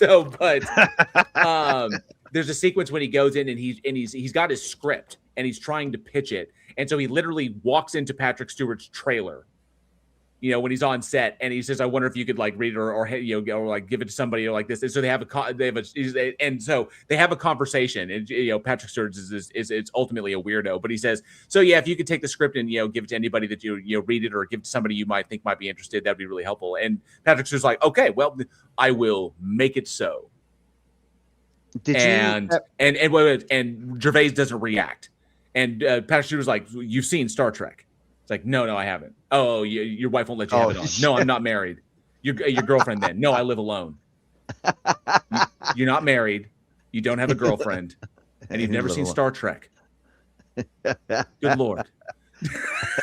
I remember watching the Graham Norton show, and he had it was Johnny Depp and Ricky Gervais were on, and they showed, I guess, Johnny Depp showed up when they were doing an episode of Extras, and they took a picture, a prank photo of Ricky Gervais and Johnny Depp trying to stuff Warwick Davis down a fucking toilet. It's fucking hilarious. For my journey in that way, I have wanted to develop a confidence that God has this in his hands. I mean, if we're believers, we shouldn't be fretting. God has non-Christian. Do his hands have 5 fingers? He's got the whole world in his hands. Come on. Wait. Come on, Leo. If God has hands, then that means there is an external world. Got it. 100% with you. Yep. That joke's a little friend but once the philosophy say to me nerds will about it. Elections here in the U.S. and the seemingly Isn't that George Moore? Erratic behavior of the Christians Moore, going through that process. He said, "Boy, if you guys are worried as believers, I should be really worried because you guys aren't supposed to be worried." And it's kind of an interesting equation. That's so true. I'm worried. What the world should see in us is this amazing confidence about eternity. And sometimes when a confidence that you can't. What I really back up. see is you wanting trans people to not exist on the planet. That's what I see, and I don't like that. This confidence in eternity bullshit. We get that they're convinced of it. We get that it gives them it has utility for them, but it's not something they can show. And obviously the negative aspects of that, in far as these people shouldn't exist, or these people are not allowed to love who they love, or these people are not allowed to have sex with who they have sex with, or whatever. So the othering, and they completely ignoring that, the detrimental societal effects. Leo, can't you just wait till you get to heaven and you can call a he and a she? Yep, absolutely. Destabilizing things occur. And then hold on, you get to heaven and you're like, wait, where are all the black people? And then they just slowly look over and go, they're over there. Wait, is this a temporal state? Why? I'm just wondering if sex ever ends. Is this amazing confidence about eternity. And sometimes when these destabilizing things occur in culture, in politics. Destabilizing meaning disempowering their effect in society, their influence and effect on society. Yeah. Whatever it might be. it's interesting that non-believers are troubled looking at us being troubled. Yes, absolutely. And I don't think that's true at all. That is just straightforwardly not true. I don't know. I get some Schadenfreude out of it, but okay. Absolutely. If we call ourselves Christians, we should have that kind of confidence in the rock that is Jesus Christ, so that whatever is going on around us, we have this refuge and this hope in something that is eternal and unshifting despite the changing tides of politics and culture. Yeah, the refuge that they have so that they don't have to fucking deal with the shit that's going on in the world. Instead of actually being proactive and being a part of a community and being a part of the world as they are, and actually working together to come up with solutions for the shit that ails us, they can simply ignore that. They can turn their back on and say, well, at least I have Jeebus. Well, yeah, JL, death cults give a lot of people confidence. They think, well, when I die, I'm not really dead, and everybody else who doesn't believe whatever I believe is all not going to be a problem for me. Do any of you guys, how familiar are you guys with SpongeBob SquarePants? I know he's fucking annoying. I'm familiar with the darker elements of that. Sorry, who? SpongeBob SquarePants. Oh, no. That where they live is the ocean. You don't know. Where they live is the ocean around Bikini Atoll, and that they're all like radiation. Bikini Bottom. Yeah, Bikini Bottom is literally the Bikini Atoll. Is where they are. Is the bottom is the waters is the area underneath the Bikini Atoll, and so all of them being what they are just like radioactive mutations. Was this revealed to you in a dream? No. This is special revelation. This is hinted at in the series. It's special revelation. It must be. I'm ancient. I don't know these things. How old are you, Andrew? Yes. No, you can't be older than me. Oh. What's your first digit? 4. Noob. Those are rookie numbers in this racket. You got to pump those numbers up. Good God. Okay. What's your first digit? Higher than 4. I don't know if I believe that. See this? They say that drinking coffee is like borrowing happiness from tomorrow. But do you know that if you never stop, you never have to pay? Exactly. So the kicker on this, and just to back this up, the kicker on this one is that number one, it's been confirmed by the creator that Bikini Bottom is confirmed to be located directly beneath the real world Bikini Atoll in the Pacific Ocean. Sandy Cheeks, the squirrel that shows up, that has to wear the diving suit to go in, is a squirrel living underwater in a dome, but her origin hints strongly at government testing. During the real-world atomic test at the atoll, the U.S. government placed various animals on naval vessels to study the biological effects of radiation. Sandy's presence underwater mirrors these historical radiation experiments, which is why all of a sudden there's a squirrel down there amongst sea life. So and these experiments were so bad that they caused a sentient fucking sponge. Yes. Oh, okay, cool. Interesting.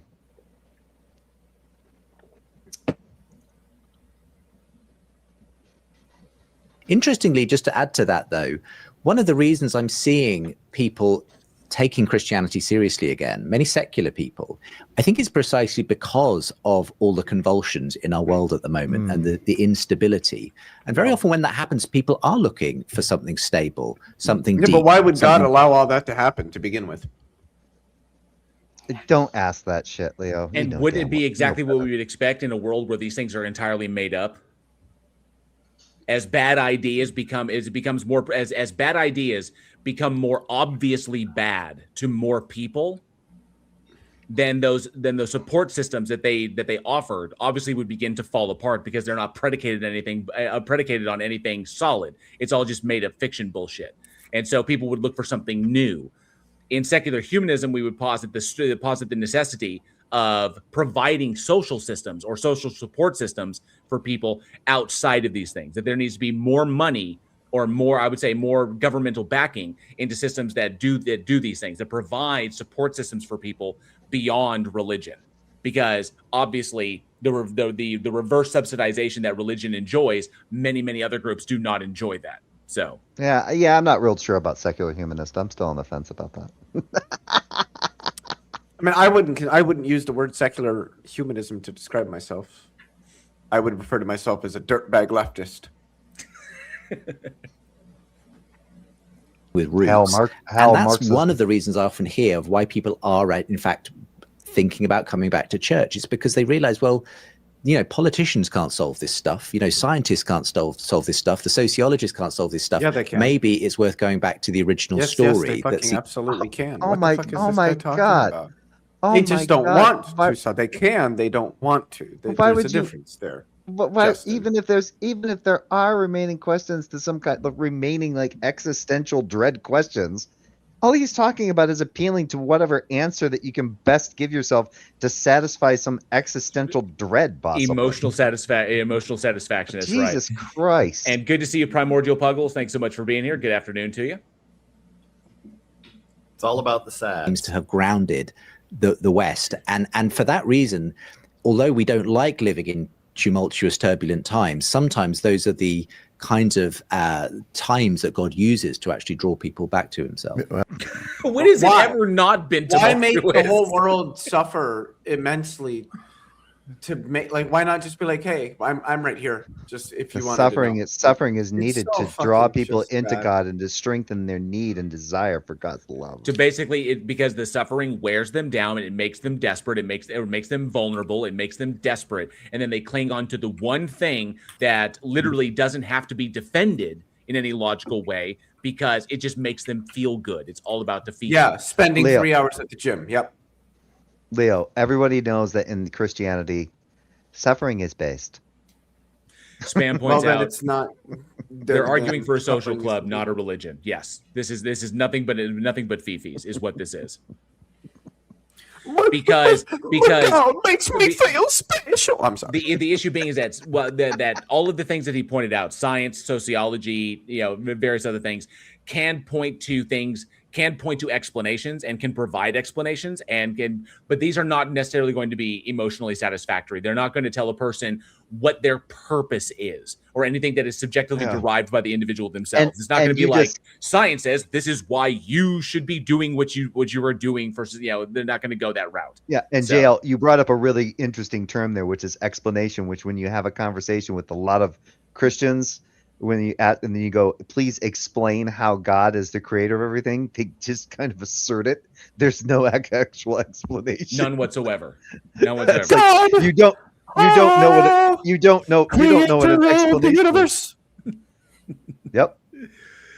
Oh, that you remind me of the Family Guy episode when Brian's like, the Hubble telescope has taken unimaginable pictures of the deepest reaches of the cosmos and revealed things we never could have imagined. And yet not one picture of a guy on a cloud running through the universe doing stuff. If there's a God, where the fuck is he? And then it shows God like in flesh. Whoa. Like just savior of the universe. Exactly right. Let's talk about science and those things, the skeptics, you might say. But so let's engage in the category that has nothing to do with the category of what we want to convince people of.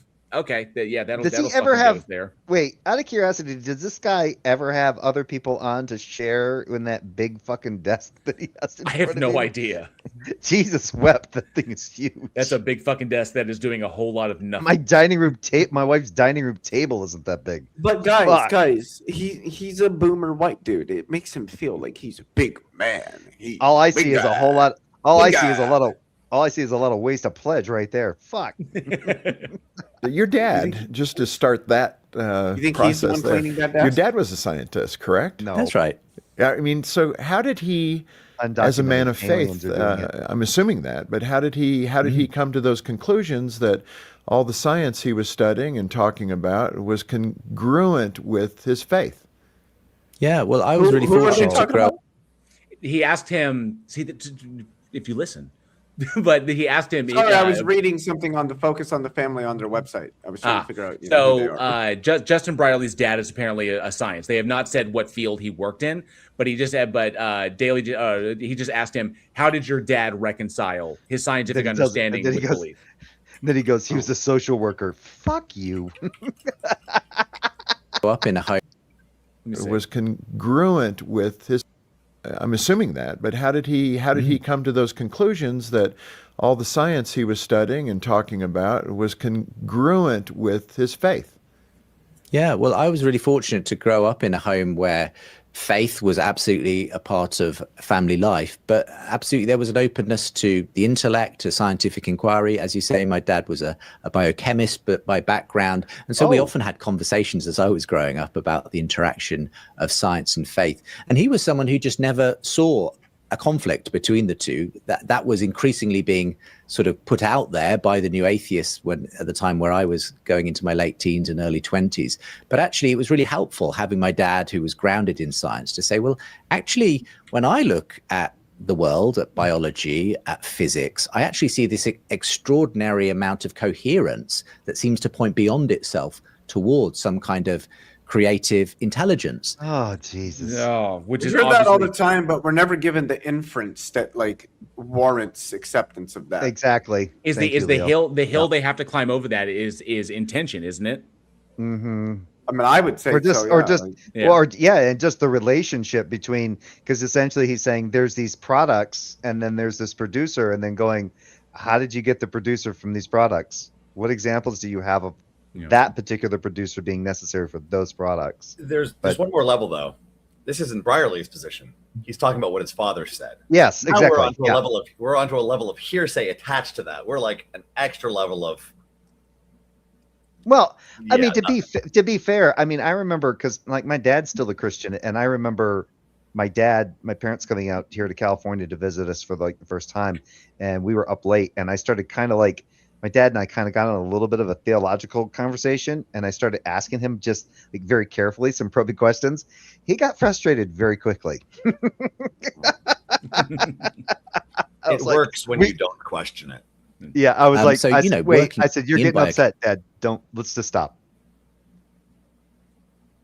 So, you know, working in biochemistry, my father sort of had spent time looking at the extraordinary inner workings of the cell and the way in which DNA, you know, sort of was this extraordinary factory for producing all the parts of a person or a tree or a flower. And he said, there's just no way this came about by a completely undirected, purposeless process. He said, so argument for personal but that's not an ingenuity. argument. Yeah, it's personal No, ingenuity. but nothing there's more. just no way. Well, clearly there fucking was, because here the fuck I am. There's no logical. You have to demonstrate the logical contradiction there, but yep, he ain't gonna fucking broach that. What's the P not P? Thank you very much, Yep. sir. What do you mean by that? Never mind. Can't speak. Stop it, you blurry fuck. just looking at it scientifically tells you that that's not true. And Look at the trees, motherfucker. And so he was someone who kind of helped me to see that actually there's something deeper than just the physics and the chemistry and the biology going So on. deep it There's put her butt actually to a kind of What is that literally deeper what- thing going on, and how is it involved in fundamental physics and chemistry and biology and all that stuff? Yeah. the Gospel of John calls the word, the logos behind it all, the thing that spoke life into existence. You have to have that. You have to have that spoken piece of information, that thing that actually makes it come alive. You want to demonstrate that imperative that you just fucking stepped into, you fucking freak? And that, I think, is what scientists ultimately are kind of studying. They're not studying dead matter. They're studying things that have this. No, studies everything. If it exists within the world, there's a field that centers around it. So, I don't know why he called it dead, because it was never alive to begin with. So it just be like, just chemistry in that respect. It's just divine spark of life within them. Yeah. In that context, this element of faith, I mean, that is it. If you could prove something absolute, faith is not required. And holy shit. So obviously an epistemic roadblock to this thing. And you think that if the God existed, it would know that. That's my question. And I've never run into a theist that could answer this like in any way. What is it external of this God entity that makes that establishes faith as being a necessary requirement for the world that it creates? Why is that necessary for the epistemology that the agents it creates have to engage with? Like, why? Why is faith necessary in that respect? They never have. I've had a few kind of go to the free will thing, but that says that basically is a kind of like the implication that knowledge would somehow violate free will. JL, everybody knows that you can't have ontology without epistemology first. If you don't have epistemology, you don't have ontology. Come on, you know the circularity. What was the title? You got to know it for it to be it. Yeah. What was the title of this video again? This evidence is converting atheists. We should fast forward a little bit and see if we can get to what this evidence supposedly is. Yes, before we get onto another Star Trek tangent again. And I don't want to use it as a cop-out to say, well, you need faith. And I don't want to use it as a cop-out. Immediately uses it as a cop-out. Yet the Lord himself talks about that. Well, you didn't want to, but there we are. The Lord himself talks about that. Positive I'm not claim. saying it was aliens. Jail. That's like that Simpsons. That's like that Simpsons episode where he's going to get the security system. He goes, "Yeah, but can you really put a price on your family's safety?" And he goes, "I didn't think we could, but here we are. Bye." So, Jord, I see you in the back right now. We've got a bunch of people on stage. It's a little stacked. I'm going to bring you up briefly. How's it going, Jord? Oh, I'm doing good. I just wanted to real quick pop in and say that I don't know why it's so hard for theists to prove God. I mean, I've done it multiple times here. Oh, shit. Being arrested for possession, God literally exists. I just don't know what we're still doing here, man. It's got a point. I was just making jokes, but if you guys are a little full up, I'm cool to take off. Cool. I appreciate you hanging out. Yeah, I just want to. Well, actually, if he wants to hang out a little bit longer, I can take off. We're gonna watch. My wife and I are gonna watch a movie. So. Yeah, like if you have to go, it's cool. I just want we're just gonna get through this until I get another theist willing to come up on stage. Hopefully, we will get another one so that Mark isn't the only one here. Oh, he wasn't one in any functional sense. He didn't even count. He was a philosopher who wanted to perform some mental masturbation. God damn, Andrew, so soon. His corpse isn't even cold. You know what the good part about beating a dead horse is? You get glue afterwards, and it's the only way any of your arguments can stick. I was just going to say, please tell me, Andrew, what is it? Don't worry. Violence apparently is the solution. You know what the great thing about dead cows is? The tallow. All right. Thanks for having me, JL. Anytime, Jay. Thank you so much, bud. Bye-bye, Jay. Bye-bye. There's a warm feeling deep down in the cockles of my heart, maybe in the subcockle area. In the what holes of your heart? See, I wasn't too upset about being asked to leave. I mean, earlier you had a PhD. Now you got a different type of PhD. I'm a pretty huge dumbass, so. No, it's just that when the panel is so stacked, it tends to kind of drag things a little bit. But yes, you are correct, Jared Reed. Doesn't your wife prove the existence of God every night in the bedroom? Just about. It's the one prayer I maintain. That is a reference. It is a reference she makes.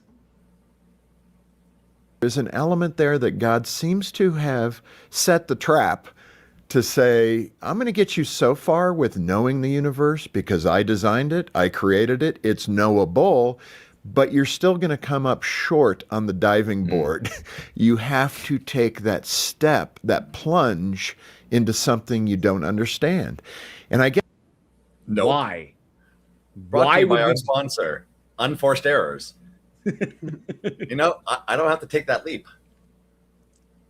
Dale, how comfortable are you with I don't know? Extremely comfortable. Look at that. In fact, I prefer that. I prefer that position because it puts me in a position where I can learn something new and I can add to the knowledge that I have. So it's a position of strength, not a position of weakness. It's the difference between engaging with something that you don't understand and saying that you will never understand it, therefore you don't have to engage with it. And Steve64, good to see you. Thanks so much for being here. Flathead X as well, good to see you as well. It says, I always envisioned Andrew in denim. Don't know what that's about. And Tawhid Islam is in the house as well. Tawhid, if you're willing to come up on stage, the invitation is always there. These are genes. You're only half wrong. And Rembrandt, good to see you as well. Thanks so much for being here. Make sure I didn't miss anybody. I don't think I did. Yeah, I think we're good. Do you see a pattern with people like Richard Dawkins and the others that you've debated and talked with that you're mentioning? Does that become really the problem, that they just can't accept this idea that faith is an element that God would want to see us demonstrate in order to believe? Yes, because faith is not a tool for epistemology. It doesn't provide any kind of rational justification. It's entirely irrational. So, and if we use that same logic on any human person in the entire world, if somebody is like, oh, in order for this to happen, you have to trust me. You have to trust me. You don't need evidence. You have to trust me. That's the most suspicious shit on the fucking planet.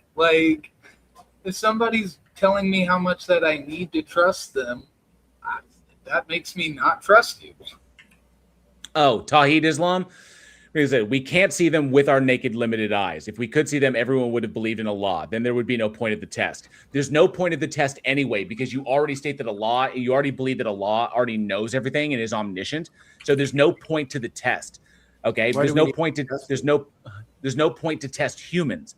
There's what would come of it. It already knows the outcome. It already knows what's going to happen. It set the stage as to what is going to happen. So what is the point of testing humans? It provides nothing to the God itself and provides nothing to humans, because those who wind up where they wind up, they wind up there based upon whatever. So we have to, saying it's a test is nothing but post hoc.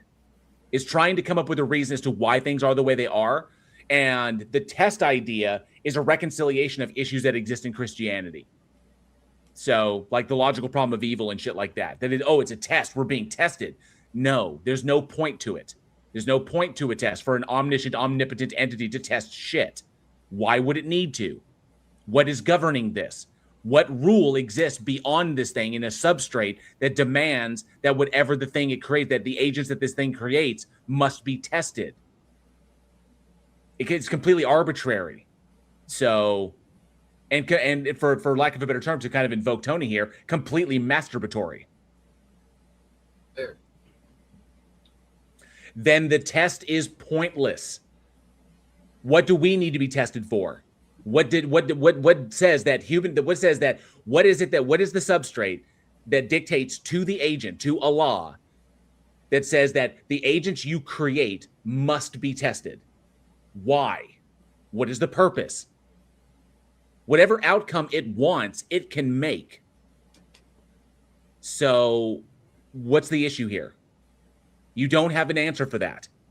That's why faith is not a tool for epistemology. Done. I think there's definitely something in that, Jim, because, I've had hundreds of conversations with atheists and over the years. And in the process, we've often gone back and forth on the intellectual arguments for and against God. But I very often get to the point where I think, well, ultimately, this isn't necessarily just an intellectual thing. There's a heart issue here as well. And it's that emotions is what he means. It's an emotional thing. Fifis, again, just fifis. Question of, do I want to believe in something that I can't, if you like, examine? It's not a matter of want. He's framed this incorrectly. It's not a matter of wanting. It's a matter of, am I convinced of it? So so if I'm not convinced of it because it's not rational, because there's no rational way to present it to me as a rational thing that's backed, as something that is being true, it's not about choice. He's framing it as being choice, whether they want to believe or don't want to believe. That's not how it works. So understand at a purely intellectual level, because that means a certain amount of humility, almost a surrender, if you like. No, the humility isn't saying that you don't know.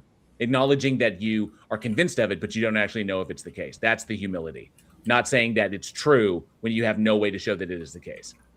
And it's not that we have to surrender our intellect or our reason when we become a Christian. Far from it. I think God, if you like, makes absolute sense of our intellect and our reason. But we do have to surrender our ego, the idea that I am the top dog, the one to whom I will kind of be the judge of everything else. When you realize there's a judge above you. I thought someone might have had a comment on that because I know I've been commenting. So, I mean, the fact that it's just weird to put this hypothetical being that you have admitted yourself you don't have sufficient evidence to believe in, that's why you have faith, and then to put it on a pedestal above your own internal moral feelings is just so weird to me. Like, who cares what I feel like? There's a judge somewhere that's going to punish me if I believe wrong. Better believe what he feels like. So to address this, Tawhid Islam, purpose of test, it is the will of the God of the universe. He can do whatever he wants. Wise thing is to submit to God or face consequences. Rewards are those who believe in unseen. That really quick, JL, before you respond. Okay. I'm going to go ahead and take off. I just want Leo. to say peace out to all y'all. Have a good one. Enjoy the rest of your Wednesday, assuming it's still Wednesday, wherever you people happen to it is here. Reside on the little planet. You guys take it easy. Take it easy, Leo. So Tawhid. Okay. Obviously, this is a might makes right scenario. The God can do whatever it wants. Okay. I don't kowtow to that shit. So even if the God did exist, that automatically makes it unworthy of worship. So I don't kowtow to might makes right because it is the biggest, baddest, bully on the block. Is a reason to not follow it and a reason to rebuke it. So that would be if it did in fact exist. But this right here is literally just Pascal's wager. Okay, I don't know that it exists. In fact, I know that it doesn't exist because it's logically contradictory. But if some entity were to exist and it were to be the case that it wants me to believe that it wants me to use faith to believe in it, otherwise I get to go to hell. That's ridiculous. That is a flawed epistemology. That is a break in epistemology, and it would mean that I would have to be irrational in order to literally fall into that camp. Anything that would demand a rationality of me going forward, it has that is unworthy of worship. Okay, even if it did in fact exist. So that's what's problematic. It does, and then the big kicker: it doesn't have to be that way because me having knowledge doesn't violate my free will. Because knowing that it exists does not logically entail following it or worshiping it or even giving it a basic respect. So the two are exclusive. They need to be handled on their own merits. Does it exist? Is it worthy of worship or following or whatever? Okay. And you haven't crossed the first bridge yet. Establish that it exists first as a thing that it actually is there independent of human minds. You can't do it. And faith is not a tool for epistemology. Done. And Elfin, I get you have to surrender your ego to know God. To know God is what he's saying. You are correct on that, or that's what he's asserting. But he's got it backwards because establishing or holding something that is true, despite its unfalsifiability, is literally a break in epistemology. And to think and to tell other people that you are correct, or that they need to operate in an irrational manner in order to be on the right side of things. That is the height of ego, to think that they have the beat on it when they can't even defend their own position. So it's kind of like, that's because, like, as was pointed out earlier, he's a complete total sophist. He can't defend his position. He knows he can't defend his position. So, but yet he's going to sit there and espouse that it's true. And he's going to make statements that imply that the proposition is true, which is the height of ego. If he simply said, if he was intellectually honest, and eliminated the ego, he would say, it's a thing I'm convinced of because it makes me feel good, but I can't show it to be true to anybody else because I didn't use reason and logic or rationality to get to that conclusion.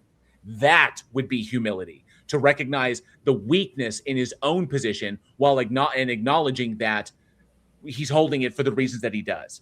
That would be a lack of ego. Are you able to put up Tawhid's previous chat message that you had up at the bottom there? Can you re-highlight that one? And hey, Kesplodicus, good to see you. This one right here? Yeah. So out of there, so there's two things, because so when you get down to it, we didn't actually explain the purpose of the test. we describe that he's repeating that it is a test. He's describing a consequence of whatever we're going through. It doesn't explain what it's a test of per se, except for the thought of the consequence attached to it. It still doesn't explain the why. It's just saying that it is. Right. There's not explained purpose. There's only the consequence that follows. It's like, why am I making this to come to pass? We don't have that answer in there. So he didn't actually answer it at all. And Keith Mazzapica, good to see you as well. And this is a really, really salient point. I like this. Christians often confuse ontology with epistemology and modus ponens with their affirming the consequent. Very well stated. Very good point. And Gregora Villupo, good to see you. It says, late to the party. Not terribly. We've had one person come up on stage to have a conversation, and we just did, and in between we do I do review content. So, but yeah, no, you haven't missed too much. A pleasure to be. Thank you for being here. And Josiel is here as well. Good to see you, Josiel. Thanks so much for hanging out. Tahi says, but God is only bad for bad people. He did provide evidences in creation and sent messengers as our guidance. Also, God is giving you eternal paradise for just this short life. I like this offer. Okay, that's the problem, Tawhid. Okay? That's the problem, Tawhid. You are appealing to the book. You don't know that it's true, and you cannot show that it is true. All right? He did provide evidence in creation and sent messengers as our guidance. That's the story. And I acknowledge that that's the story. But you don't know that that's the case. That is something that you take on faith. Not to mention, you call it creation when you haven't yet demonstrated that God actually exists to create anything. So that's already begging the question. That's why that doesn't work. Also, God is giving you eternal paradise for just this short life. I don't want to live eternally. I don't want to have an eternal experience. I would just reject that outright. I would prefer that when I die, it ends, because the finality of life is what gives life meaning to me. So if any of this shit were to be true, I would vote for annihilationism, so that when I die, that's the end of it.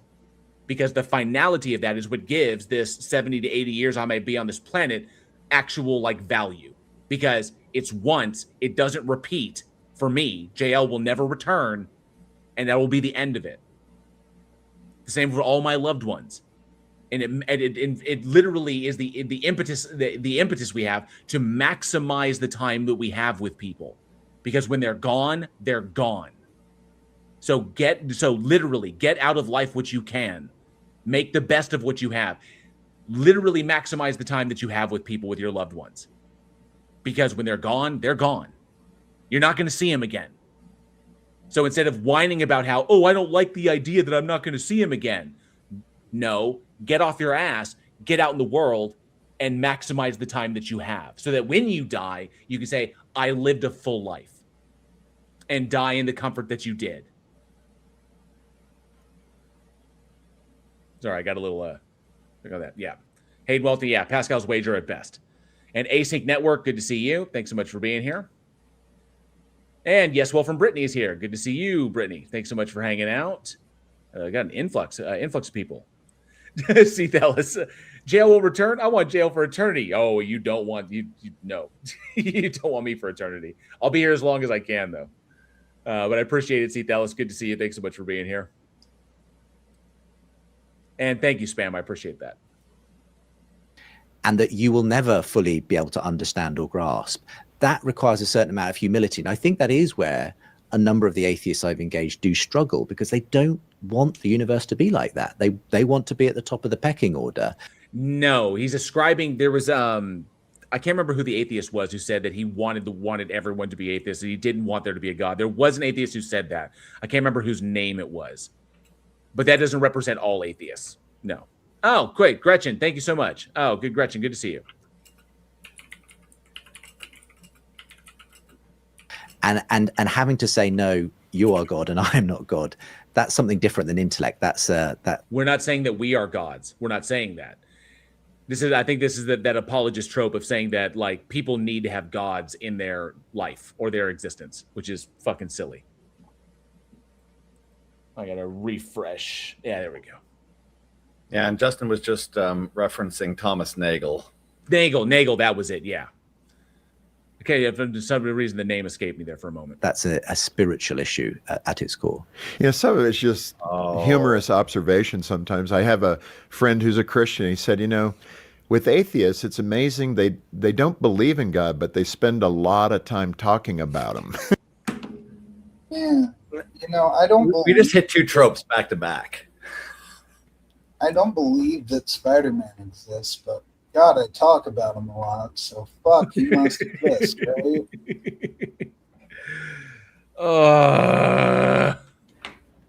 Yeah, we hit some peak. Turek. Yeah, we hit some peak Frank Turek. It's a heart problem. Yeah, thanks. Hayden Walton, like that. Christians don't know what internal critiques are. I find that to be often the case with the vast majority of the apologists I've engaged with. They have a real problem with internal critiques, and they don't know how to internally critique. Okay, they don't understand how their worldview can be internally critiqued, and they don't know how to internally critique the non-theistic worldview. So yeah, real problems with internal critiques. And Jay Vers, good to see you. If I didn't say it before. You must feel if they don't believe in God, why do they talk about it so much? How about stop having an extremely detrimental effect on society, you fucking numpties?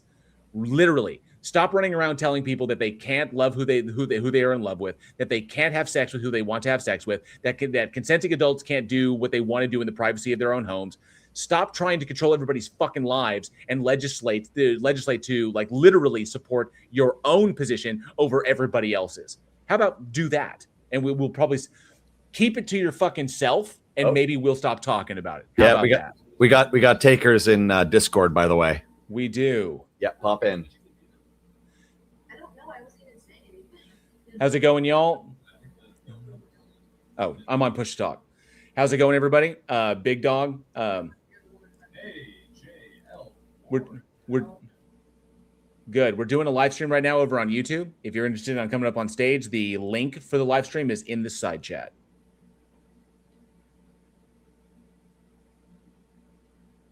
Cool. That way too. I mean, these are people that should shrug you off. I really don't care, but we do, depending upon the extremity of the believer we're engaging with.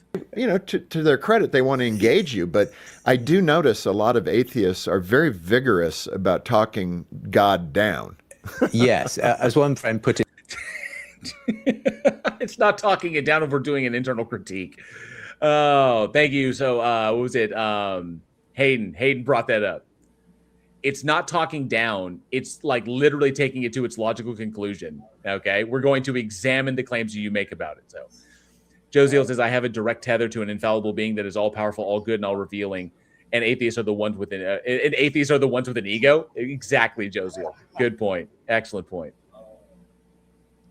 To me, I don't believe in God, but I hate him. Right. There's this kind of odd sort of contradiction, isn't there? And no, because that's also a misrepresentation.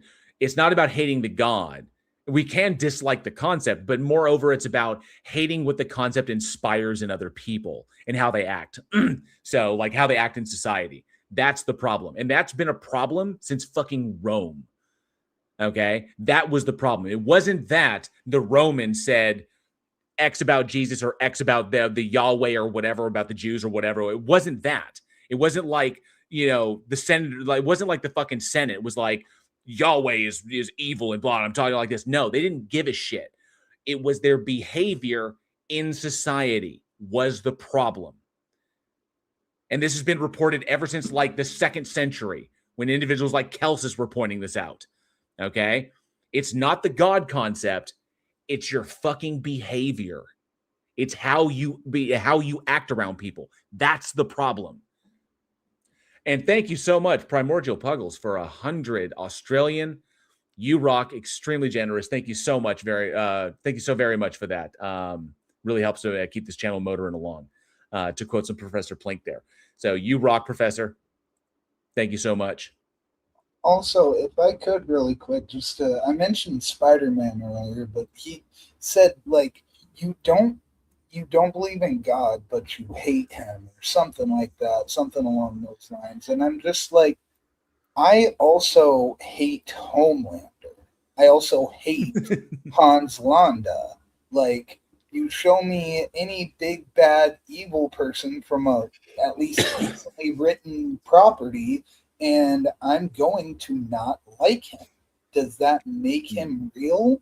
Does that mean that I hold any more, like, it doesn't hold any more weight with me or people in general just because I dislike him? It's weird. Someone pointed out, let's see, where's it at? Yeah, we aren't supposed to react while religion runs rampant and destroys society. Agreed, like that. And someone pointed out, Elfin says, well, technically there are some atheists that go around saying God is imaginary, fuck God, God is a fairy tale. I think he's speaking more towards those types of atheists. Yes, anti-theists are a thing. I myself am not an anti-theist in the strictest sense. I think that religions are something that do need to be controlled, that do need at least more governance. People that there shouldn't be laws that there should not be laws passed that dictate what people believe or how they should practice like that. So I'm fine with the First Amendment as it stands. The Establishment Clause is fine where it's at, but there does need to be like more regulation in that. There needs to be separation out from the government, and there needs to be taxation. That they are businesses, the same as any other. This reverse this reverse federal subsidizing of religions is obnoxious. So when it comes down to it, I think anti-theists have a point because they've directly seen or they've experienced the detrimental effects of these things. They see how damaging they are in society now that they've lost their survival utility, the survival utility of the past, and they just want it gone. And I get that. I do understand that. Those who suffered extreme religious trauma, I get that. But I don't think it should be wiped out entirely. You know, obviously these things are going to crop up, but there does need to be some level of regulation in society, or at least, you know, within the churches themselves, which is I'm a big advocate for religion self-policing their denominations. And yes, Tawheed, Islam is blind belief. You do not have any rational justification to believe that your God exists. So, and yes, I can disprove it. Number one, the way you define your God, the attributes you ascribe to it are logically contradictory. Your God can no more exist than a square circle can exist, than a one-ended branch can exist. Okay? Like a one-ended stick. A one-ended stick can exist. So, no. Your God is a logical contradiction. Redefine your God into a logically consistent state, and then you'll move it from the non-existent to the unfalsifiable category. You still no justification to believe that it does exist because you haven't crossed that bridge yet. When you can demonstrate that it does, independent of human minds, as a concrete thing in relation to everything that is not itself, when you can demonstrate that, or at least provide an argument that is not begging the question, then you'll have a justification to believe that. But you don't. You operate on faith, and faith is belief without evidence. It's belief without a reason because of your fifis or whatever. So, or your Pascal's wager, as you said earlier. Nanology, good to see you. Thanks so much for being here. And I think, yes, that's probably true. I don't want to, dismiss the honest search that many of my atheist friends go on. But at the same time, I've also seen that kind of atheism, which once you dig below the surface, it's not really an intellectual thing. It's just people just don't like the idea of God. They sort of have they just want to push it away. All right, so at this point right now, he's arguing against people's emotional responses to the God concept while advocating for a different emotional response to the God concept, is what he's talking about. He's saying that these emotional responses to the God concept are inappropriate, whereas these are the ones that are good or necessary or are the better ones. So this is literally just arguing fifis. Yeah. Having said that, it's extraordinary what can happen to give a change of heart. I mean, you've probably heard the story of Ayaan Hirsi Ali, probably the most famous female. Not a real Christian. I'm just going to throw that out there. Christian in name only. Atheist in the world at one time, completely rejected God, religion, great friends with Hitchens, Harris, Dawkins, all the new atheists. And yet, just about a year and a half ago, she has this extraordinary conversion to Christian faith. And it's an intellectual journey, certainly, at one level. She came to see the way in which really Christianity was the foundation for everything she appreciated about Western civilization. That's cultural Christianity. It says nothing as to the truth of Christianity, nor that the Christian God monster actually exists. But it was also a personal journey where she kind of encountered a meaning crisis. She couldn't sustain her belief in, the value of life and everything else. She couldn't see a way forward on a purely atheistic worldview. She became very depressed, nihilistic, even alcoholic. Nanology is probably right here. No, she was like, show me the money. I will agree. Well, obviously we can't confirm it without actually having a conversation with her. And if I had a conversation with her, that would probably not be pleasant. At least not for her. I would grill, being her, given her position, I would grill the living shit out of her. I would. And I would not hold back whatsoever. But I do hold that money probably played a large role in that. She believes that she saw the winds turning in a certain way, and she turned into the wind, is my guess. And it was only when a counselor said to her, Ian, I think you're spiritually bankrupt. Have you considered praying? And she said, well, I can't pray. The God I was raised with was a monster, because she had been raised in a fundamentalist Islamic sect and rejected it. But then this counselor said, well, what kind of a God could you believe in? And this was the turning point for her. It was definitely a spiritual turning point, because she says she started emotional. Spiritual equates to emotional. That's all it is. To describe the kind of God she'd be willing to believe in. And she realized she was basically describing Jesus Christ. Mm-hmm. And so she thought, well, maybe I ought to investigate this person who claimed to be God. She began praying. She started going to church. And in her own words, God turned her life upside down. No. The concept was that she was operating with a specific concept of, or a specific idea of Jesus, and not the idea in its totality from the Bible. Because if she'd actually read the Bible and gone deep into that to understand the theology around it, Jesus was not a great person. It was a megalomaniacal asshole is who it was. But of course, we're going to ignore all the negative shit about Jesus just so we can hold on to the hippy dippy Hellenistic shit that he pulled from Hellenism in order to have to fulfill their emotions. Tahid says, do you really think intelligent humans are a product of random natural processes? It is impossible. We can just discard this myth by using our critical thinking. No, you can't, because that is an argument from personal incredulity. You're making a positive claim there that it is impossible, but you can't show the P not P there. So it's just your personal incredulity. So try again. I know that's been explained to you in the past. Other people have explained that to you. So I think, you have to you have to be honest. Coming to faith can absolutely, an intellectual component of that is often very important for people, but there's also a spiritual component where you have to let your guard down, and you have to open yourself up to the possibility that God may be the thing you were looking for all along. And when that happens, when the head and the heart meet, that can be just the most extraordinary thing. And it's very much that step of faith we're talking about. We're actually releasing a film she's featured in called Truth Rising. I loved her line in that film. She said, what I found is that most every other mechanism of faith around the world, and she was talking probably about her experience as in being raised in an Islamic home, is that when she encountered Christianity, she said, I realized this was a faith rooted in love. That's one notion of it, but no, that's not all. Like that, no, it's not rooted in that. There's an in-group, out-group distinction that is there, and the root of that is not love. The root of that is conversion under the guise of love, is what that is. It's like, if we can that you have our love, like the totality of our love, if you believe what we believe. Otherwise, we will just love, we'll love you from afar, but we'll judge you based on that. So it's the in-group, out-group distinction. We do have somebody in the back. Bob Robert is here. Bob, can you let me know in the private chat if you can hear my audio? Is my audio coming through for you?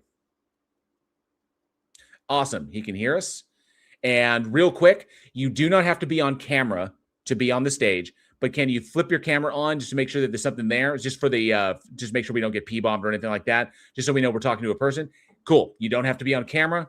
And let me bring this down and remove that. Bob. All right. Hello. How's it going?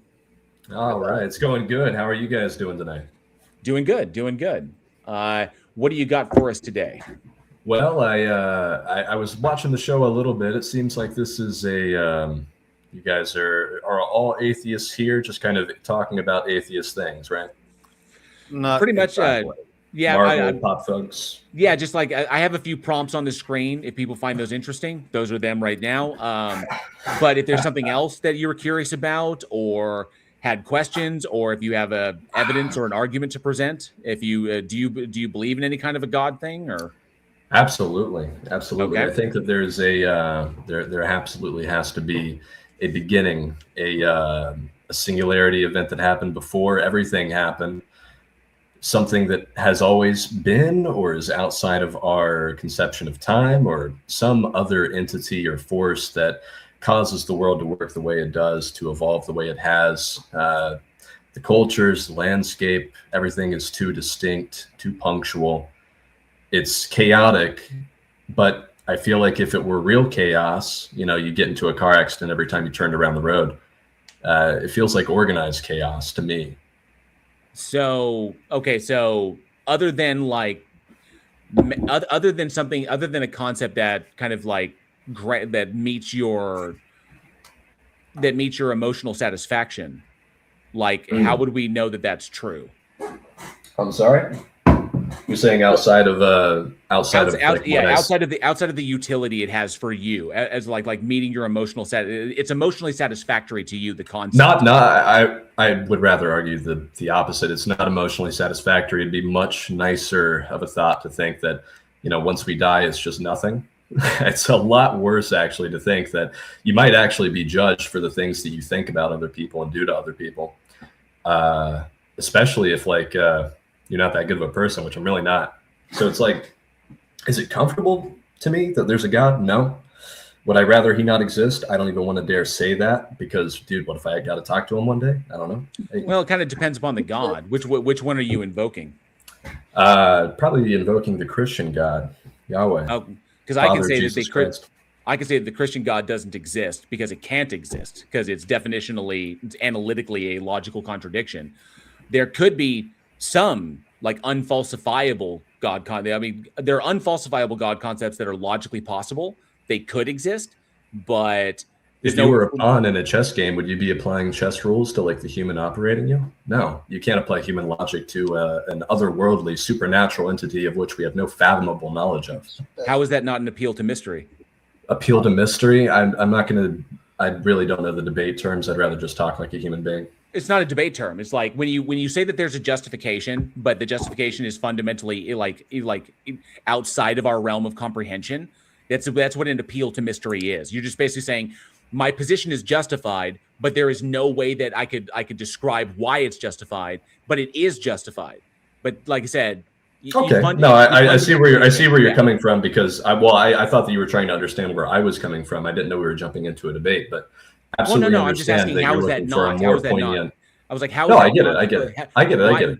Why is it necessary to engage in fallacious reasoning? Because that would be fallacious.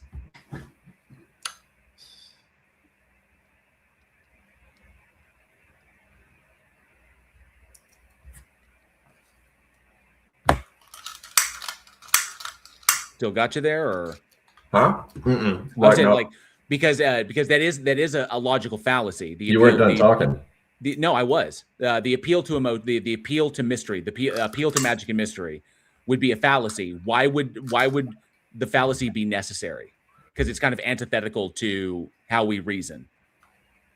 How you reason? I guess. I guess it is an appeal to mystery using your definition, certainly, but. Regardless, it's true. I mean, I don't know what you want to say about something that we have no knowledge of, this theoretical entity in your mind. If we had no knowledge of it, we can't test it. We can't apply our logic to it. I guess that would be an appeal to mystery. So how do you get around that? No, you acknowledge that there's no rational justification to hold that it exists. I suppose the rational justification would be the moral and physical implications of carrying a belief of said deity. Which has proven itself to be beneficial for billions of people throughout history. Would that not be an appeal to consequences? Appeal to consequences? Okay, appeal to consequences. Go ahead, describe. Appeal to consequences is simply appealing to, like, for example, not believing in the God allows for other things. It allows for certain behaviors in society to persist, and you don't like those. So no. Just to clarify, so people should believe in a God so that they don't act a certain way. Okay, let me re-clarify what I was saying. If the belief of that God had never existed in human history, we would not have the morals and values that we have to work off of today in order to, well, that's false. History shows functional society. History shows us otherwise, because Christianity doesn't doesn't corner the market on the rules that we place in society. Those go back to ancient Mesopotamia, of which believed in a God. No, it was polytheistic, but the idea is ancient Mesopotamia certainly was not the origin of the Golden Rule. The Golden Rule was essentially never even a thought to any ancient society. It's Hindu in nature. It's not Hindu in nature. It's cyclical. No, not cyclical. No, they don't Doing believe unto in the others, rule. putting into the world what you want to receive from the world is a very, very Hindu idea. No, it is actually not. You are misinterpreting Hindu scripture. That is not. That is like what you would read in some like white lady's interpretation of Hinduism. That's not actual Hinduism. Do you want to tell me where in the Vedas I'm getting it wrong? Tell me where in the Vedas you're reading that you should do unto others as you would have done to yourself. So, I'm going to pull up.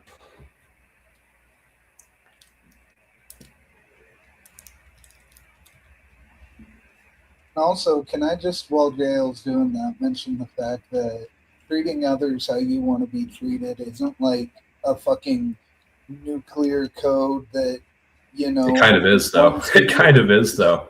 The world before Jesus, the world before... Hey, buddy, I was talking.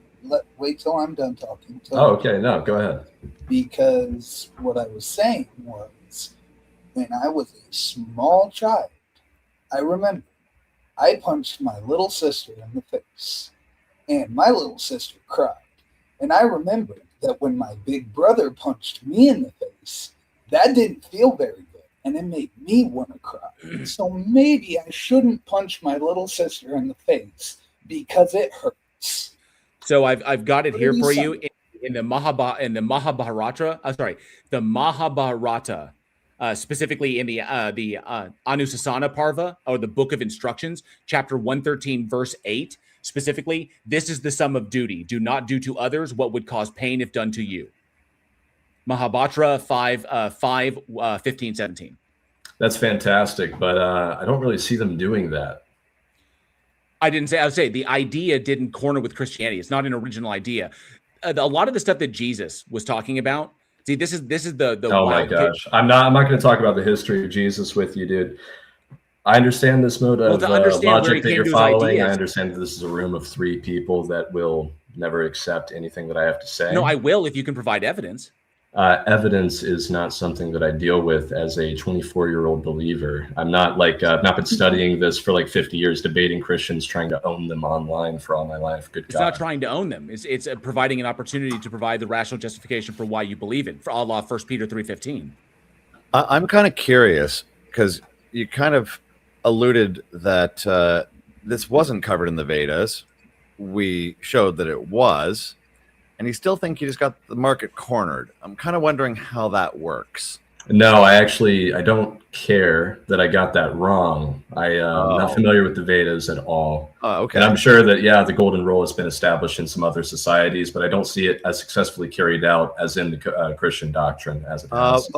Okay, so I'm curious then. When did it become successfully carried out? When successfully carried out probably a little bit after the fall of the Roman Empire. The Christian community essentially so was that after the Crusades solidified into the Catholic Church, which would be the start of after the Crusades, maybe after the Crusades, or was it during? Did you not just hear what I said? You said the fall of the Roman Empire. I believe that Christianity kind of unified after the fall of the Roman Empire into a more of a cohesive religion instead of a bunch of scattered churches. Not under Constantine, when Constantine made it the state religion. Absolutely right, but Christianity as a whole, as in beyond the Roman Empire, as a unified religion, was under one church after what I mean after Rome fell and after Rome fell, there was no real political organization in order to guide the Christian community at large, and so more authority fell to the Catholic Church, which was the only church essentially at the time. And that is when I believe Christianity became more of a unified religion, not just kind of a co-opted, Middle Eastern religion by the Romans at the time, which believed that it would help subdue the masses that were openly revolting. Well, there's kind of an argument there as to, Orthodox would say that they were around first, and then Catholicism branched off of that. But that's neither here nor there, because it doesn't go to like the existence Catholicism of God. didn't branch off, dude. They were the same church. They just split up. Both have equal claim. But they were established as the Orthodox Church beforehand, right? No. I'm sorry? Okay, but the original teachings, unchanged, are what the Orthodox Church represents. And then Catholicism branched off of that. When they split, the new ideas went with Catholicism. That's actually incorrect. No. People claim... That's not what the Orthodox would claim. And it's not what the Catholics would claim either. Both churches are going to have different views of how that split actually happened. I said that it's neither here. You're right. I said it's neither here nor there. It's neither here nor there because neither one of them get us to whether or not a God exists. They do. Ultimately, they don't. They don't because we do believe in the Father, the Son, and the Holy Spirit. That is the God. Here's the problem. That is the God that we worship. But here's the problem: we're arguing that theology will only get us so far. Theology in and of itself is that true? Because theology, the field of theology is the study of the nature of a God. Mm-hmm. The theology that's built around the God concept. I'm more interested in the God concept itself and whether or not it exists. Because if the God doesn't exist, then the theology is just mythology. It's the stuff built up around Zeus. It's the stuff built up around Odin. Stuff built up around other gods, that the theologies that you don't accept. They're all real too, though. They're accounted for. It literally says in Genesis that the 33% of angels that fell from heaven descended onto earth to play the role as gods for early How is man. that not post hoc? That's a post hoc because Christianity came later and there were polytheistic religions beforehand. How is that not Christian? Wait, no. How is that not Christians post hoc rationalizing the existence of prior religions? Genesis predates the majority, actually. No, it doesn't. It doesn't. There are texts older than Genesis. Yeah, there are texts, quote unquote, older than Genesis, but the tradition was an oral tradition for close to 3,000 years before the first texts were written down. Not as far, no. That's why there's so many similarities with Zoroastrianism, which is quote unquote the oldest religion in the world, is because Zoroastrianism. It's not the oldest religion. It's not the oldest religion in the world. Are you going to claim that Hinduism is the oldest religion in the world? 50 billion years old. It's not 50 billion years old, but it's who is it? The oldest surviving religion in the world is. Looks Hinduism. It up. It's Zoroastrianism. No. No, it's not. No, the Hindus. No. Trust. It's Zoroastrianism. If you listen, you might hear the answer. So, the origins of Hinduism's earliest text, the Vedas, trace back to around 1500 BCE. Zoroastrianism was founded around 1000 BCE, or possibly as late as the 6th century BCE. So, no, Hinduism is by and large the oldest surviving religion on the planet. Hinduism lies straight up about how old it is. I don't care what anybody says. So you don't care about evidence. Because we get that because the text can be dated to that time. Because there's a written copy from 1500 BCE that's been carbon dated. Is that true?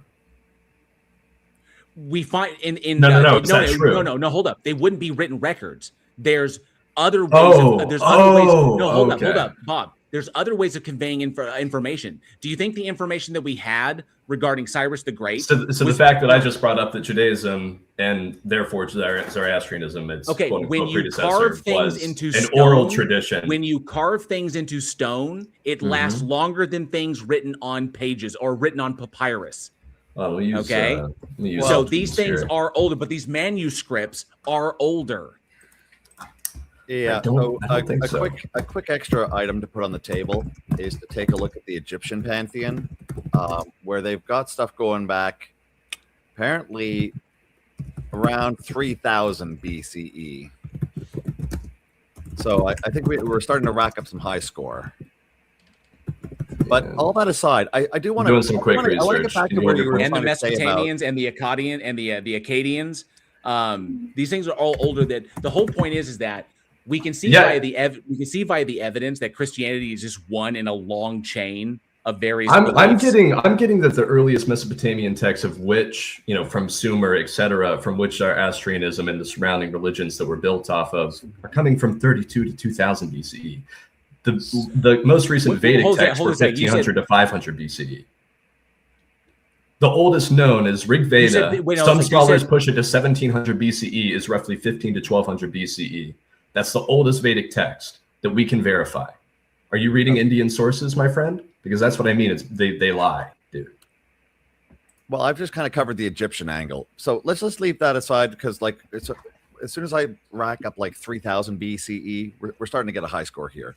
And it's not going to matter in the end anyway. So I'm kind of curious about when you think this golden rule of yours suddenly, like I said, comes into its own. Now you're thinking, oh my God, we're still talking about after. So this is after the fall of Rome. Apparently, that's where they start getting it right. That's what you were saying? No, not when they start getting it right. That's when the church kind of solidified. The golden rule almost became like codified for Christ. Like when you were living not for yourself but for others, and you were treating others the way you wanted to be treated, that was kind of the period in which whatever, dude. Let me clarify. I was saying that the fall of Rome is when the church kind of solidified. The Christian community became a religious group that existed between many nations. It had before, but much more so now that the fall of Rome had occurred, because now they were living amongst barbarians, and now they were living amongst barbarians, and they were converting the barbarians, and nation states were popping up from that. But by the way, just to pause it out there, that idea was not originally even amongst Jesus. Obviously, we can trace it back to Eastern beliefs. You know, traces back even further than that. But Jesus didn't even come up with it on his own. Jesus did. This is where I was going into this. Jesus didn't come up with that on his own. Jesus is in the teachings that are attributed to that character. A lot of the notions that are in there are Hellenistic in their origin, and this is explained by the archaeology that has been pursued. Obviously, history in itself. About 3 centuries before the character of Christ ever walked around, Alexander the Great tore through the Middle East on his conquest of the continent. With Alexander the Great came Hellenistic philosophy. And Hellenistic philosophy deeply informed Judaic culture when it mixed in within it.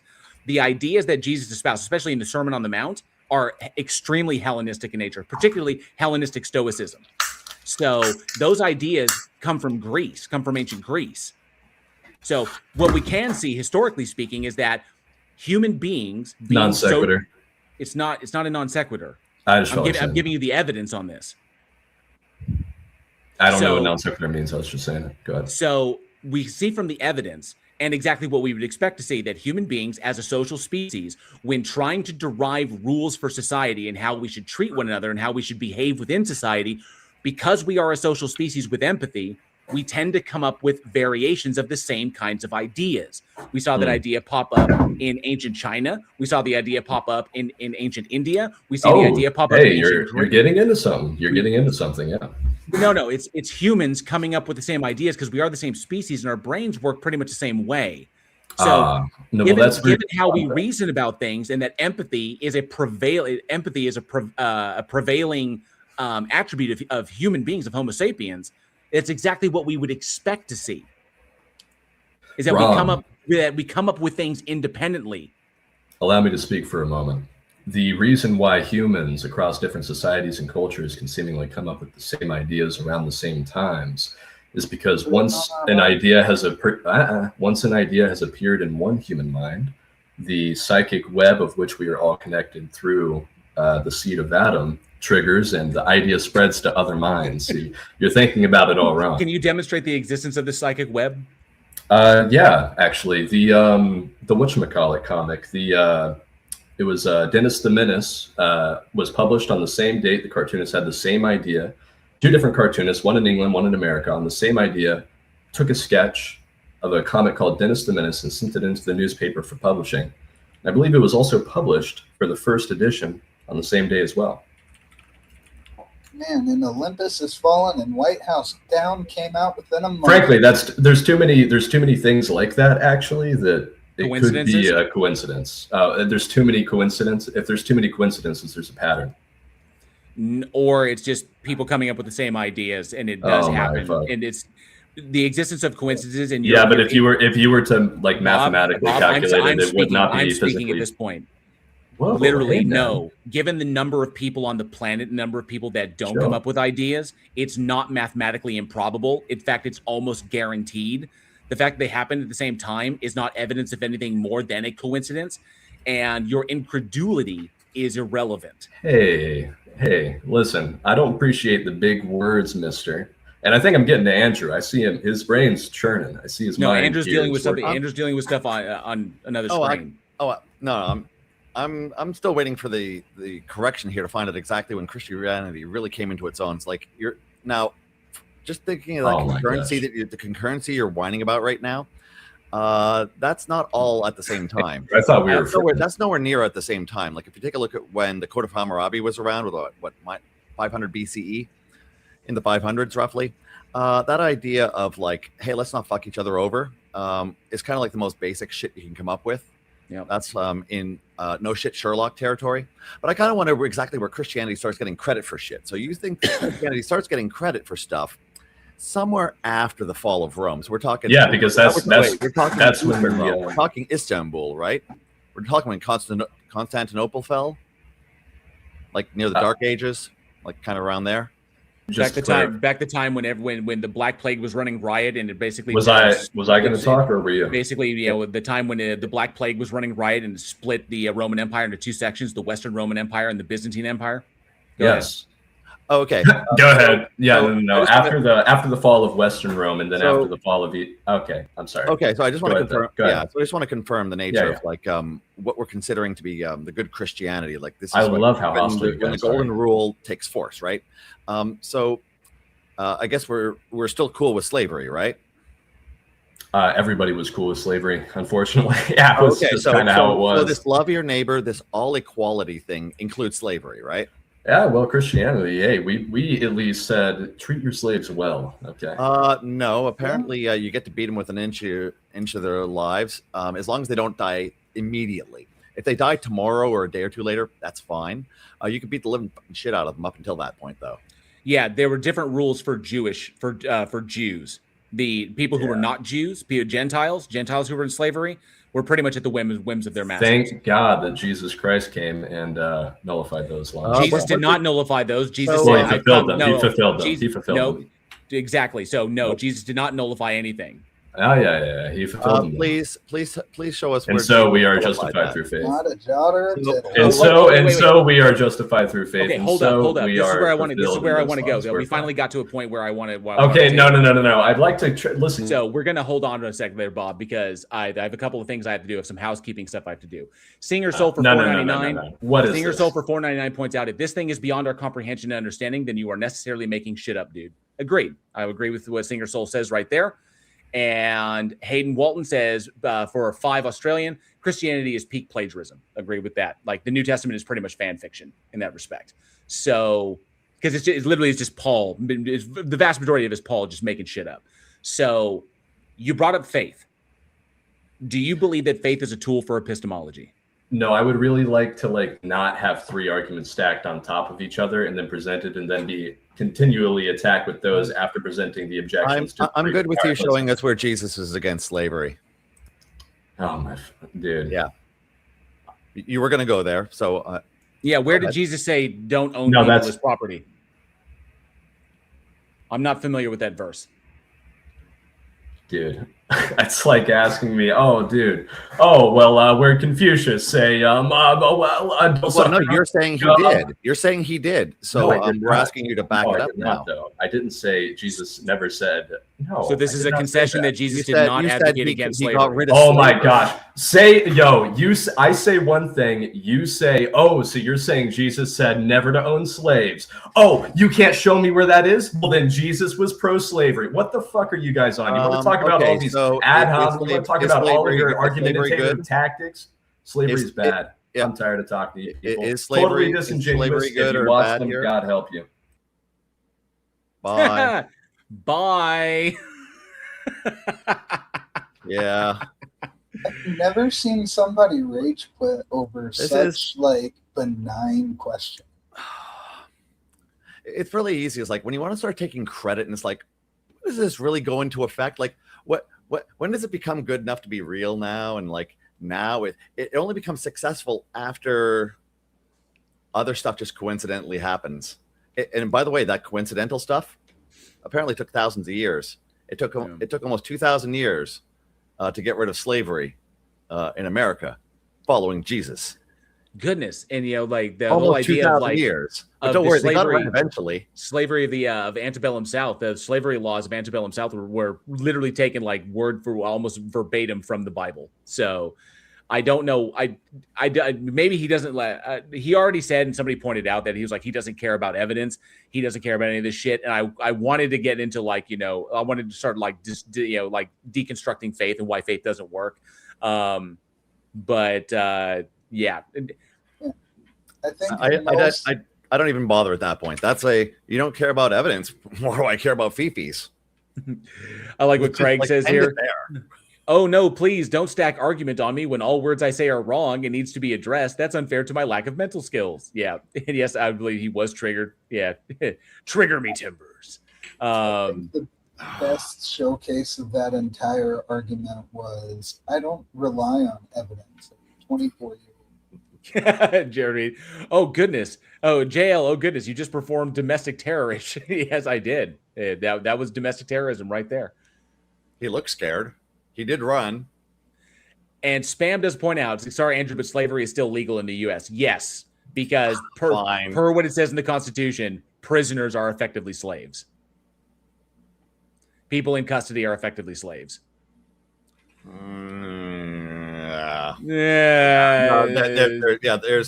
There's open. I guess it's a selective class. They've restricted the class down to prisoners. You are effectively in the custody of the state. And so they can determine what they want. Now, obviously, there are rules. There's rules and laws that govern how prisoners ought to be treated. But we see, time and time again that those rules are really more guidelines than actual rules. Suggestions. More suggestions. Yeah. You need to be a Christian for the Christian words to apply, and you're not.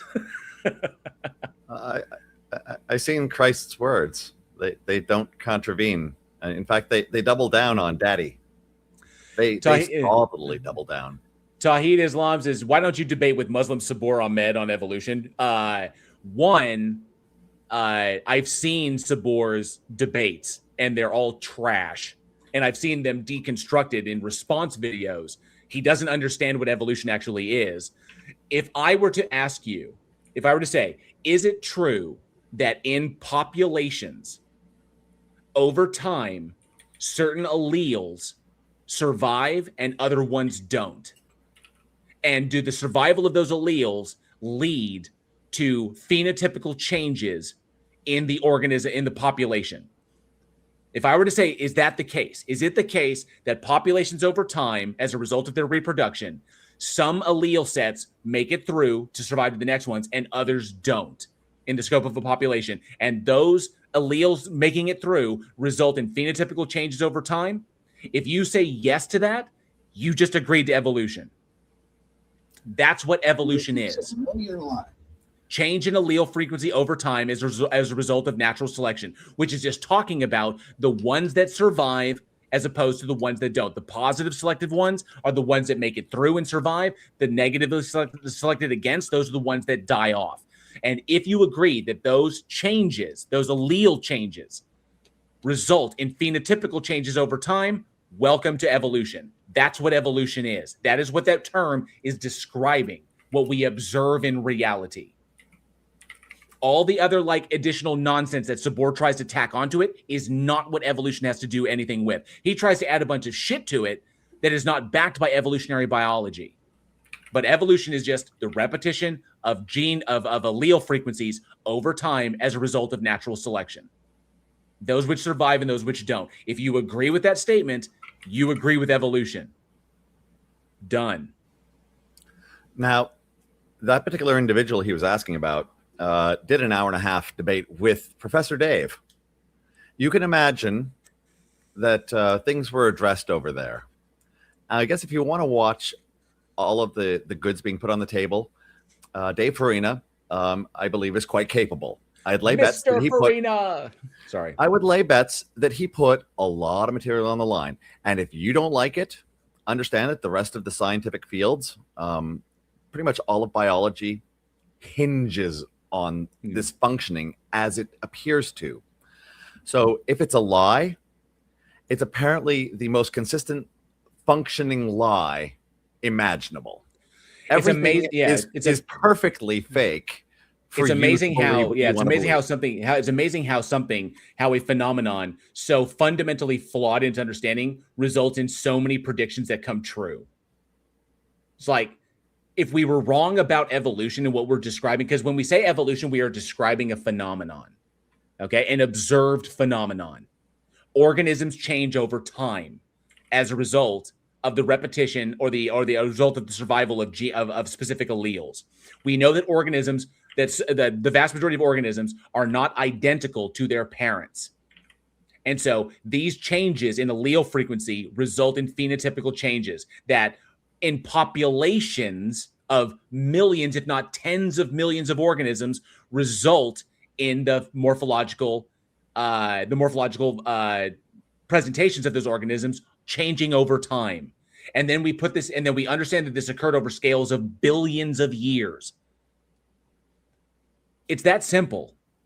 If you agree with that, you agree with evolution, and you would also acknowledge that it is perfect. There's no contradiction in evolution being true as we understand it and some creating entity existing, because evolution could simply be the mechanism by which it diversified life.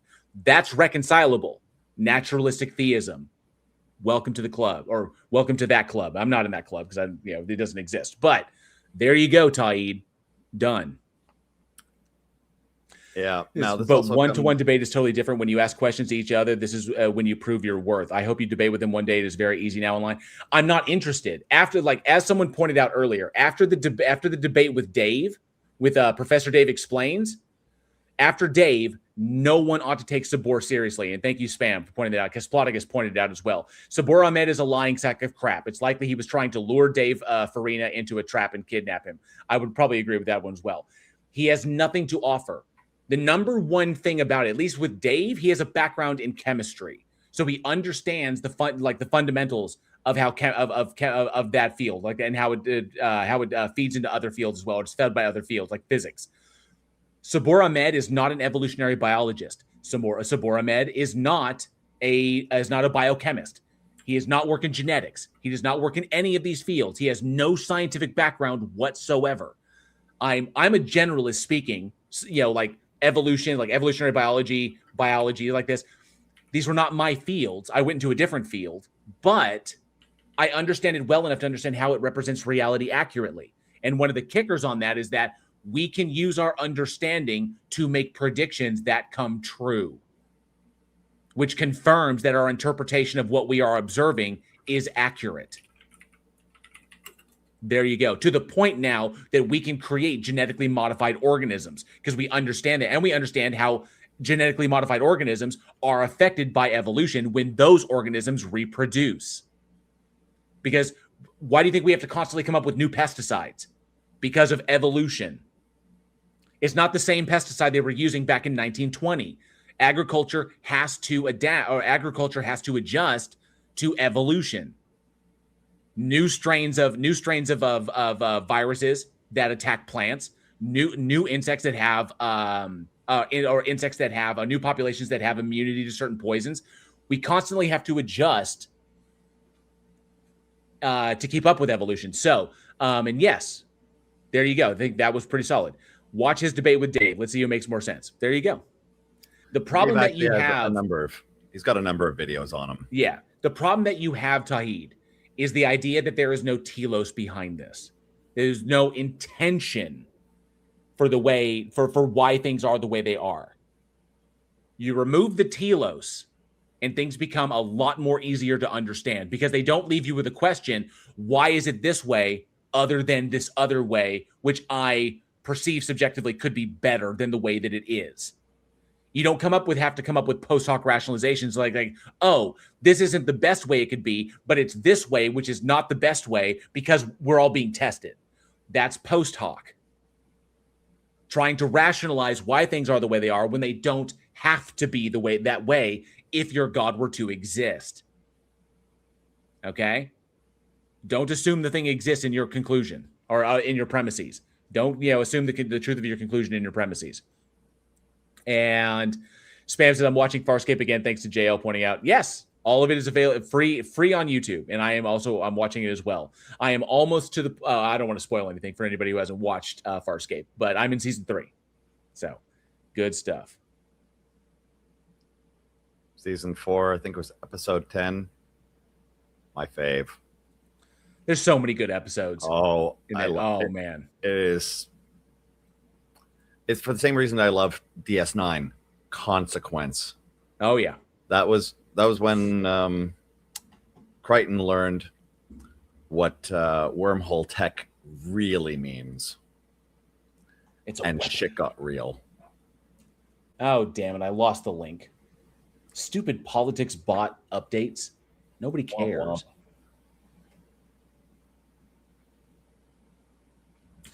Jay. No evidence has presented yet, although we did just have a crash out.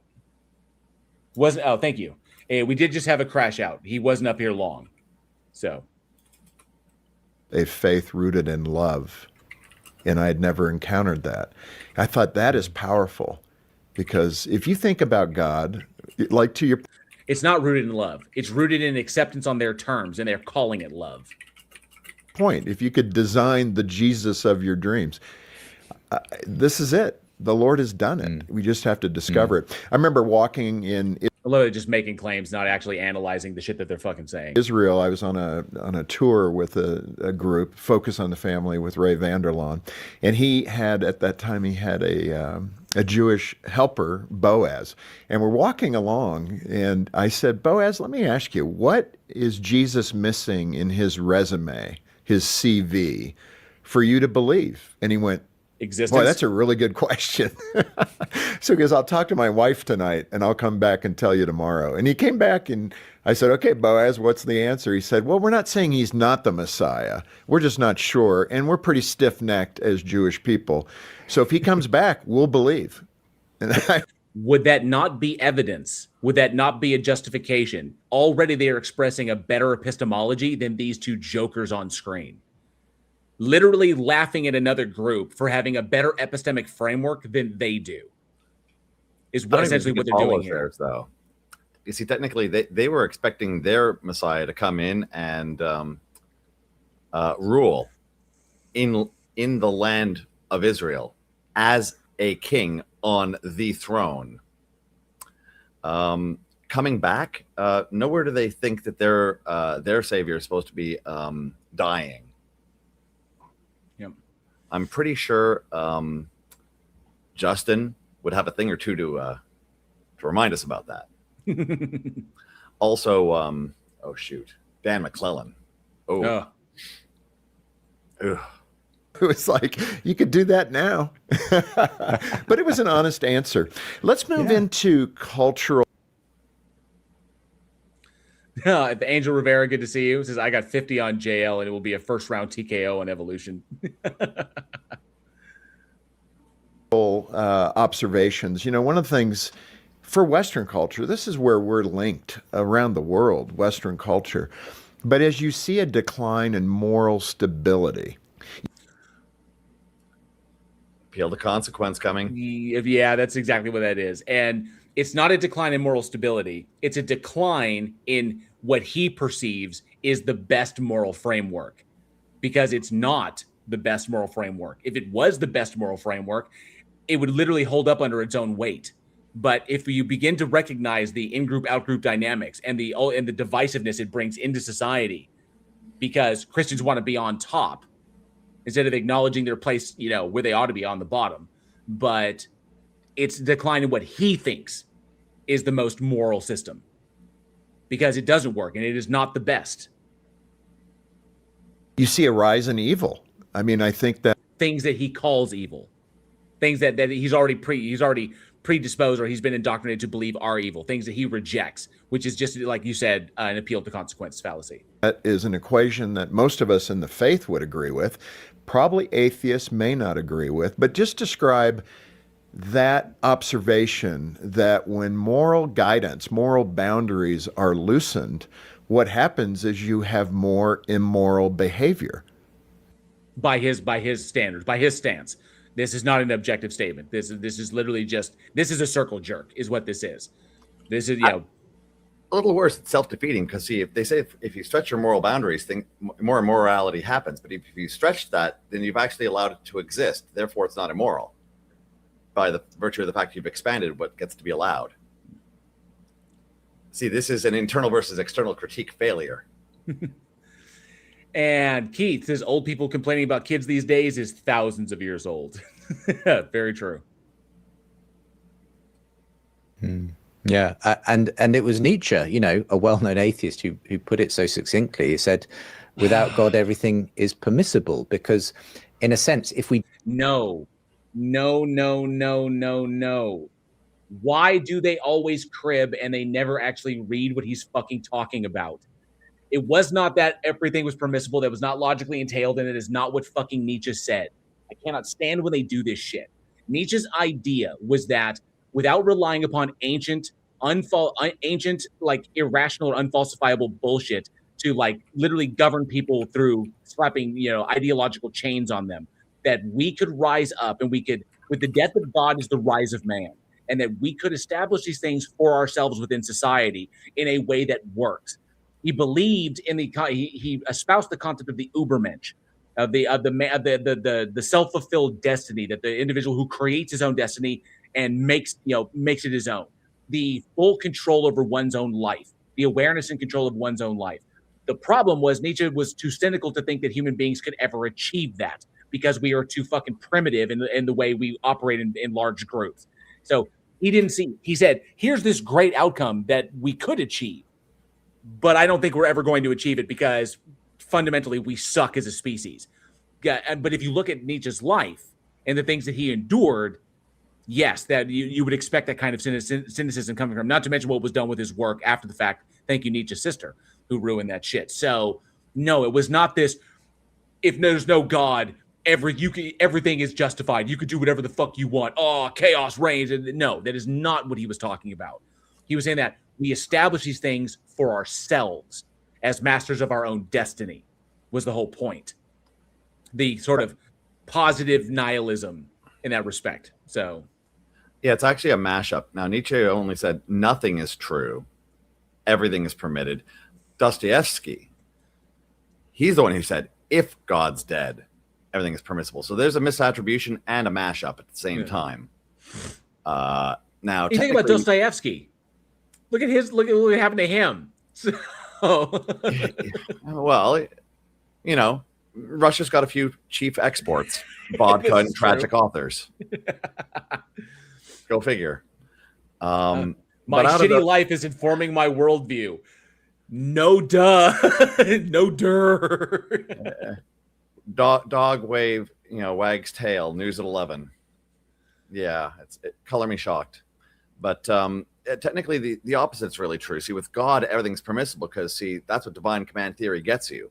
With God, everything can be permissible by command. That's true.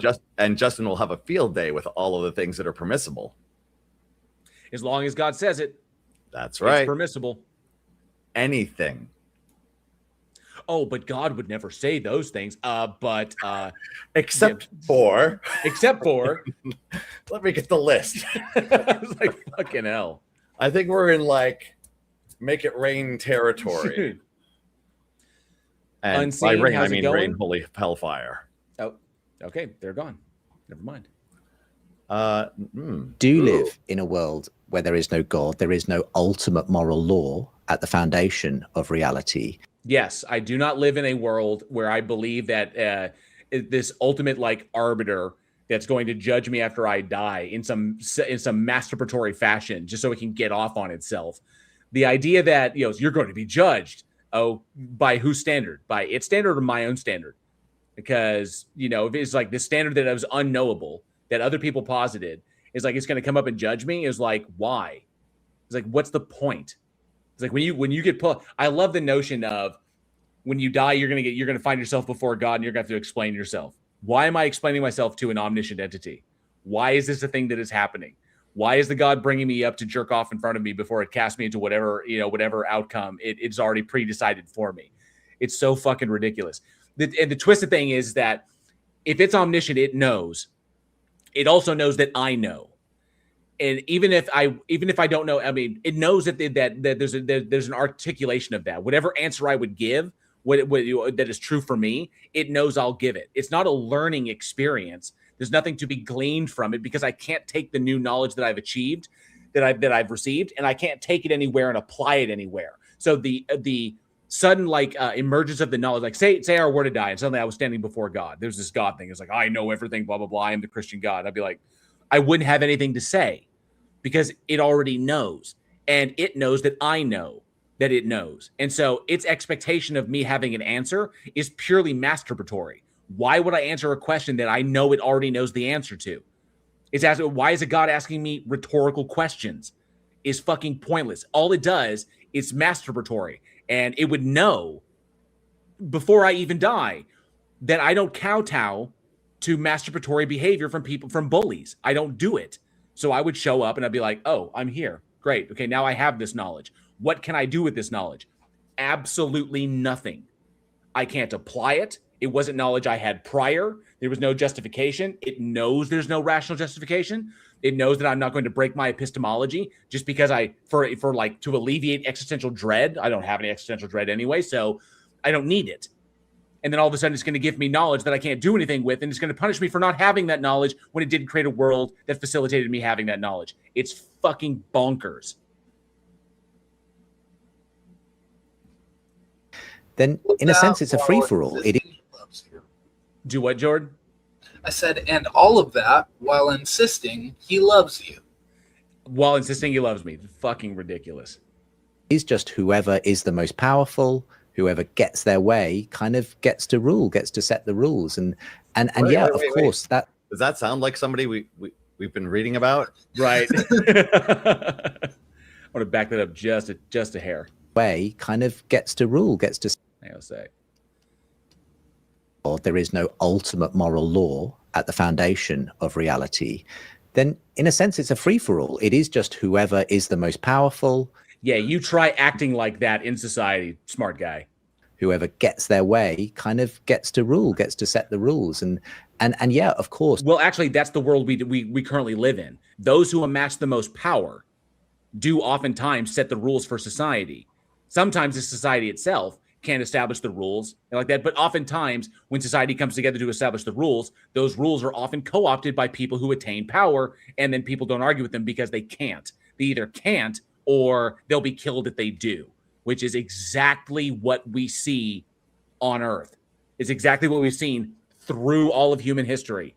If the God actually existed and it had the capacity to communicate unequivocally with human beings, these things would not change because the God would be there, but it's not.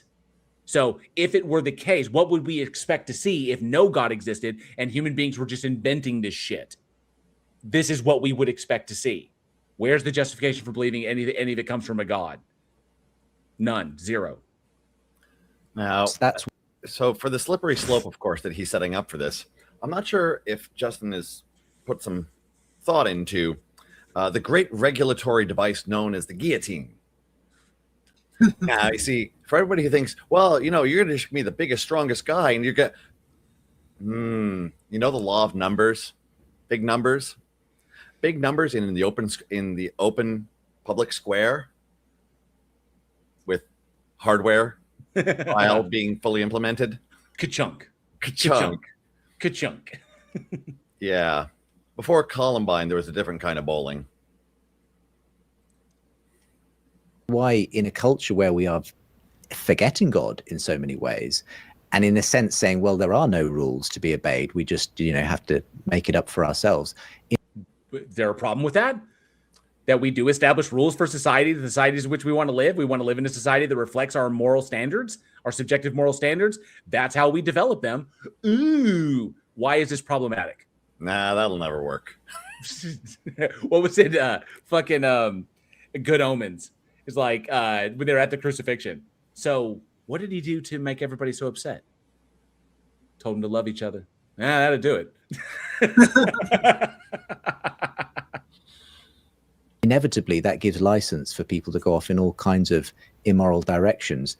I think, though, it's almost the fact that that is happening so much in our culture now has kind of led some people to realize, well, I don't like the direction this culture is going, and I think we've kind of gone off the rails.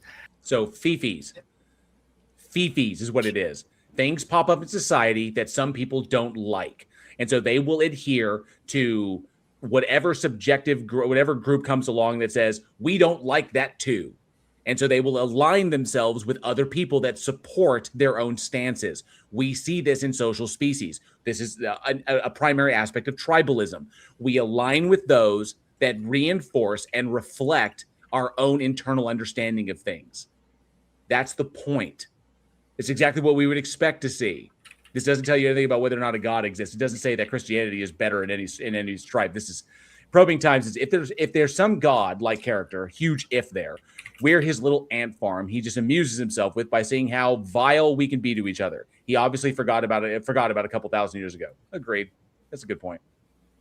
I do just want to hammer home the fact that the immorality they're talking about, granted, they haven't said this exactly, so possibly these people specifically don't believe it, though it is focused on the family, so I don't want to give them too much credit. But the morality they're talking about isn't the morality issues they're talking about aren't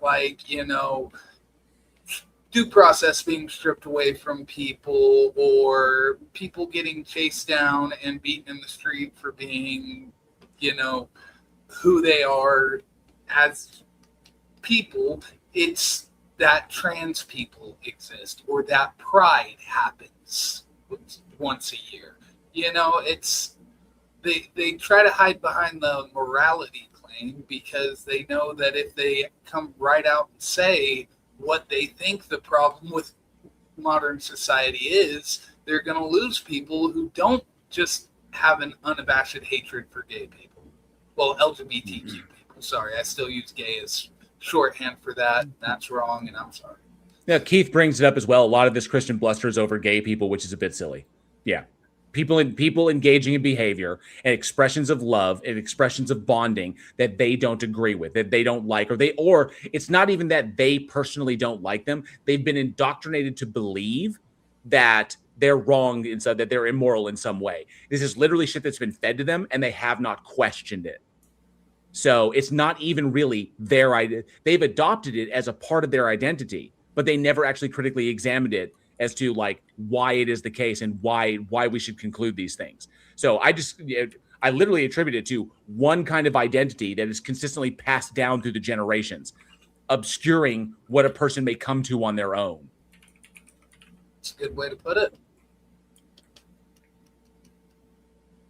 And there's a very interesting sort of impetus back to more conservative Christian values in lots of parts of the culture today, even from non-Christians, interestingly. And I think at best, this just gives an appeal. This just gives people warrant to appeal to a particular societal standard, like cultural Christians, like Dawkins. Dawkins appealed to cultural Christianity, but he's not a Christian. Doesn't believe that God exists. In fact, probably, I think he would also say he knows that the Christian God doesn't exist. But this is just an appeal to cultural Christianity, and not an actual the truth of it, which is not something that would convince an atheist or anybody who is in any way operating with reason and logic. Yeah, but at the same time, he's not actually offering any numbers. That's the first thing to keep Also coming back to. He's never offered numbers. They talk about many people. That's like Trump speak. Many people. So 3, 4. Do I need both hands for this? He appeals. Yeah, he was just appealing to the idea that there's a return to those conservative values among Christians and non-Christians. Once again, not giving us any attribution for where the distribution was between those groups. So he's trying to gin up the idea of support as a general concept without any actual numbers to back any of it up, to show like, hey, well, maybe the Christian side is becoming more conservative. The other side, you've shown nothing. So there's no numbers on the table. Putting out a couple of feelers into some of the other rooms, see if anybody want to come down, because we haven't had somebody pop into the Discord in a minute.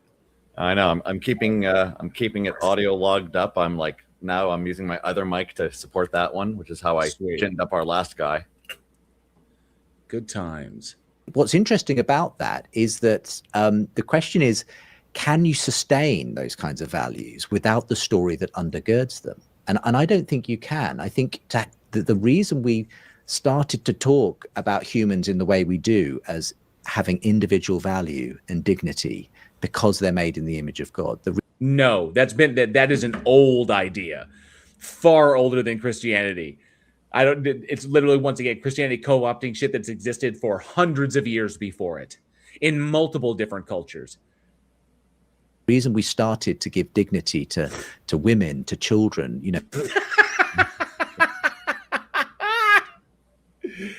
What is this fucking New Age Christianity he's fucking talking about? This is completely antithetical to the historical Christianity. Oh, remember, Jesus is the rock upon which their faith is founded. This is like Jesus, and of course the hard substance upon which the heads of said children are bashed upon. That's true. With joy. With joy. To slaves in the first century, it was the Christian church that revolutionized the way we think about how to treat people and morality. That all happened because there was an absolute belief at the center of it that God had become human. So no, this is not historically accurate. This is not historically accurate in any way.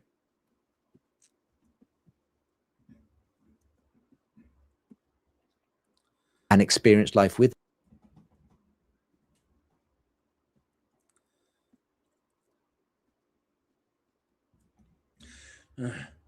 Yeah. Thanks, Probing Time. Thank you, Probing Time. Have a good night. I'm sorry about the weather out there. Appreciate you hanging out.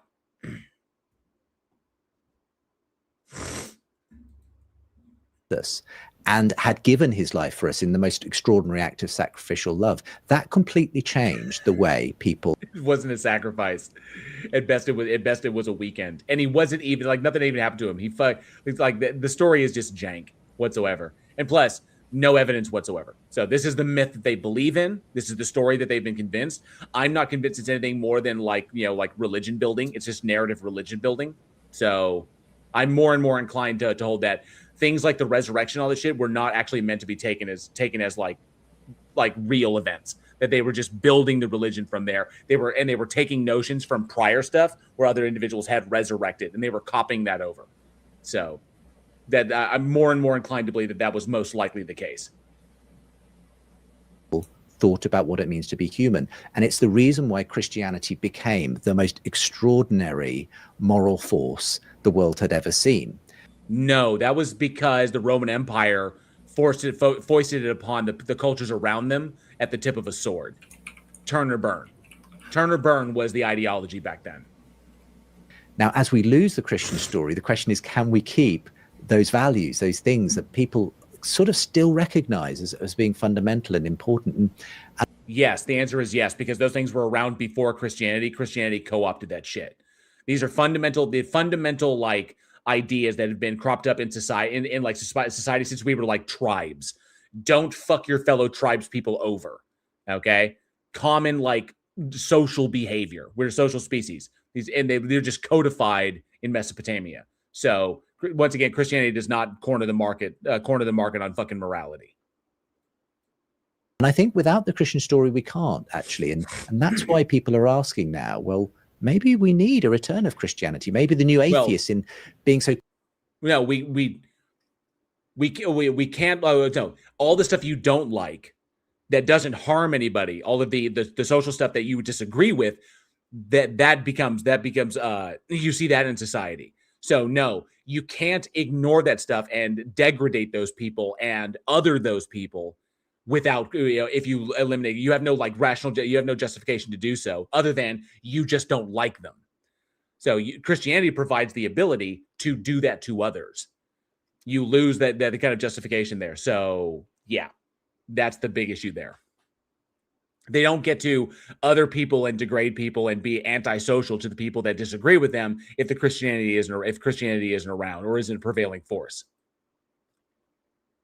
Quick to dismiss and get people to abandon faith. Maybe they didn't realize actually what they were letting in its place, which is this completely amoral, immoral, divided and confused culture that we now find ourselves in. And that for me is so interesting, that sometimes things have to get worse before people realize they need Christianity again. No, it just means that people need to be educated, because Christianity flourishes amongst the uneducated is the problem. Just as Celsus pointed out in the fucking 2nd century. Those who do not have the education, do not have the understanding, those who are like desperate or vulnerable, intellectually diminished, that's where Christianity flourishes, amongst people who don't know any better. And of course, in that context, we as Christians are going, how much worse can it get? But again, the Lord's in control, and there is some deep end of the pool that he seems to bring culture back out of that, and to make people aware that that's too far. But let me hit you. No, I myself would be like, all we need to do, all governments need to do is start taxing the living shit out of them. Tax them like businesses. Tax them like corporations. And that would literally put a damper on their plans. With some good, tough questions so people can be equipped to answer these. Again, you're an apologist, and this is what your world's all about. Christianity makes the claim to be the sole religion, the faith that actually connects to God. And there's lots of analogies. It's God. Blah, blah, blah. Singer Soul for $4.99. Modern Christians love to monopolize and take credit for concepts like individual rights and anti-slavery laws. The irony arises when you read the book. Great. Number one way to become an atheist, at least against a Christian God, read the fucking Bible. Reaching to us, not us reaching to him. But give it your best shot. When you're with somebody who says, well, I just think that's so narrow and so, exclusionary, how can Christianity make that claim that they're the only religion? Ooh, okay. Well, the first thing I'd want to gently point out to the person who says that is, well, you're also making an exclusive claim. Just in saying that Christianity cannot be the only true religion, that's simply, too arrogant or too particular. Because actually what the person is effectively saying is, I have the correct view. Nope. No, they did not say that. No, they did not say that. They're questioning your claim. What is this bullshit? That was dumb. It's literally tu quo qui, like, I know you are, but what am I? That's the level we're operating at here. No. This was just straight up false representation. Like, we heard it out of his mouth seconds ago. Yeah, rewind it. I want to hear that again. Let's. Greg, I like let's what Krager says. That was Turekian of him. It so was. Hang on a sec. Let's. Yeah, about 30 seconds ought to do. Shot. When you're with somebody who says, well, I just think that's so narrow and so, exclusionary, how can Christianity make that claim that they're the only religion? Well, the first thing I'd want to gently point out to the person who says that is, well, you're also making an exclusive claim. Just in saying that Christianity cannot be the only. That's not what they. Misrepresentation of what the guy even presented to him. That's not what they're stating. They're saying, how is it not exclusionary? True religion, that's simply, too arrogant or too particular. Because actually what the person is effectively saying is, I have the correct view. I think maybe that all religions lead to God and we're all just sort of on, different paths up the mountain. Well, that would actually, that's possible. So they could be saying that, but unless they're stating unequivocally that theirs is the correct view, which is not a part of the hypothetical or not a part of it, that's not what the lead up was that the Daily here put forward. He's adding that into it. But even then, you could say, well, that's logically possible. that it's all different, that there is some sort of entity, and everybody and all these different cultures have different interpretations of the entity, but they all ultimately lead to that entity. Okay, but essentially everyone's got it wrong. So or they've got it right in the context. See, this is your path to becoming Baha'i. Basically. Just you got to churn the butter deep. I like my butter churned deep. Steve64, good night. Have a good one. Thanks so much for being here. That means that they have a specific exclusive view about religion, and they're making a truth claim. So the point is, yeah, well, the only one I would be making is that you can't demonstrate that what you believe is actually the case. And or also that faith is not a tool for epistemology. Those are the claims that I would make, because those claims are true. They're not exclusionary. They're just pointing out the failures of the belief system. We're all making claims about truth, about reality. The question is yours true or is mine true? And in a sense, I think you just have to accept that we're all in the same boat in that regard. But the next place I'd want to go. The previous guy's claim, by the way. Brethren Lee, evolution is defeated. I'd love to hear this. Please come up on stage and explain to us how evolution has been defeated. Love to hear that. What evidence do you have? What model do you have? Please explain how evolution is defeated. Love to hear. The stage is open. The link is pinned in the side chat. You're more than welcome to come up on stage. And as we wait for him, where Brierly just kind of said that everyone kind of makes claims. The other guy's claim was that Brierly is making a claim towards the exclusivity for Christianity. And it is true. Brierly made the claim to exclusivity. So one of them actually had the goods.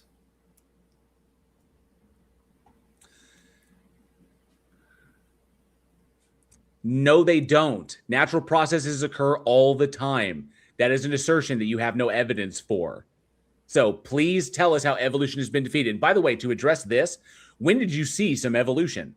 So we observe, we've made observations in which that align with what basically evolution is the term we use to describe the phenomenon that we are observing. The phenomenon being the repetition of alleles over time as a result of natural pressures that result in some alleles dying out and some alleles surviving on in population dynamics.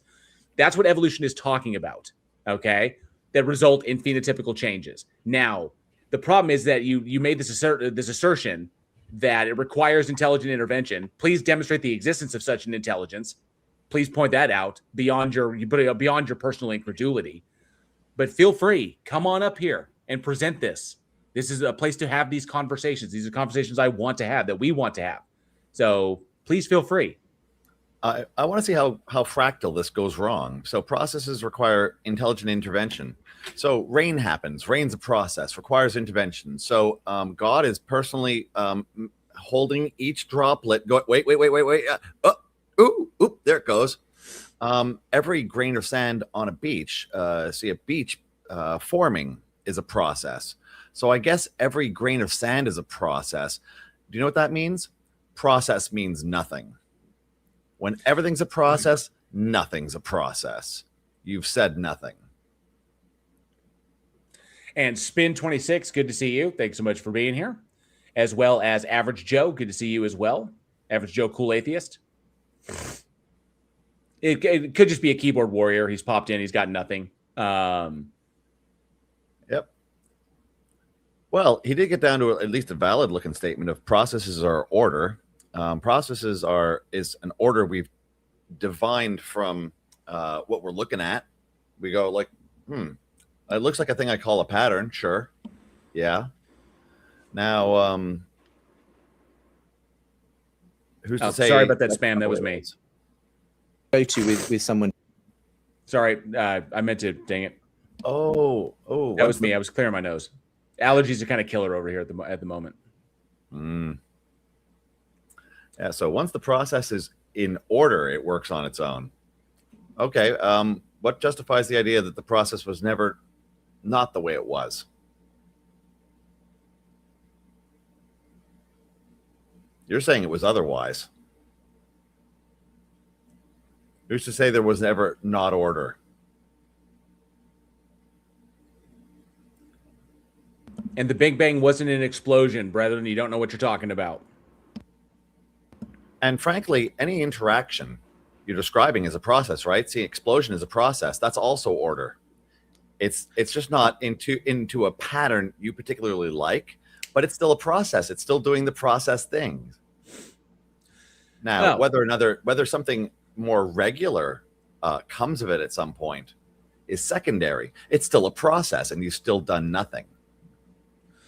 And also, just to kind of give you an analogy here, it says you asked this question, when did you see some evolution? I've already described the phenomenon that we're observing that we call evolution. But here's the kicker. In order to find someone guilty of murder, we do not have to be present for the act. We don't have to, the jury doesn't need to physically see them commit it in order to convict them. The evidence is what leads us to that. Now, there are individuals who do this work in labs, and they have observed evolution happening in both the lab and in nature. These are phenomena that we have observed both in the lab and in nature under controlled circumstances and in uncontrolled circumstances. So this is done. Okay? Your logic doesn't follow. Also, that is a statement. Okay? No bang produces order. You don't know what you're talking about. So, you do not know what you're talking about. You're just saying things. So the slightly more crass version for when did you see some evolution? Thankfully, we're not on TikTok with their rules. Are you familiar with Pornhub? Have you considered fucking? It might straighten some of that shit out. It's all I'm saying. Yeah, kids, inheritable traits, all of that, and then you watch the kids, we track species, right? We see it, we tracked it. So why do you think dog breeds exist? So, brethren, what you're talking about is not order. The context you're using, order, is not appropriate for that context. Okay. Obviously, it doesn't produce intention. The Big Bang did not result in some intention. Order in the physics sense is about the state of energy, order and disorder. We can't say that things happen in orderly fashion in describing the causal relations between things. So we can describe that, but you're trying to insert telos. You're using order here in place of intention, which we are not saying that there is. Okay? And obviously, the Big Bang wouldn't produce intention. But ordered systems can result from the way energy works. We see this all the time. So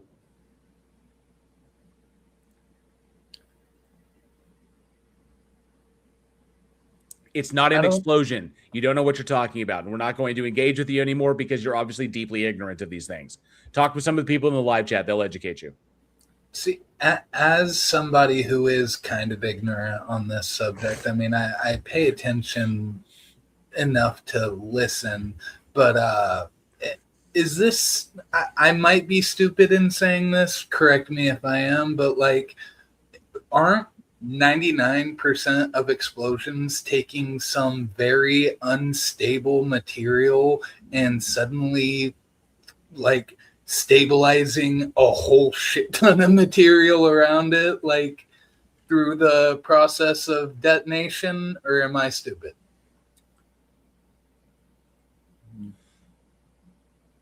I'm not sure it's broken necessarily. It comes down to the idea that he already acceded to the concept that processes are kind of put in motion. And I see every process is there. Now, whether or not things look a little messy for a bit, gravity was still gravity all through the expansion. Stuff was being spewed out, and when things get into a certain state, more regular processes may be observable. It may become a larger pattern that somebody might look at and go, that's a pattern now. Now that's something that's meaningful to me. So yeah, things can stabilize after a while when things sort out. So yeah, gravity's still a thing. Strong, weak nuclear force. Stuff being stuff.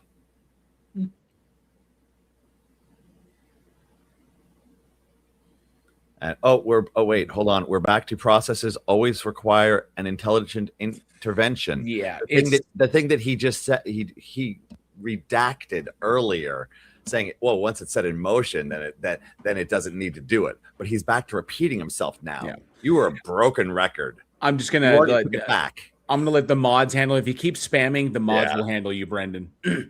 So, brethren, the mods will handle you if you just keep spamming. You have nothing to present, and you've presented no logical argument. So, and by the way, I wanted to address this when you say this Kent Hovind bullshit of when did you see one species turning into a whole nother species? You're not talking about species. You're talking about kinds in the biblical sense. You're not talking about actual speciation because you don't understand what evolution is. So, deuces. I'll let the mods handle you. And Van the Man, good to see you. Thanks so much for being here. Yeah, the quick version for that is that you also never see one species just turn into another species because, at every iteration, it's the same species as the thing before. But if you start comparing generations widely separated, you go, hey, wait a second. After a certain point, these things are wildly different. So you never see one thing become another thing. You watch a chain where you take iteration 1,000 versus iteration like 10,000. You go, oh boy, did this don't look the same. Yeah. So yeah, a thing does not become a different thing like that. It's so gradual. You have to compare 2 points and go, these 2 points, now there's some serious differences. You can keep moving along. Move it anywhere you like. Move them far enough apart, and they're going to go like, are these the same thing? No. Who says this is that the reality is, religions are different. They make very different claims about reality. And it can actually be rather insulting to say, well, we all basically believe the same thing, don't we? No, we don't. A Muslim believes very different things about God to a Christian, very different things about Jesus between a Christian and a Jewish. Oh, you got him, Andrew? How's it going, Sofa King? Go ahead, Andrew. He might hear you better. Person maybe, and actually it's more respectful to a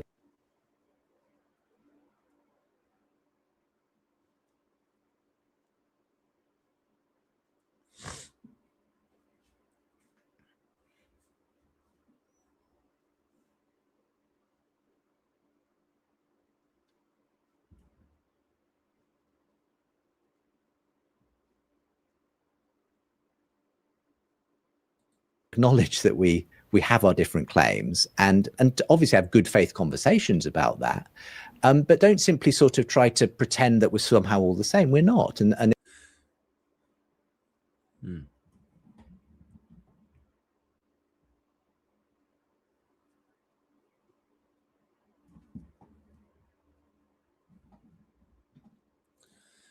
So Andrew's talking with the guy over in Discord.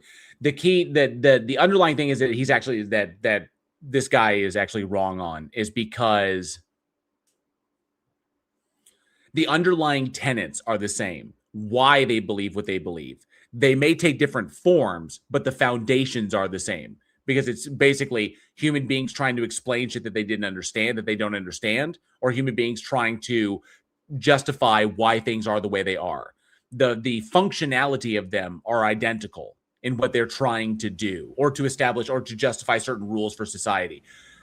Why they do it, why they believe such things is pretty much the same across the board. They take different forms, which is exactly what we would expect to see. So, but yeah, they are the same. The underlying principles are the same. Principles of reasoning are the same. It's important to recognize.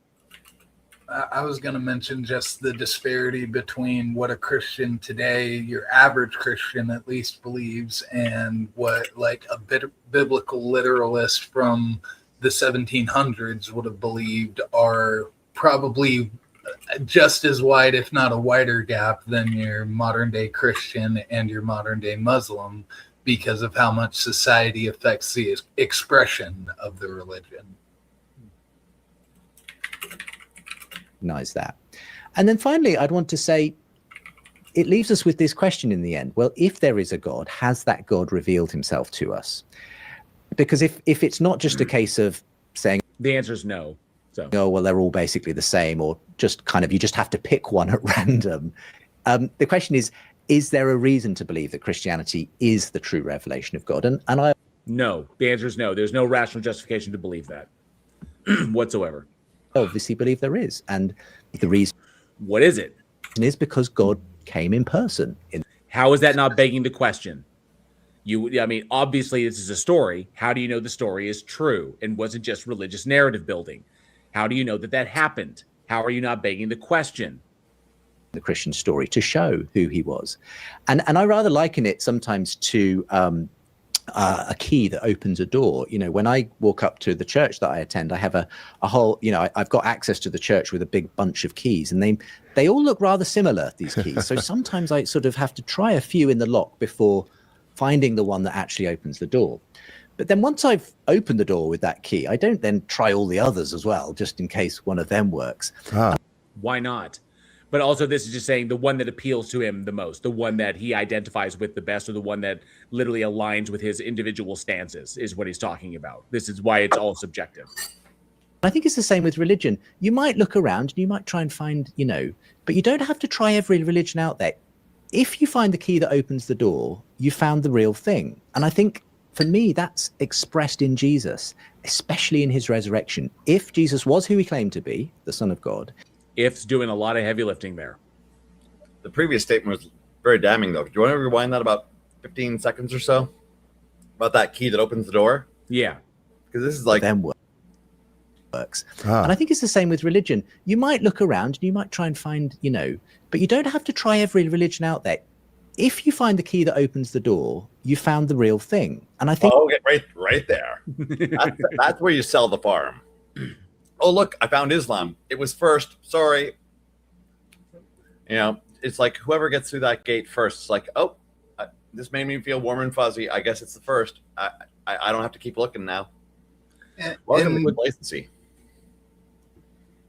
My thing was that, like, he's presenting it as if, like, keeping his analogy with the door, his key opens his door, and that's the door you have to go through. But if you look around and look down the hall, there's a bunch of other people with a bunch of different keys opening a bunch of different doors, and they're all saying, oh, come through my door. This is my door.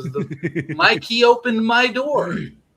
I don't care. This from an episteme, just from an evaluation standpoint, this would tell me that this right here, what I'm observing, is evidence that this shit is literally just people finding things that align with their individual stances. However their stances are informed, they're looking for the things that align with them. That's why they have their one key that opens that one door and not every other door, different from everybody else. And everybody's saying, well, my door is the right door. Your door is the wrong door. It's like, what if none of the doors are right? I mean, it's exactly what I would expect. It's like, if this shit is all made up, the doors just match what you think is right or what matches your fifis, which doesn't tell you what is true. Wait, you guys have doors? I think you guys are getting crawling out of windows here. I think it was comedian, blonde guy, lost him in the 90s. Mitch Hedberg. Mitch Hedberg, yeah. When the neighbors are, I'm playing loud music and the neighbors are knocking on the wall, I tell them, go around. There's no door here. But on this side, it's just a wall. You have to go around. Go around. Oh, okay. Got some people in there. I'll let you handle them, Andrew.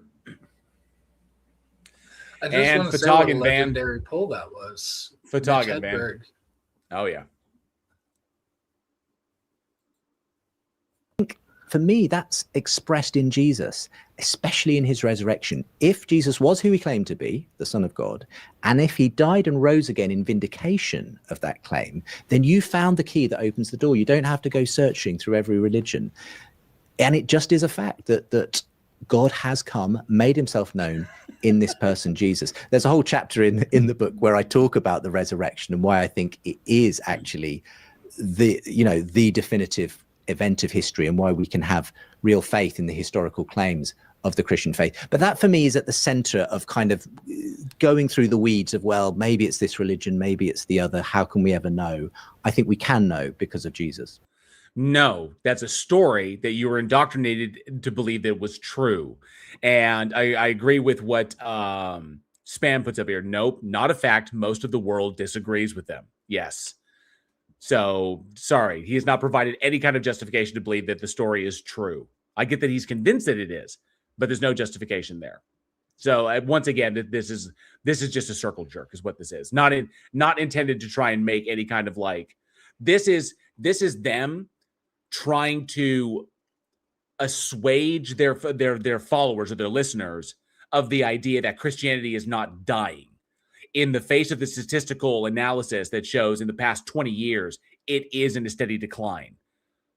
The boat is not sinking, as Andrew so succinctly put earlier. They're on the Titanic claiming that the boat is not sinking when it very clearly is, its ass end is coming up in the air. So I like that. I like that analogy of the ring of keys. That's really good. And I'll use that when I talk to my unsaved friends at this point. That's a good one. I think at the end, that would be really, really bad. And if they understand the analogy at all, they'd understand why that analogy doesn't work, as I explained earlier. Because all it is just confirmation. It's just evidence that this shit is just emotions based. Whatever like soothes your fifis. Here is just this idea. Apologetics can often be seen as a battleground. You know, it's like playing rugby or American football. There's a goal, and I'm going to go on offense and try to score the goal and get you to see the light, so to speak. And, it's this tug of war of ideas and thoughts and philosophy and religion and who's right and who's wrong. It seems like you have a great way, a winsome way of saying, well, let's just come reason together, which I wish they did. I wish they would come and reason. They don't do that. Which is what the Lord says, obviously. Speak to that need for that winsomeness and that idea that you're not here to win. You're simply here to live out the faith so people can see something different and hopefully develop that appetite then to want what you have. Yeah, well, I think you've put it so well yourself there, Jim, but I come back to where I began with 1 Peter 3:15. In a sense, that is the classic apologist's verse, isn't it? Always be ready to give an answer to anyone who asks you about the reason for the hope that you have. Now, that's what you're doing. So, Lee Johnson is... and I think it's the same person, just on a sock account. Feel free to take care of that. An intellectual level with apologetics, you're trying to make the case, answer questions, and show that it makes sense to believe in God, to believe in Jesus. It doesn't. And I can simply point out, here's a question for you, Theus. If the God exists, why did it create a world in which such an obvious double standard of epistemology is necessary to actually believe that it does? Why do we have a framework in which we live, in which the epistemology we've developed has enabled us to answer numerous questions and devise understanding about reality to such a degree, but of the one proposition that is obviously in that worldview the most important, whether or not the God exists, the epistemology that we've developed that allows us to determine things that are true cannot be applied to that proposition. Why is it a double standard? Why can we rely upon a consistent epistemic standard when it comes to things in the natural world, but we have to break that standard when it comes to this God notion, when that doesn't have to be the case? Why the double standard? Why would anything create anything that requires its agents to hold the double standard? Okay? When you break your leg, you do not have faith that is just going to mend itself. You go to the hospital, especially if it's like a femur break, so that you don't die from a blood clot. Okay? When you are sick, when you are extremely ill, when you have sepsis, you go to the hospital because the evidence shows that that's how you can get better with antibiotic treatment. You don't say, oh, well, you don't apply the same epistemology. except for the Christian Scientists who are consistently winding up in jail, but from letting their kids die. So the epistemic framework is important, and being logically consistent, being epistemically consistent is extremely important. It's a performative contradiction. You step out in the road, you look both ways. There's a reason for that. We sometimes forget the bit at the end of the verse, though, don't we? Which is, but do this with gentleness and respect. Because, and that is so critical, because if you're simply there as a sort of battering ram, trying to make someone believe with the force of your intellectual arguments, like the vast majority of apologists that resulted in the rise of new atheism, to meet them with the full-throatedness that we've been dealing with for like centuries, right? That's the reason that's the reason like new atheism arose, was to be as loud and to be as pretty much in their face as they have been to us for so many years. I think that often fails because people want to feel that they're actually being heard at their end, that you're taking a real interest in them, that you're not just seeing them as a sort of project, if you like. And that's where the gentleness and respect comes in, because the way you say things matters just as much as what you say. And I don't believe anyone in the end gets argued into the kingdom of God, okay? That's because to quote Francis S. Collins, reason and logic will not get you to a God, and it never will, because it's fundamentally a category error. It's got to be about them wanting what's on offer in the end. And for me, it's not. It's about the justification for the belief. It is not going so to important. This is the problem. He immediately talks about not what you say, but how you say it. But then he turns around and frames the conversation as being people who simply don't want to do this thing, which is bullshit. It's a complete misrepresentation. That is why so many people have the attitudes they have about apologists, is because they engage in this sort of dishonest bullshit. Is because they want to frame the non-believer as someone who is just actively rejecting this for like irrational reasons, or because they acknowledge it's true, they just don't want it to be true, or they just don't want to follow it. But it's not acknowledging the lack of justification on their end. The problem is not on their end. The problem is obviously on everybody else's end. This is the fundamental in-group, out-group distinction that exists within religions. It's not about how they fail to justify their claims. It's not about how they have no rational justification. It's all about how everybody else rejects their bullshit, and never why their bullshit is being rejected, because they can't possibly be wrong. So it's everybody else has got the problem. There's the othering that takes place.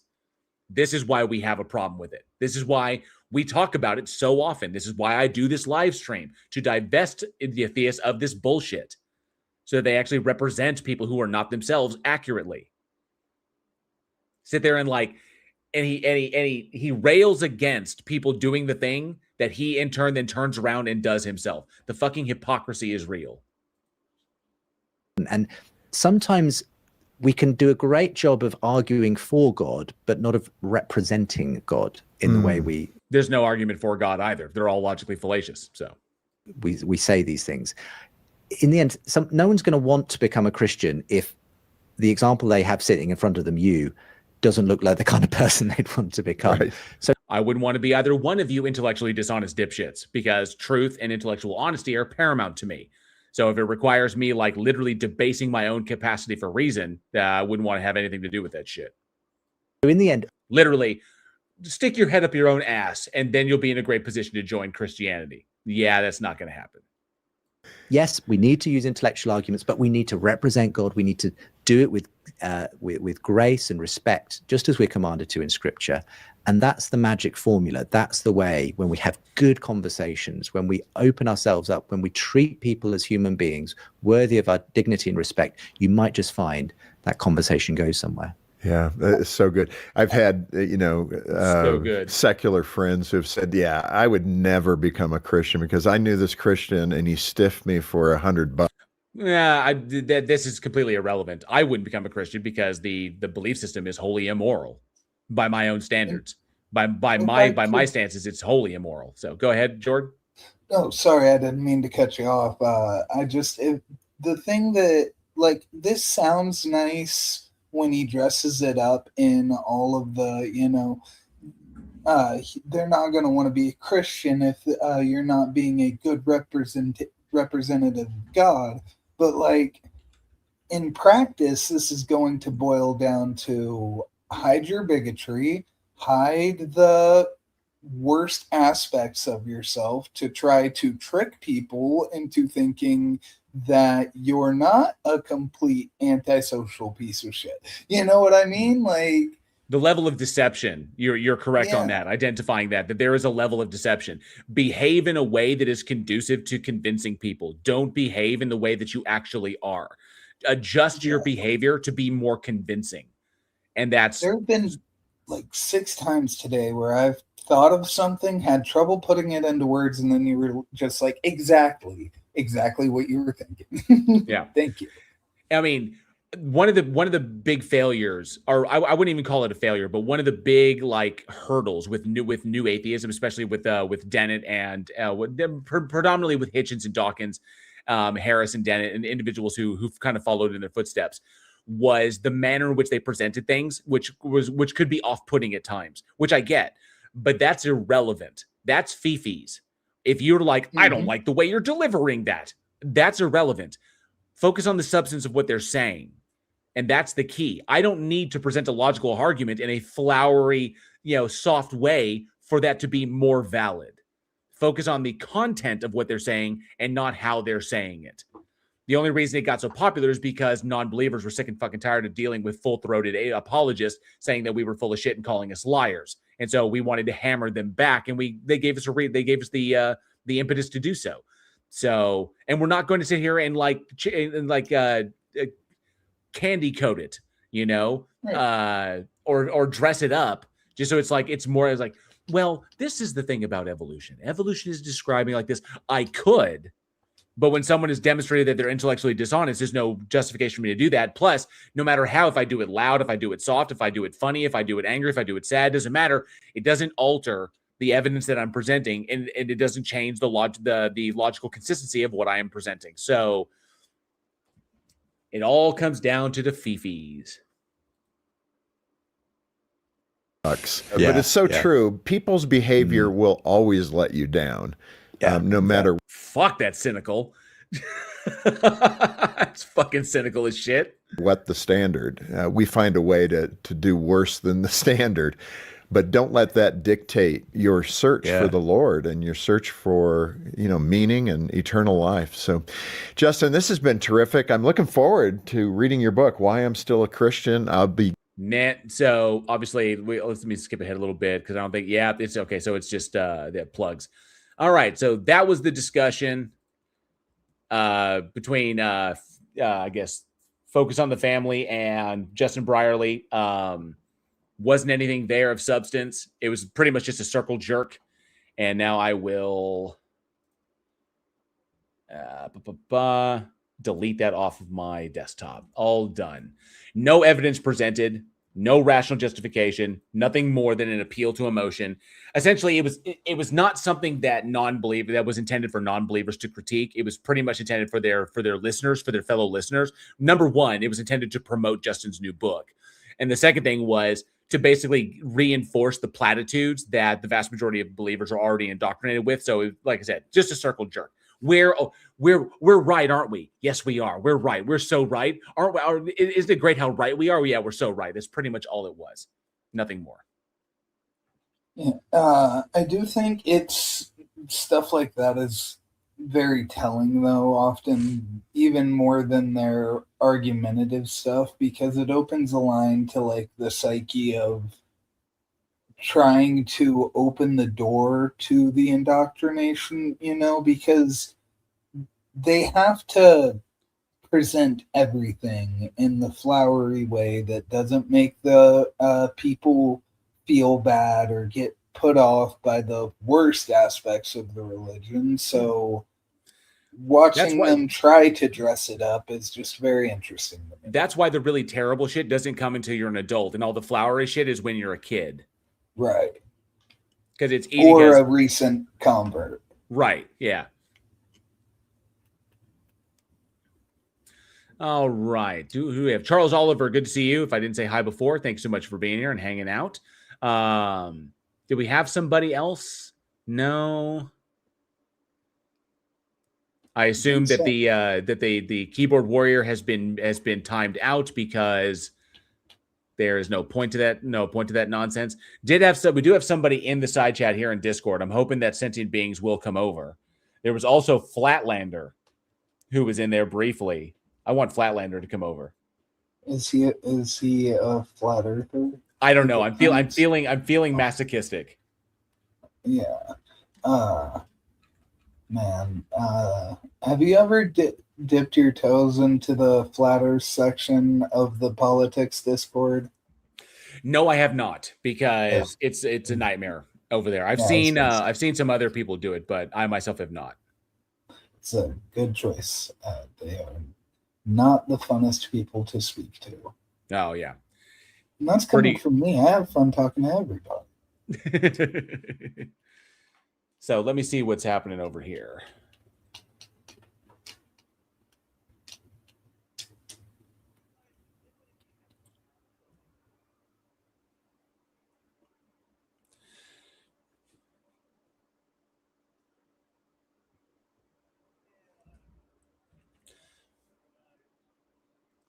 So any chance of this conversation coming to the live chat?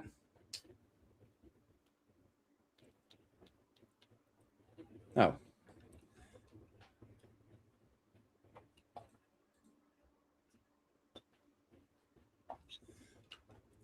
So any chance of this conversation coming over to the live chat?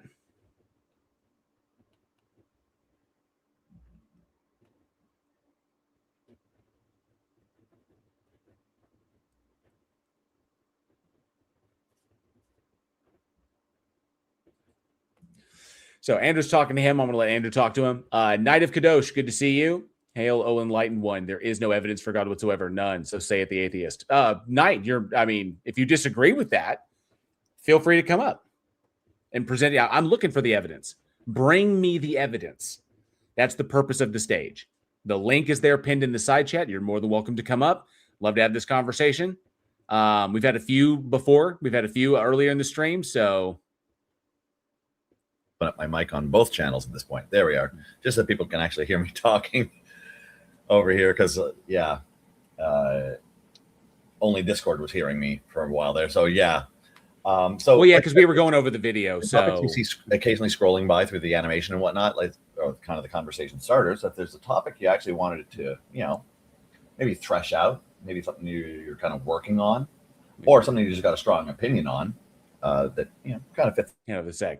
So Knight of Kadosh, if you want to come up on stage, you are more than welcome to come up on stage. So, and you can challenge whatever I've got. You can challenge whatever I put forward, anything on the screen, or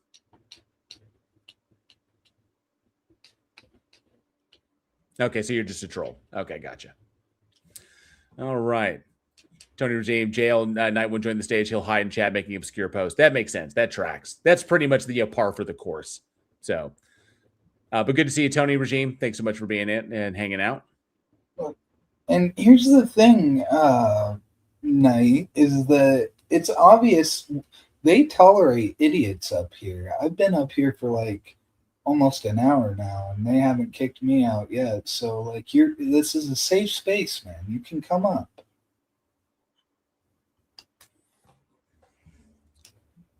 Yeah, useless trolls, which is a shame. We get more useless trolls than we do actual conversations. What kind of a world is it when I would hope for Grace to come up? Because at least then we could have a conversation. Oh, let's see. Nobody in the back, and I already covered that one video. No point. Let's see.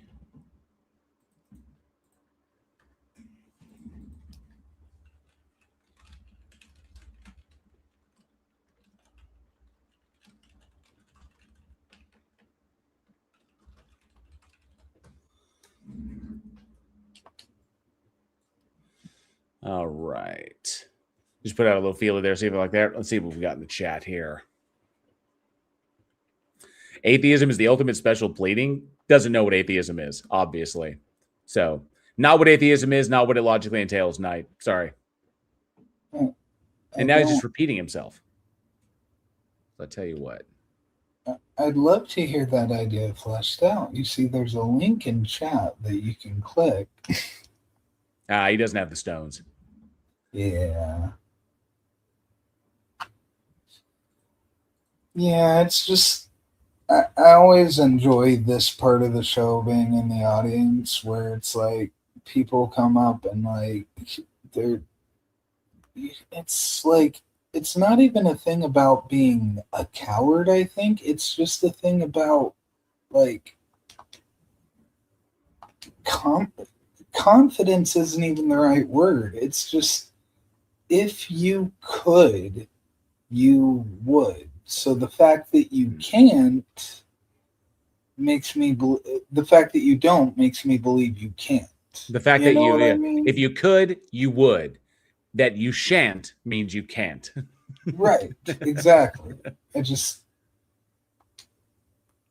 like I know that if there was something I'm very opinionated on and somebody was talking about it, and I mean, unless it's like something that I'm opinionated on that I have no right to be opinionated on, like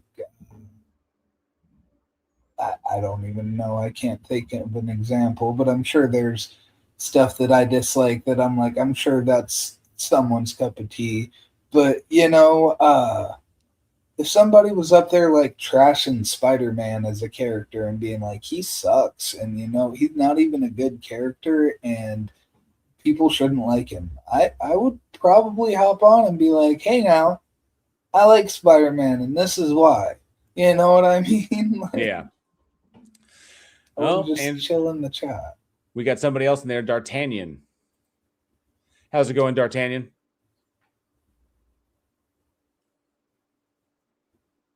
Good. Now been modified.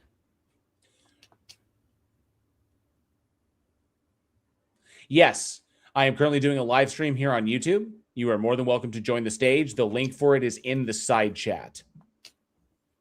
So you're more than welcome to join if you would like to have a conversation about what you believe and why.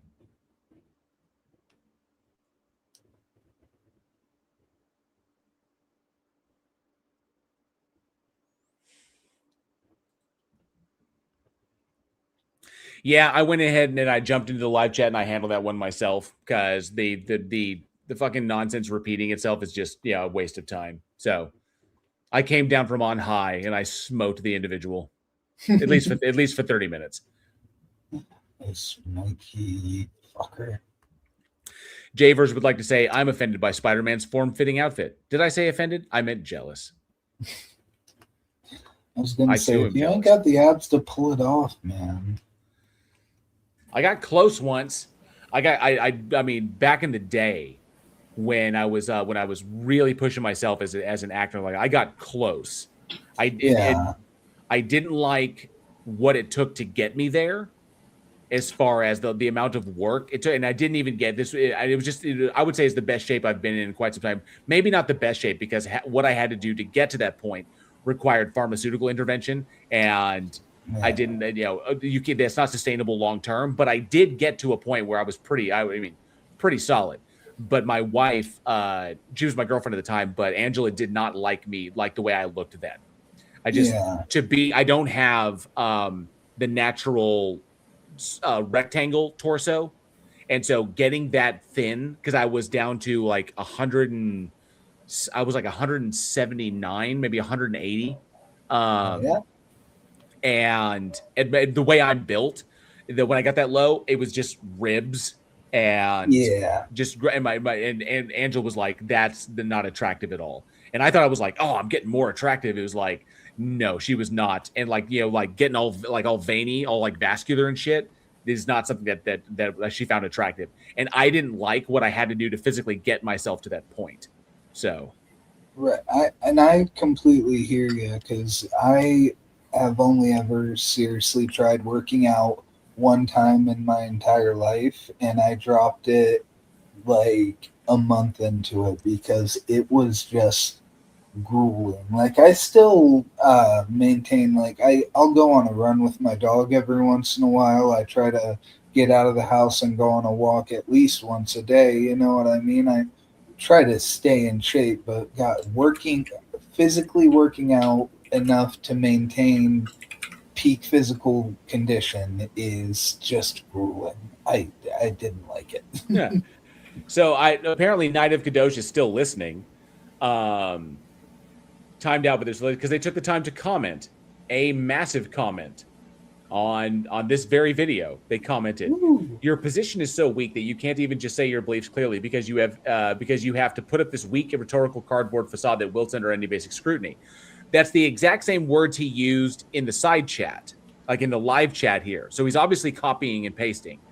You aggressively defend a godless universe while frantically denying that it's a purposeless cosmic accident, the only logical conclusion of your position. No, that's false, because an accident is an outcome that is not intended. I don't say that there's any intention, so it can't be an accident. Smart guy.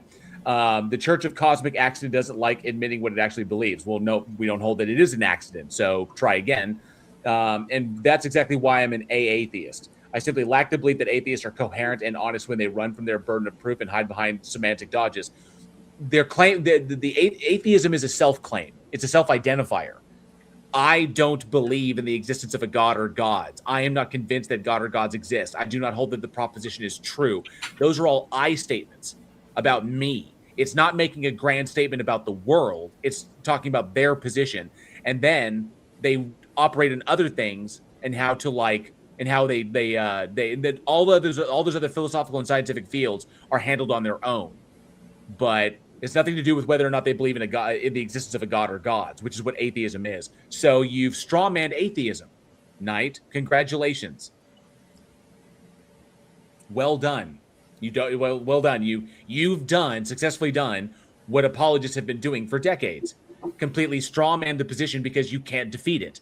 Erect a straw man that you can defeat because you can't defeat the actual thing. Certainty exists. What are these guys on the panel presupposing that they are not revealing or even aware of? I have no idea what you mean by that question. At least I think I have an idea, but you need to ask it in a more coherent way. If you have evidence to present for a god, you're more than welcome to come up on stage. The link is pinned in the side chat. It's right down there at the bottom of the live chat. You can click that link, come up on stage, and present your evidence or your argumentation if you dare. Because I don't think you will, because, well, I don't think you will because I know that you can't. So go ahead. Sorry, Andrew. Oh, sorry. Certainty exists, huh? It certainly does. A lot of people are certain about a lot of things. They're also wrong about a lot of things. And yeah, Craig is correct. He didn't even defeat the straw man. He just pointed at it and went, nuh-uh. Agreed, yeah. It's complete and total, like, it's like the weakest shit ever.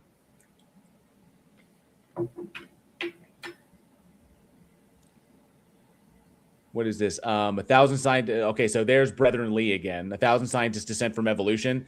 Right. You have no idea how small that percentage is. And but by the way, of that list, they were all fucking like believers. And they all were like they literally were biased in their conclusions. So evolution is not defeated.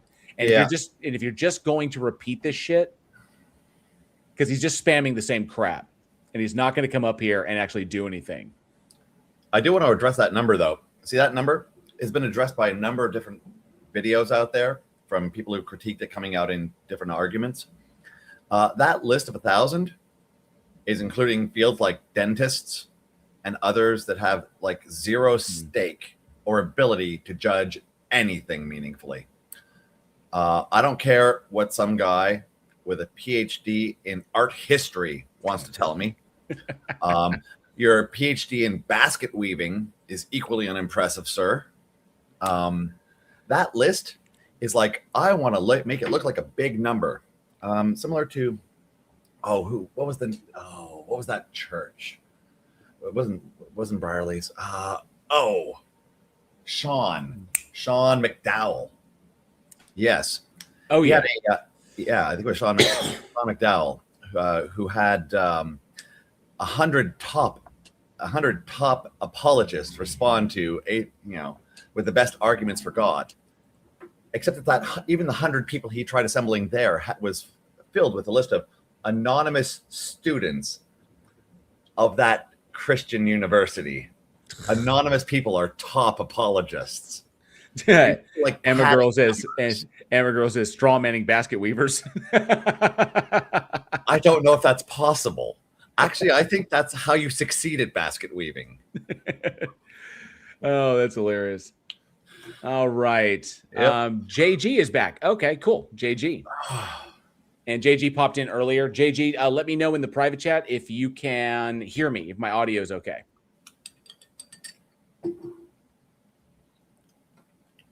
I saw that you messaged earlier, but I want to make sure the audio is still good. Okay, great. Fantastic. Biola University. That was the one. Yeah. So Sean McDowell did his like top 100 apologists, chime in on. I remember watching that. Yeah. So Jay, you're currently got yourself muted. Hey, what's up, guys? There you go. Are you guys trying to get out of here or something? No, just looking for the next person. Was like, oh. I don't think so. No, we're just waiting for the next person to come up on stage. So, are you a believer? Do you have something to present to us, or? Yeah, I was just kind of thinking, like, I'm not really in the mood to argue so much, but it seems that.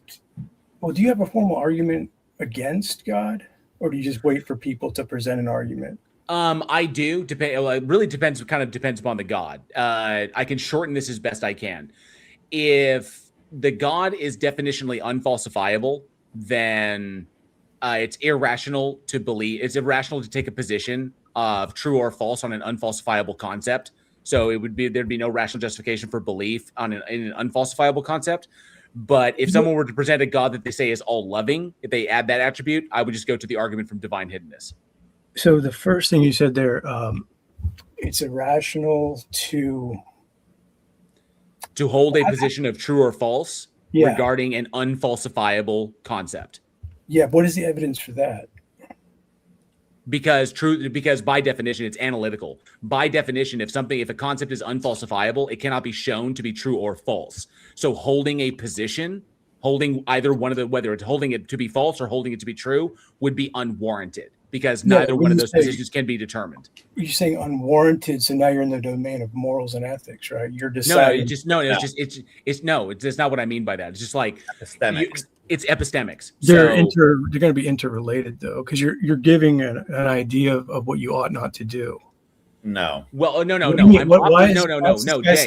No, hang on, Jay. No, Jay. I'm operating via logic. If you cannot successfully, what do you mean? Logic is just. I'm explaining. Jay. I'm explaining. Okay. Just try not to make it too long-winded. Just listen then, because we're not in any rush. Okay? You sound like you're kind if an outcome cannot be determined, I will agree that the proposition is either true or false. But the fact that a proposition can be true or false does not say anything about whether or not we can determine whether it's true or false. If a proposition cannot be determined, to be true or false, then one does not have the justification to take a position either way. Justification meaning that they'd be wrong to do such a thing. No, they'd have no justification. They could take one, but they would not be justified in doing so. Epistemically. Yeah, there would be no rational justification. You would say it's true because it makes you feel good, which is not rational. So the question becomes, ought we not hold beliefs that are irrational or not justified? I don't know why you're trying to swing it into like the moral territory because we're it's just always, talking. It's always it's not. present. It's not. Yes, it is. No, it's not because yes, it is. No, it's not. No, it's hang on. No, hang on. It is an argumentation. The only way ought refers like can come into this is if the goal in mind is to operate within the framework of logic. If that's the goal, to present something coherent, then you ought do things according to logic. So now that's a moral claim, right? It's not a moral claim. That's simply operating. We have analytically true statements that we call We have analytically true statements that we call logic. If your goal is to present something that is coherent, then you ought to operate within the axiomatic framework of logic so that what you're espousing will be coherent and understandable. Otherwise, you run into the realm of incoherency. That's not moral. That's just rules for communication.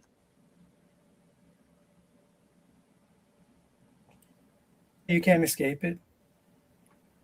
It's not an inherently moral top. No, I'm saying I'm just going to extract the moral, the ought out of whatever you're saying. No, so here's the question for you. No, let me talk to this other guy because I don't need you to chime in. This is kind of an open stage here, so that's fine. But JL, do you see what I'm saying though? The ought is always going to be a part of the argument, whether you avoid it, try to hide it. I'm not trying to avoid it or hide it. The reference. I'm not trying to avoid it. Coherent, JL? I'm not trying to hide it. I'm saying that the moral context doesn't apply here, because unless you want to say that having conversations that are coherent is a moral action, which is a complete category. I'm not saying that. I'm saying when you say that you ought to be coherent or imply it, or what's my goal? No. What's my goal? I follow your goal. Hang on, Andrew. When I say we ought to operate by the axiomatic laws of logic, what is my goal there? Ought you follow your goals, JL? No. What is my goal? I already stated it before. I'm asking you to repeat it to me. Okay, you're asking me what goal is? I'm asking you. When I say we ought reason within the axiomatic bounds of logic, what is the goal of doing that? To be coherent in communication. Right. So then someone can ask you, ought we be coherent? Okay. So we ought to be coherent if we want to communicate successfully. Because if you communicate incoherently, you won't be able to convey that's only if that's what your goal is. If your goal is to convey an idea, then in order to convey it successfully, you ought to convey it coherently. And what are you defining as success? That it's understood by the other person. People can't understand or assume or believe incoherent things. Isn't that what you're pointing out? Yeah, it would be irrational to do so. Aren't irrational beliefs mixed in with rational beliefs as the human condition? Don't you hold dogmatic beliefs yourself? No, I don't. Really? There's no position I hold that can't be changed with evidence. I can't believe you would say something like that. Unless you want to say that it's dogmatic. No, because as far as that's not even dogmatism. That's a principle that I have that any of my positions can be changed given sufficient evidence that would warrant changing them. Including that. So, hold on. I want a shot to fix this here, because if you want to burn epistemics to the ground, which is where you're going at this rate. No, I'm not. Oh, no, you are. No, you're totally going in this direction. So when you ask the question, well, should we be arguing with coherent? It's obvious, right? Well, I guess are you I guess you're happy to have this particular topic not be a coherent thing for you. I'm pointing out that there's. Did you want to? I'm sorry. Go ahead. Yeah, I'm wondering whether you're happy with your position being held without. What does my happiness have to do with the discussion? Well, see, you asked whether or not reason should even be involved. So I'm like, okay, would you be happy to hold that belief without the justification? Yeah, you're asking me if I'm happy again. Why? No, he asked you. No, stop. Jay, he asked you, would you be happy? Yeah, I answer both ways, and you're going to answer me back both ways. Yes, I would be happy, and no, I wouldn't be happy. Go. So you're not saying, okay, so we have no reason to appeal to logic in any way. You're not taking any position. So I guess if you're not taking any position, it's not that I'm not taking any position. I'm pointing out that you have a moral ought embedded into. It's not a moral ought. It's a category error. I'm trying to show you something here. Like, it's not moral. Okay, well, let me ask you this then. Do you follow basic philosophy, metaphysics, epistemology, ethics? I understand them. Like, what do you mean? You don't apply ethics as a fundamental pillar? No, I do, but I work bottom up. And if you're talking morals, then we need to engage with our stances and what informs our stances and what we ought do in a given situation and how we evaluate things, which is informed by our stances. It's a subjective system you have. It is subjective. Yes, you are correct. I am a moral anti-realist. So why ought anyone follow or abide by your subjective system? Okay, so two different things. It depends upon the goal. And it's not a moral statement if you want to convey an idea coherently, there are rules for language that we all abide by in order to convey things coherently. Otherwise, we're saying incoherent things that don't mean anything, and communication ceases. But that's only if the goal is to have a coherent conversation where you elucidate an idea or you give an idea to somebody else and they understand it. If that's your goal in society, when it comes to moral like standards, we reflect on our stances and they inform us how we evaluate a particular action and how that action impinges upon other people. And so that's where we make these things. I'm a moral anti-realist in that respect. The other aspect with logic is simply analytically true. I desire to have coherent conversations, so I ought engage coherently via the linguistic rules of communication that we agree upon. I got you. Yeah, I see that. So even your system, though, that you're promoting, it needs an agreement because it's subjective, correct? The agreement is language. I don't agree. It's literally language. We developed it. We literally invented a way to talk to one another and to do so coherently. I'm not talking. I agree with what the color green is. You agree with what the color green is. We agree with what it represents. So when I say the color green, you know what I'm talking about. When I say the background on my live stream is not green, you understand what I mean when I say that, because you can obviously see that it is blue. Blue and white. So, but nonetheless, that you choose colors because colors can be difficult there. But no, they have wavelength correspondence. We know what we're talking about. What are you on, dude? I'm trying to keep it on point. So when it comes to morals, do you have an issue with moral anti-realism? If you have a subjective moral system, that's what I'm going to have an issue with. Okay, why? Because I'm not going to agree with it. Okay, so what? Well, then how would we move forward if you have a subjective system that you need someone to agree to? We move forward when we find the overlaps in what we do agree with, and we develop a society based on that. And you ought to follow. I'm not done. I'm not done. And you ought follow the rules of the society if your goal is to remain in the society and reap its benefits and its protections. That's how we operate. You're going into a whole case of like developing a society. You're right. That's where it comes from. You can have your subjective standards. You can have your subjective standards. I can have mine. If we want to coexist and accomplish tasks together. Not what I'm asking you. Oh, no, I'm breaking it down very simplistically. Not what I'm asking you. Okay, so no, I'm giving you the ought. The ought is you ought to do this if you want to remain a part of the society. Yeah. Who cares? That's the external referent. That's the referent. That's not what's on the table here. It's not what I'm trying to show you. Okay, no, you asked why ought you agree, or why ought you behave a certain way, or why ought you agree with my moral stances? You have a subjective moral system, correct? Right, so do you. Oh, really? It's predicated upon your stances, yes.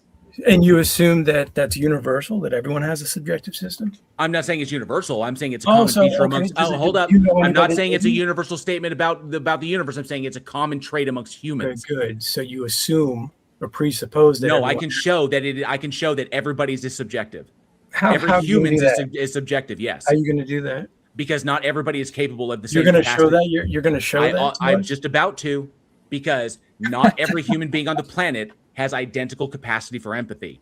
And so I have to do some housekeeping really quick. Jessica, Transmetal Alchemist for 5 Australian, says, a theist joins the panel, immediately starts acting rude, condescending, and intellectually dishonest. Sigh, here we go again. Agreed.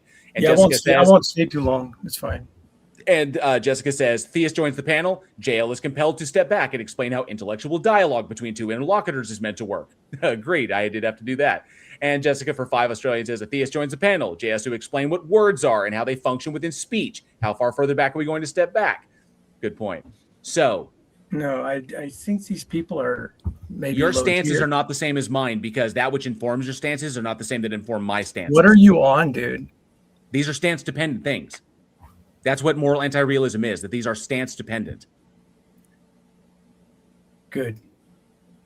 Okay, so your moral evaluations are different from mine because your stances you're going to demonstrate, or you can show us how every human being has a subjective system, you just said? Yeah, because they all have stances. So you've explored every human being that exists? No, I know not enough, but a sample size large enough to oh, here we go. So you're baking that into an assumption. No, it's an inference. It's a strong inference. Sure, and you're applying it to the whole human race. Jay, what are you bringing to the table here? Because we've already gone through the last person who wants to burn epistemology to the ground. Have you? Now you're giving us. Gosh. Okay, Andrew. Why don't you just? What are you putting on the table? What are you putting on the table? Because see, I know we're an empty conversation. Okay, you don't have an argument against God. Yes, I do. Which one? I certainly do. I gave you one. Oh, so you have knowledge of multiple gods? Jay, which god? You have knowledge of multiple gods, Andrew? Well, God okay. Concepts. Jay, what's a god? Andrew, what's a god? What's a god? I thought you were going to tell me since you're arguing against them. I mean, you're kind of wondering what's going here. So, what are you expecting for this right now? So, what's a god? I find it interesting. I want to know what you're waiting. I want to know what you're waiting for. So, when you're tell me? looking to challenge this, what's a god? In order for you to evaluate this, you'd have to be able to answer this yourself in order to be able to judge what we're providing, right? So, you what's a brought god? up which god? What's a god, Jay? Listen, Andrew. Jay, you asked which what's god. Okay, hang on a second, Andrew. He's Andrew, trying I to know what railroad. Andrew's. I know what Andrew's doing is he's setting up the nuclear bomb, the nuclear linguistic bomb that's going to end the fucking conversation. But Jay, there are many different God concepts that human beings have come up with throughout human history. So the whole point is, when it comes to a God concept, I need to operate with what you're presenting. Like, what God do you believe? I wasn't even presenting anything to you. Right. Buddy. And so that's why when I answered the question at the very beginning, if the God concept is unfalsifiable, then there is no rational justification to accept that it is true or false. But if the God is defined as a logical contradiction, then we know it doesn't exist because it can't exist. Who's we? This is basic logic, dude. No, basic logic doesn't get you the we. Who is we? Those people who are adhering to the analytical rules of logic. So what you just expressed about that, the way that works, because you're talking really fast, dude. Then pay attention. Actively listen instead of waiting for your turn to talk. Why do you have to respond to every little thing? Actively listen instead of waiting for your turn to speak. Calm down a little bit, dude. You're on speed, I think. Actively listen instead of waiting for your turn to speak. Are you on amphetamine? What's going on? So, if you were operating by the analytical rules of logic, then this is understood. You can define a thing as a contradiction, like a square circle. Therefore, if the God is defined as a logical contradiction, we know it can't exist. Therefore, it doesn't exist. If you want to but I described a God that maybe you define as being all loving, and that's its only attribute. It's all loving. Then I can rebut with the argument from divine hiddenness that provides the rational justification for not believing that God exists. So, do you have a God that you would like to present? I don't agree with your rules. I want to know where those rules come from. What do you mean you don't agree with my rules? You're making all these claims about the way things ought to be or the way things are, and I'm trying to see how you're establishing. Yeah, okay, I can do that. Do you agree? Do you agree with the fundamental? Do you agree with the fundamental? Do you agree with the fundamental laws of logic? I don't agree with you. Jay, do you agree with the fundamental laws of logic? Do I agree with them? Do I think that they exist? A equals A. A is not equal to not A. Are you talking about immaterial invariant laws? No, I'm talking about the laws of logic, the axiomatic laws of logic that we use to describe the universe. So that A equals A. A is not equal to not A. If A, therefore not A. Talk about axioms a little bit more. You think these invisible invariant laws are self-evident? How? They're not self-evident. You said axiomatic. We do hold them as axioms. Okay, there you go. Follow your own statement.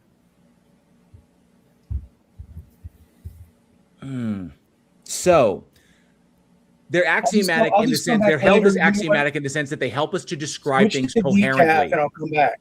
Switch to decaf and I'll come back. All right. Okay, so you have nothing. Okay, that's what I thought. Please don't come back. Yeah. Don't threaten us with a bad time. Oh, damn. Tony, I saw you pop in, but he bailed. He ran away. Well, just in time. He was basically a pre-sup without saying it. Right. And when he was trying to get when he was trying to get you to your to the logical foundations of your position, he was then going to say, well, you need a God, or you need some basis for knowing these things to be true. That's the direction that he was going in. But he didn't have the courage to actually adopt that from the start, because you would have nuked him from the get-go. Instead, he was dragging you down these rabbit holes, trying to get you to explain everything while he explained nothing. Right. Effective communication relies on cooperation, and he was not cooperating. He was not trying to be an effective. And this is what pisses me off about you, JL, is that you often assume that the person you're talking to is willing to cooperate with you, and they're manifestly not, as far as I can tell. And this is where I explode. Is like, JL, it is blindingly obvious that this fuckwit is not here to have a constructive conversation. They're here to just be an intellectual and moral roadblock to try and derail your train of thought. So you need to learn, JL. Like the whole conflating the use of logic to have coherent conversations as a moral imperative. It's like, what the living shit? You went JL. Yes. That's bait.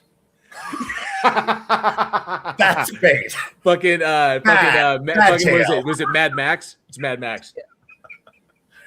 That's bait.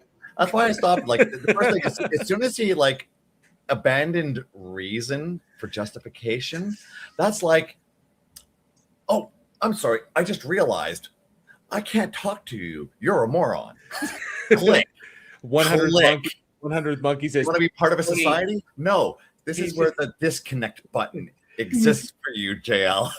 100 Monkey says Tony is the stage of reason. That's right. Listen. I am the pit of Sarlacc. Casplodicus, okay. You're too naive, JL. This is the anime mentor talk moment. Feed me, Seymour. I don't think it's naive. It's naivete.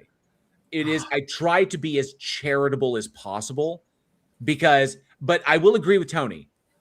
I more often than not may assume that there is a way to bridge that divide, regardless of what they're bringing at the start. They may come in hot, they may come in whatever, but I think through positive dialogue, through constructive dialogue, we can get to that point. And I'm not willing to just give up on it and just shut the door as quickly, even though it's obviously extremely apparent to both my stage members and the live chat and TikTok over on Sentinel Island. They all understand that this person is not interested in having a conversation with you.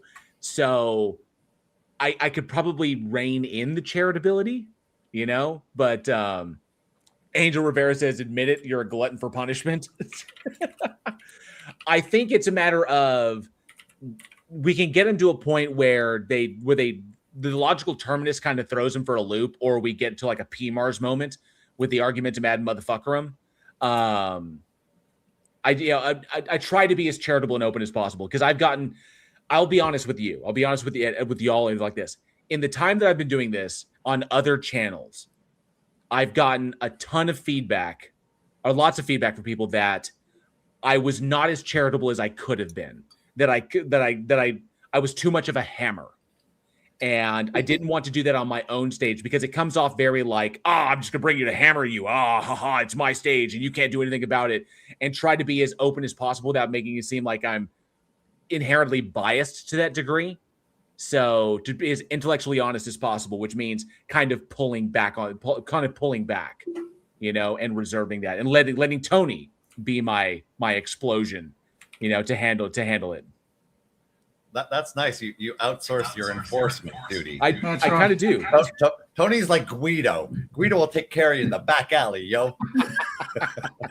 I'm the Malleus Calicarum or something. It's a nice worldview you got here. It'd be a shame if something would have happened to him.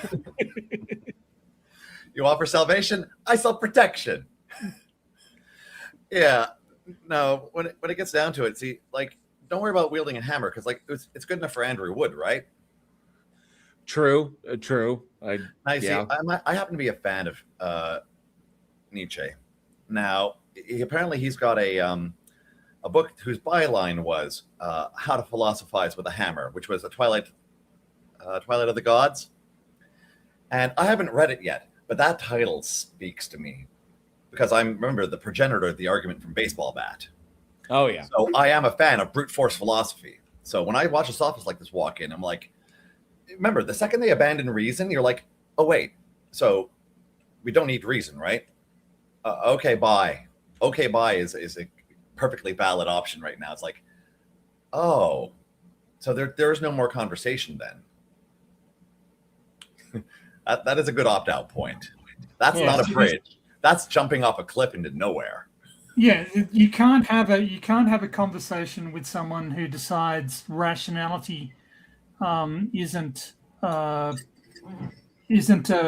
useful thing, or is not something that they need to pay attention to, or that words can mean whatever the hell they want to make up on the fly, like that Chris guy from a few weeks ago, who was just completely making up words, and like coercion of all things, and then saying, well, according to my definition, I'm right. Well, that's great. Like, it's and I do understand, you've named your channel Bridge the Divide, so you really want to build those bridges. But a lot of these people, they're not interested in building bridges. They're interested in just burning your stream down. Also true. But I will say, giving them the opportunity to display that behavior in public, or at least in as mitigate, as limited as a public forum as this is, but giving them the chance to display that kind of does their own position as much harm as they seek to do to mine. Yeah, because if they come out here like, oh, reason is stupid. What do you mean logic? I don't need to use logic. It's a moral thing. And then they run away. You're like, great. Further evidence that we don't need to listen to fucking pre-suppers anymore. JG fled as soon as I was in the back chat, so I'm taking credit for that one, even though I wasn't on stream. So I just want co-authorship right, okay? Just write me in the bylines. I want credits on the back of the album cover, okay? Right, okay. Tony Regime, the Athenians allowed rhetoric influenced democracy, and it all went downhill from there. Jay says, Andrew, jail really needs to learn to let you off the leash. I'm happy to let him off the leash. When obviously the linguistic nuclear bomb is really, really good, as it shut down that one previous dude, dropped it, and the guy had nowhere to go. And I do enjoy it. I just, before we drop the nuclear weapon, the nuclear linguistic weapon, how does that go again? Hold on, I need the proper thing. And thank you, Krakatoon. I appreciate that. Yes. Dr. Strangelove. Or How I Learned to Stop Worrying and Love the Bomb. JL, a wise man once said, a wise woman once said, I say we nuke the whole site from orbit. It's the only way to be sure. Time to go Ripley. You can't leave these decisions to someone like him. He's just a grunt. No offense. None taken. Pharaoh, prep for dust off. You said the wrong fucking thing, Chief. Bill Paxton with the best line in that. I think one of the best lines in that movie. Oh, you're dog meat, pal. Game over, man. I say we smoke this rat fuck son of a bitch right now. Oh, it's over. You're dog meat, pal. Oh man, when Hudson finds his fangs, it's like, okay, because first it's bravado and then it's fear. But once he gets over that and Hudson finds his fangs, that dude is top freaking notch. That's why Hudson was awesome. It's not an accident that he survived. Well, that was Hicks. Hudson bought it in the room when they were cornered in the room. That he survived the early encounters. Oh yeah. Just goes to, it's like, we're just like, just calm the fuck down, dude. He's like, okay, I'm good. When the shit hit the fan, Hudson was reliable. As annoying as he could be, that was a reliable soldier there. Hudson, Vasquez, and Hicks. And even Gorman, despite all his bullshit, even Gorman, when it came down to it, was a freaking Colonial Marine. He was. Jesus. Jay Patrick. That sort of curse is not something I'm going to lightly tolerate. I'm going to. Oof. Yeah. And yes, 100th Monkey, you will know them by their fruits. They come and they have this, whatever they seek to do, and it's not the first time I've dealt with a precept who's tried to like flip the table. So I was just hoping. I've had yes, the conversations that the fruitful conversations I've had with presuppers are few and far between. Earth to Pluto kind of distance between those things, but they can be done. And I'd hate to like write somebody off in the moment, especially if I can get them to a logical terminus when they recognize that we don't have to accept their axioms. We have to recognize that what they're like, what Tony was positing the other day on Sunday. These are axioms that they present, and we don't have to accept them. And that, we have to be able to make a provided defense for these things. So I think that's the key there. Well, we don't have D'Artagnan doesn't seem to be coming in, even though D'Artagnan is still over in the Discord. But I did see them pop up into the side chat. But we don't have anybody new in the back, and I've already covered a video today. I'm just sad I missed the end of it. I mean, it's just us, Justin Brierley just yapping. So I mean, I'm not. Yeah, it was just more. It's just a more appeal to emotion. It's all it was. Just fifis. Yeah, it's all it was. A complete circle jerk, Christian circle jerk is all it was. My conclusion on that was that the number one reason for that video, for like that whole thing, was to promote Justin's new book. It was a book promotion, is what it was. The second reason was promote his book by circle jerking in front of Christians. Look how right we are. Aren't we so right? Yeah, it's so great how right we are. Isn't it amazing how right we are? We're so right. Oh, it's amazing. That's all it was. We feel so good about how right we are. So it was our numbers are totally not dwindling. This is not delusion. Yes. Stay focused. Look. If we maintain eye contact while we're doing this, we don't have to focus on the fact that the ship is sinking. Just maintain eye contact. I've heard the statement before as well. Stay on target. Stay on target. Jinju, good to see you. Jinju says, I am all out of whiskey, Jay, so no visiting idiocy today. It's because Sir Sick drank it all. Yeah, I did want to actually make a quick thought for this last guy. I don't count him as precept along the way because much like the previous one, who was functionally he allowed himself to call himself pantheist. These are just philosophers looking to mentally masturbate. See, right. I can't actually call him presupper until God actually enters a conversation. It was never there. So this looks I think Tony was right on that, though. He was a presupper without saying he's a presupper. Like he was angling. I think it's when we got into the logic thing, when the axiomatic rules of logic, and that A is equal to A is not equal to not A, shit like that. The law of identity, excluded middle, and non-contradiction. That he's like, why should I accept these as being the case? And it's kind of like, really? No, as far as just like communication. So. No, it's pure sophistry. That's the thing. Like, there's no topic attached. That's how you can tell it's pure philosopher.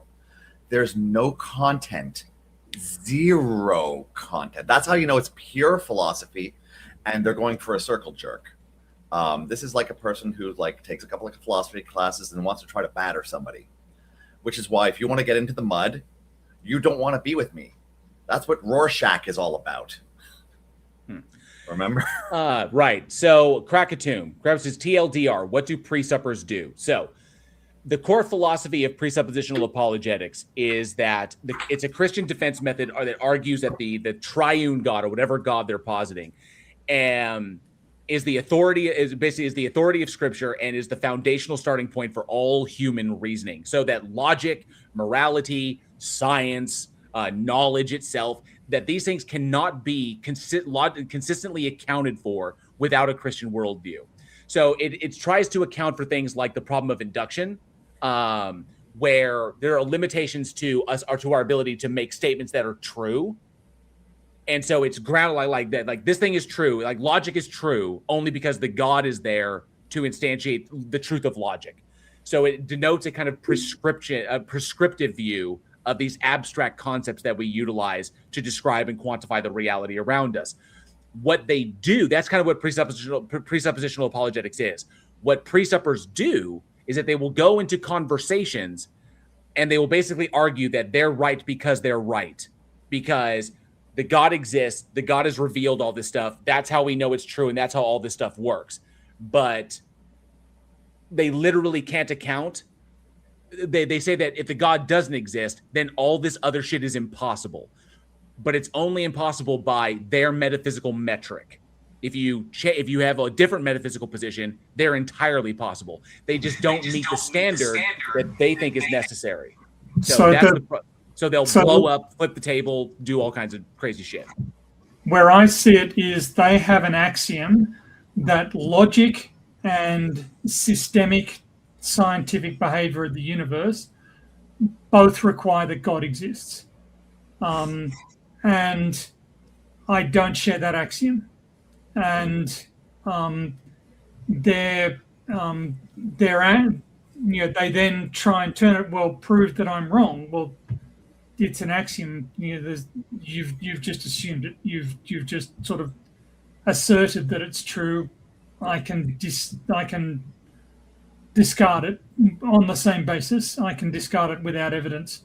Hitchens razor. Yeah. And Keith Mazzapica points out, is begging the question and affirming the consequent. It is. It's logically fallacious. Now, here's the kicker. In that something that presuppers won't often acknowledge themselves, because many of them that are out there are just regurgitating shit they've heard from other people, but they've never really dived into like done a deep dive into Van Til, Cornelius Van Til, who the kind of the progenitor of presupp. The purpose of presuppositional. Okay, so I've given you what it is, and now for the motivation behind it. Like, why did Cornelius Van Til formulate this? The reasoning behind this, if you go into his history, you go into the books that he's written, it kind of reveals it from there. Cornelius Van Til was Dutch born, immigrated to the United States. Van Til grew up, he was raised in a time in the Netherlands in post-World War II, when things were very, very chaotic. The economy was, in flux, was in extreme flux. Poverty was all over the place. Things were just chaotic. And there were a number of neo-fascist speakers who were vying for power at the time. Okay? Those neo-fascist speakers are what informed Van Til's family, particularly his father, with their extreme conservative views, which translated down to Cornelius himself. When the family immigrated to the United States to get a better financial opportunity than was available in the Netherlands, when they came here, they moved to the Midwest. They were farmers, dairy farmers, I do believe. So they were dairy farmers from the jump. What Van Til was trying to do was combat the problem that he saw was progressivism.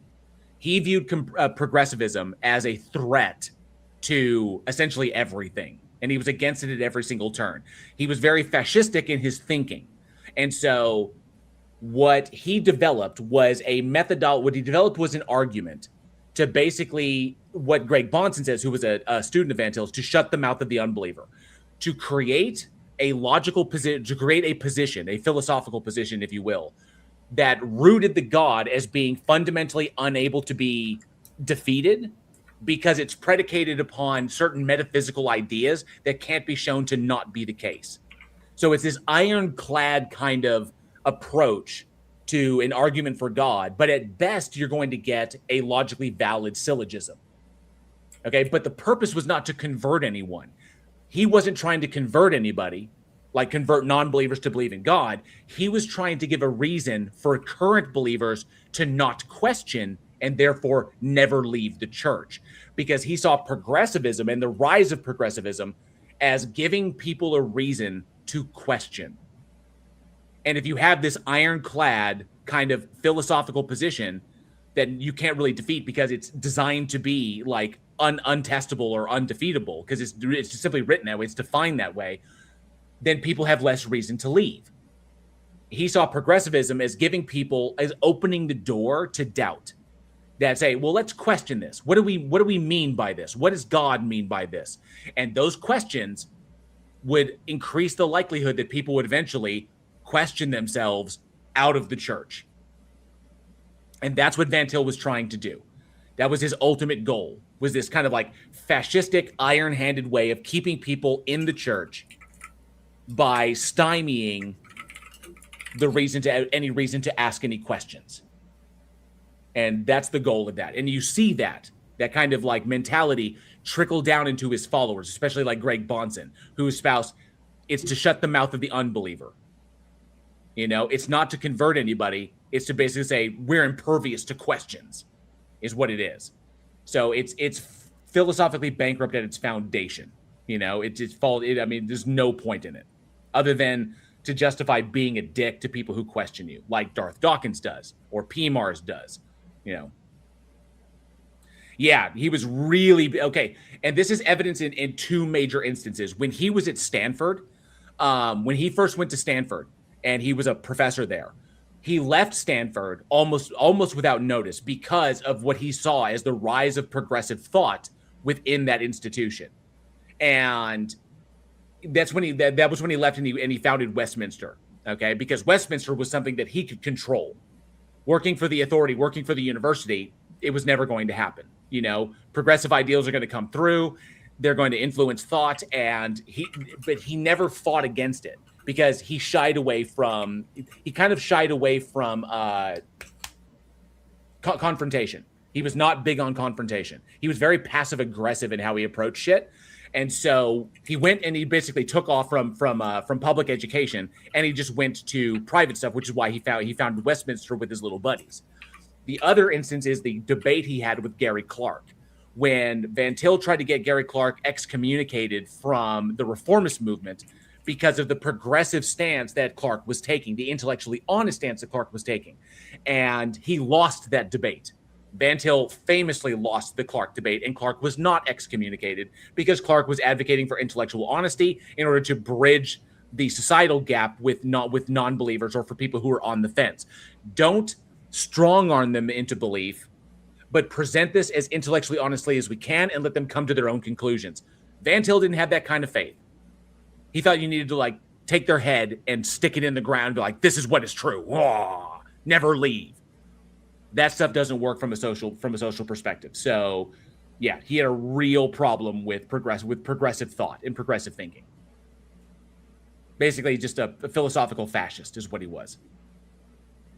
I know there's a bit of history. The only reason I know all this stuff is because I did a deep dive on Van Til years ago when I was breaking down why it fails by examining the man behind the rhetoric, and so I know there was a bunch. So there was a bunch of stuff there, but. Nonetheless, yeah, Cornelius Van Til, not as amazing as people like to think he is. Pretty much the only people who think Van Til is amazing are Van Tilians. Otherwise, everybody just pretty much considers him to be philosophically bankrupt. Diatribe over. So,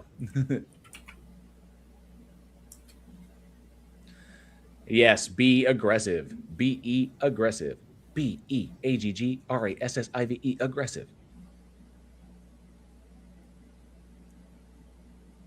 Aggressive negotiations equals a lightsaber. That's awesome. I'm here to restore balance. It's going to get messy. It's going to get messy. All right. Well, nobody in the back, and I don't see anybody popping in on Discord. We haven't had anybody debate it. We're about 6.5 hours in.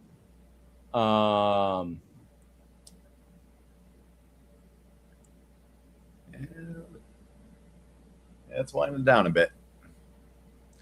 Man, the man. Oh, yeah, that link. Okay. Presupposition. Better a witty fool. Yeah. A critique. Yeah. Oh, carneades.org. Very cool. Awesome. But yeah, so I wasn't impressed with Van Til once I dived into it, and I said, "Oh, these are the." I have the name somewhere in a script of the people that were influencing his thought. Now then I started looking into it's like, who is Van Til cribbing from? Like, who is his inspirations? And then I looked at the neo-fascist assholes that came out of World War II, and I'm like, these are the guys he was listening to.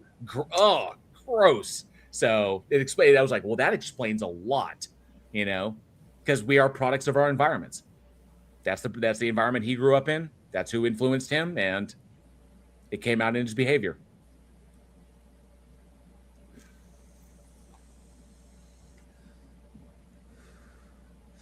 All right. Well, I think we're in a good spot. 6.5 hours in. I think we're doing good, and I think this might.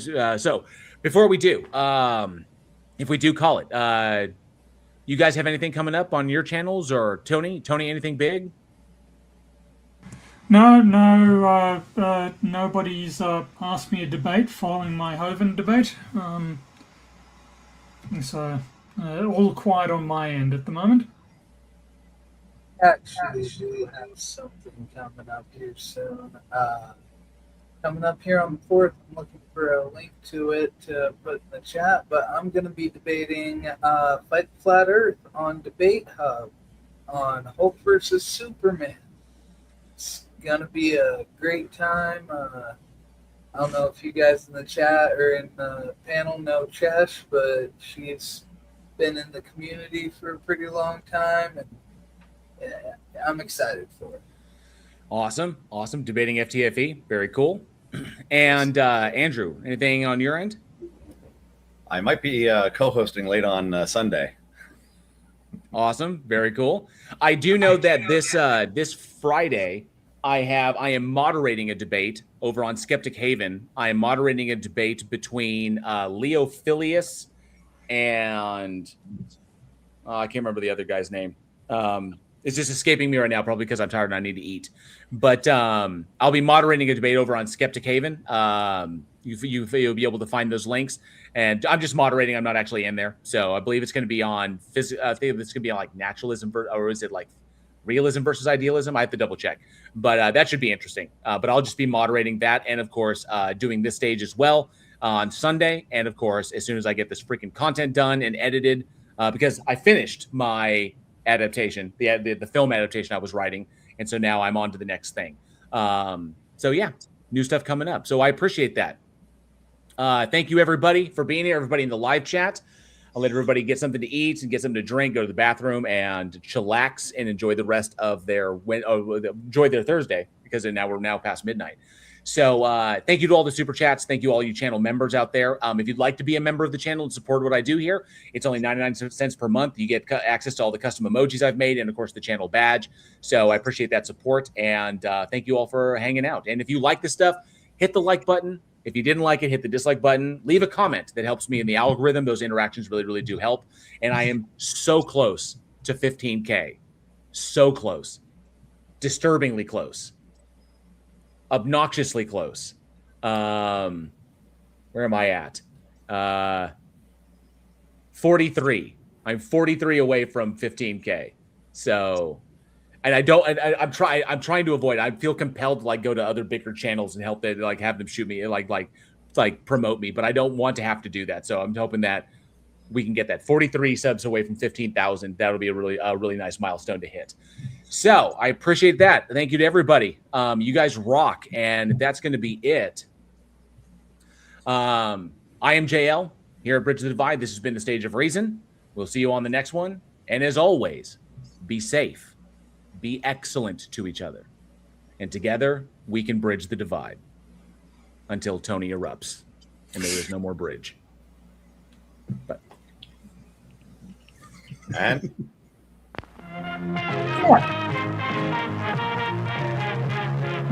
Good champ.